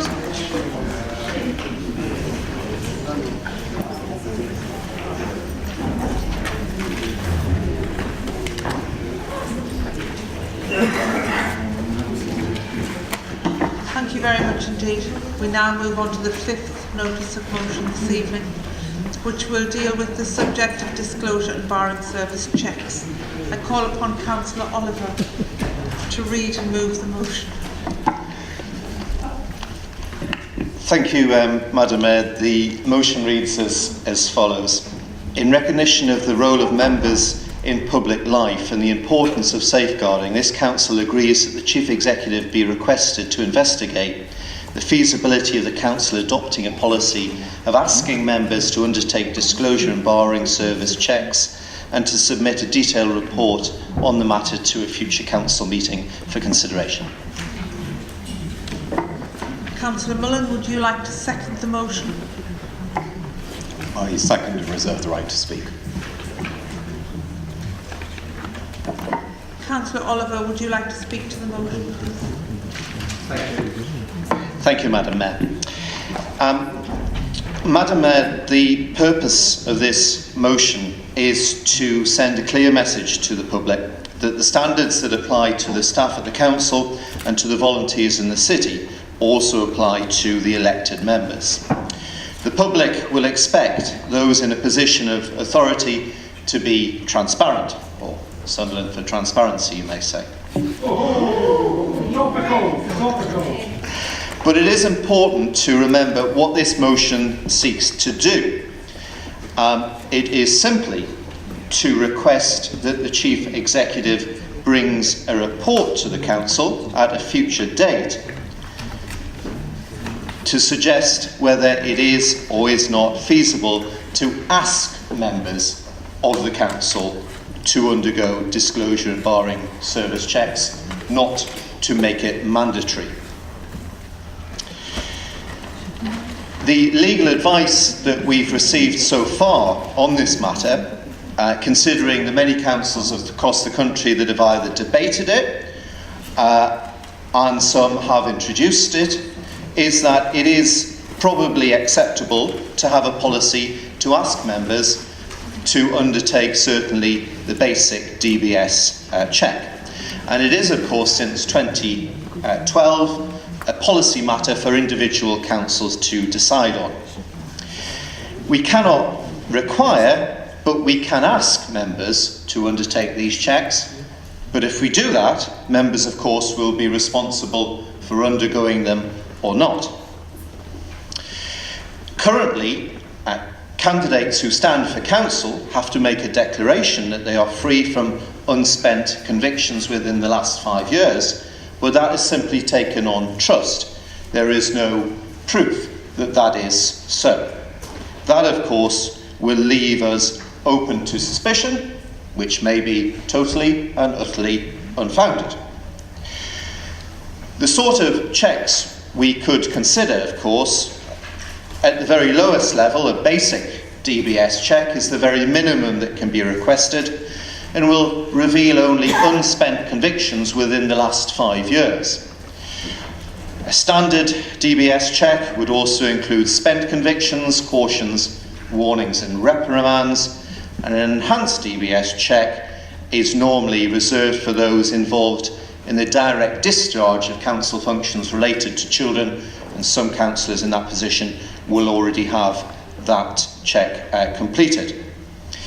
Madam Mayor, we would suggest, and of course I reiterate, the purpose is to ask the Chief Executive to report back, but we would suggest, of course, that while we could not insist on councillors having the checks, it would be up to the whips of each group to provide their own provisions for ensuring that it was done within each group, and the Conservative group gives a pledge that we would do that on our side. The information from these checks would be available, of course, to the council, and the monitoring officer would require sight of them and keep a record of them, but it would not, I understand, be lawful for the checks or for who has completed or not completed them to be published publicly, such as on a website. The cost would not be prohibitive. It would cost approximately £26 each for a councillor to have a basic check. Councillors could be asked to pay for them themselves out of their allowances. It would come to 0.3% of a member's basic allowance. If the council were to pay for all 75 of them, it would cost less than £2,000. Some people, of course, will already have checks if they are school governors or in a position of authority over children, and those checks are, of course, portable. But that brings me, Madam Mayor, to the reason why we should, of course, have them. It is because if you need them as a school governor, surely you need them as a councillor.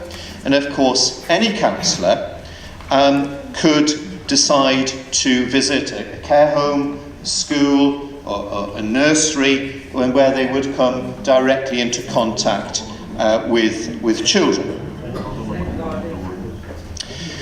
Madam Mayor, to conclude, Durham County Council, our nearest neighbour, of course, has since May of 2017 required all elected members to be subject to a DBS within 14 days of their election and to renew that every 5 years. And I would suggest to Council that that and what I propose, of course, in broad terms for the Chief Executive to consider is an appropriate and proportionate measure designed to restore trust in members of the Council, and I ask for support across the Chamber. Thank you, Madam Mayor.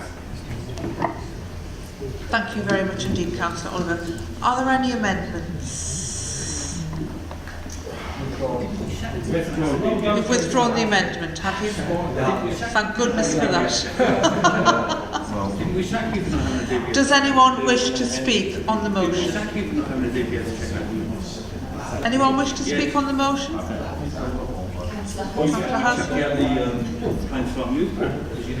Is that all, Councillor Hasswell? Thank you, Councillor Hasswell. You may speak. Thank you, Madam Mayor. I'll be as quick as possible. The point of our amendment was to really focus down that we would support basic checks for all councillors, and it was detailed within the enhanced checks would be for anybody sitting on any board committee which would involve, or portfolio position which would involve working with children and young people, just to ensure the security and safety of those children. Therefore, we will be supporting the motion as it is. Thank you. Thank you very much indeed, Councillor Hasswell. Councillor Mullen, do you wish to speak? Yes, thank you, Madam Mayor. Before I make the speech like planned, Councillor Russell has just said that he and Councillor Tye previously sacked me for refusing to have a DBS check at the Plyns Farm Community Centre. I'd just like to... Point of clarification, Madam Mayor. He wasn't a councillor at the time, he was a volunteer at a youth group. None of the volunteers had DBS checks. We offered to provide funding for all the volunteers to have DBS checks. Anthony Mullen was one of those who refused and left the services of the Plyns Farm Youth Group. So I'm amazed actually at this volte-face and how keen you are to have a DBS check now. But I'll be fascinated to see yours, Ant, because you weren't keen to show it when you were a volunteer at a youth group, weren't you? Thank you, Councillor Russell. It'll be interesting to see what Councillor Mullen has to say. Thank you, Madam Mayor. I actually wasn't a volunteer. I was a child attending the youth group. At the time that Councillor Russell refers to, I was under the age of 18, so I expect an apology for that. Well, Anthony, in your election literature, you said you were a volunteer there, and you were a volunteer there, and you were on the management committee. Sorry, you were a volunteer there. I don't believe. And Madam Mayor, sorry, does Councillor Russell have the right to speak like this? He should not be speaking. He's not being called, he's not tabled to speak in this debate at the moment. Neither should you. It's a disgrace. Now, get your taxi.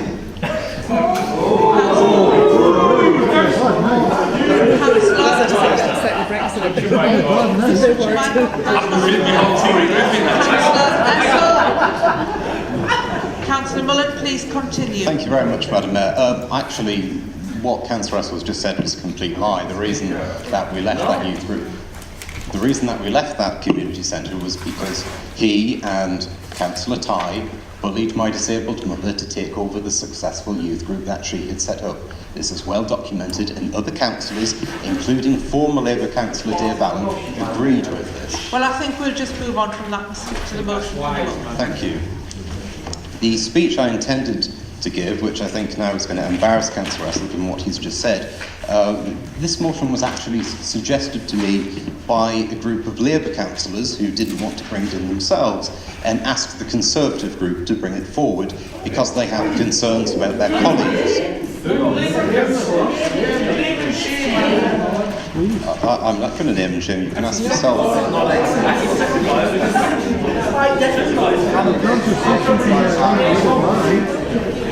Gentlemen, come on, it's 10:15, it's late. Get on with it, please. Settle down. Thank you, Madam Mayor, again. In recent years, the reputation of this council, as you'll be aware, has been damaged by various scandals. Councillors, for example, found to have accessed hardcore pornography on council laptops. It's lost the whole. It's directly relevant to what we're talking about. A former councillor arrested for historical sexual offences, and more recently the case with former councillor Paul Middleton. And I have written here, Madam Mayor, the point that while these were Labour councillors, I have no intention whatsoever of suggesting that Labour members are complicit in this. In fact, I know from the people I've talked to about this motion that they are equally... I haven't actually finished making the point, Councillor Miller. I was about to say it. No, you are slurring and smearing my group of councillors. No, if you actually... If you let me finish the paragraph, I was just about to say are equally disgusted and have no part in it. Well, don't mention it then. But I was mentioning it because I've been asked by Labour councillors to bring this forward. And in addition to these recent accusations, there's further evidence that the public has lost faith in the council, levelling towards all of us accusations of corruption, and whether they are true or not, it highlights the contempt and the distrust that they have. So our proposal to introduce DBS checks for councillors is intended to be a step in the right direction towards repairing that relationship with and our reputation in the eyes of members of the public. By offering greater transparency, this proposal intends to uphold the integrity and professionalism of councillors.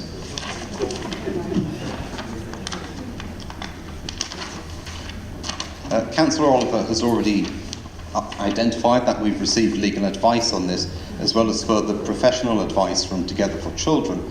And while we initially wanted to introduce enhanced DBS checks for councillors, this isn't actually a possibility because the role of councillor doesn't meet the criteria that the Disclosure and Barring Service sets out for enhanced checks. It's not a directly relevant position.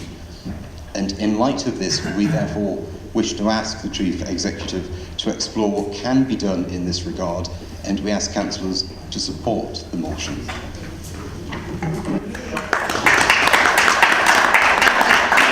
Councillor Oliver, you have a right to reply before we go to the vote.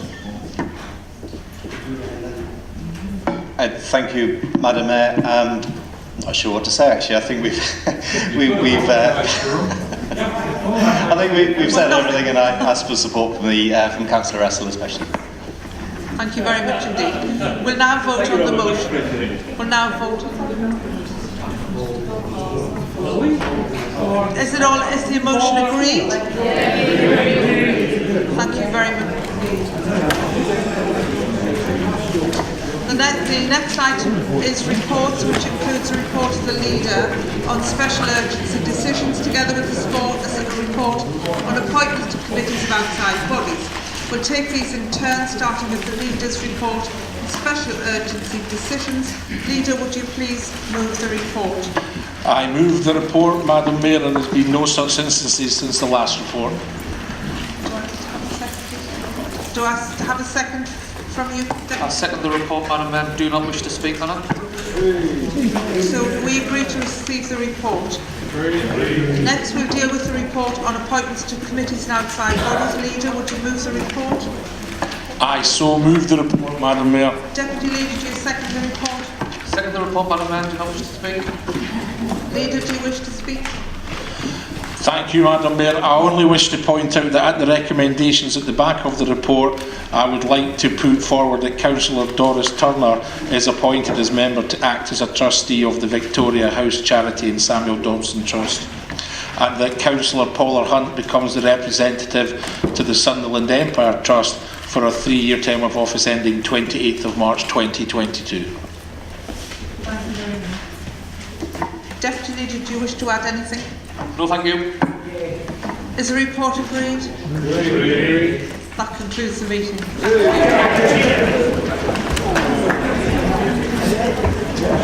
Thank you.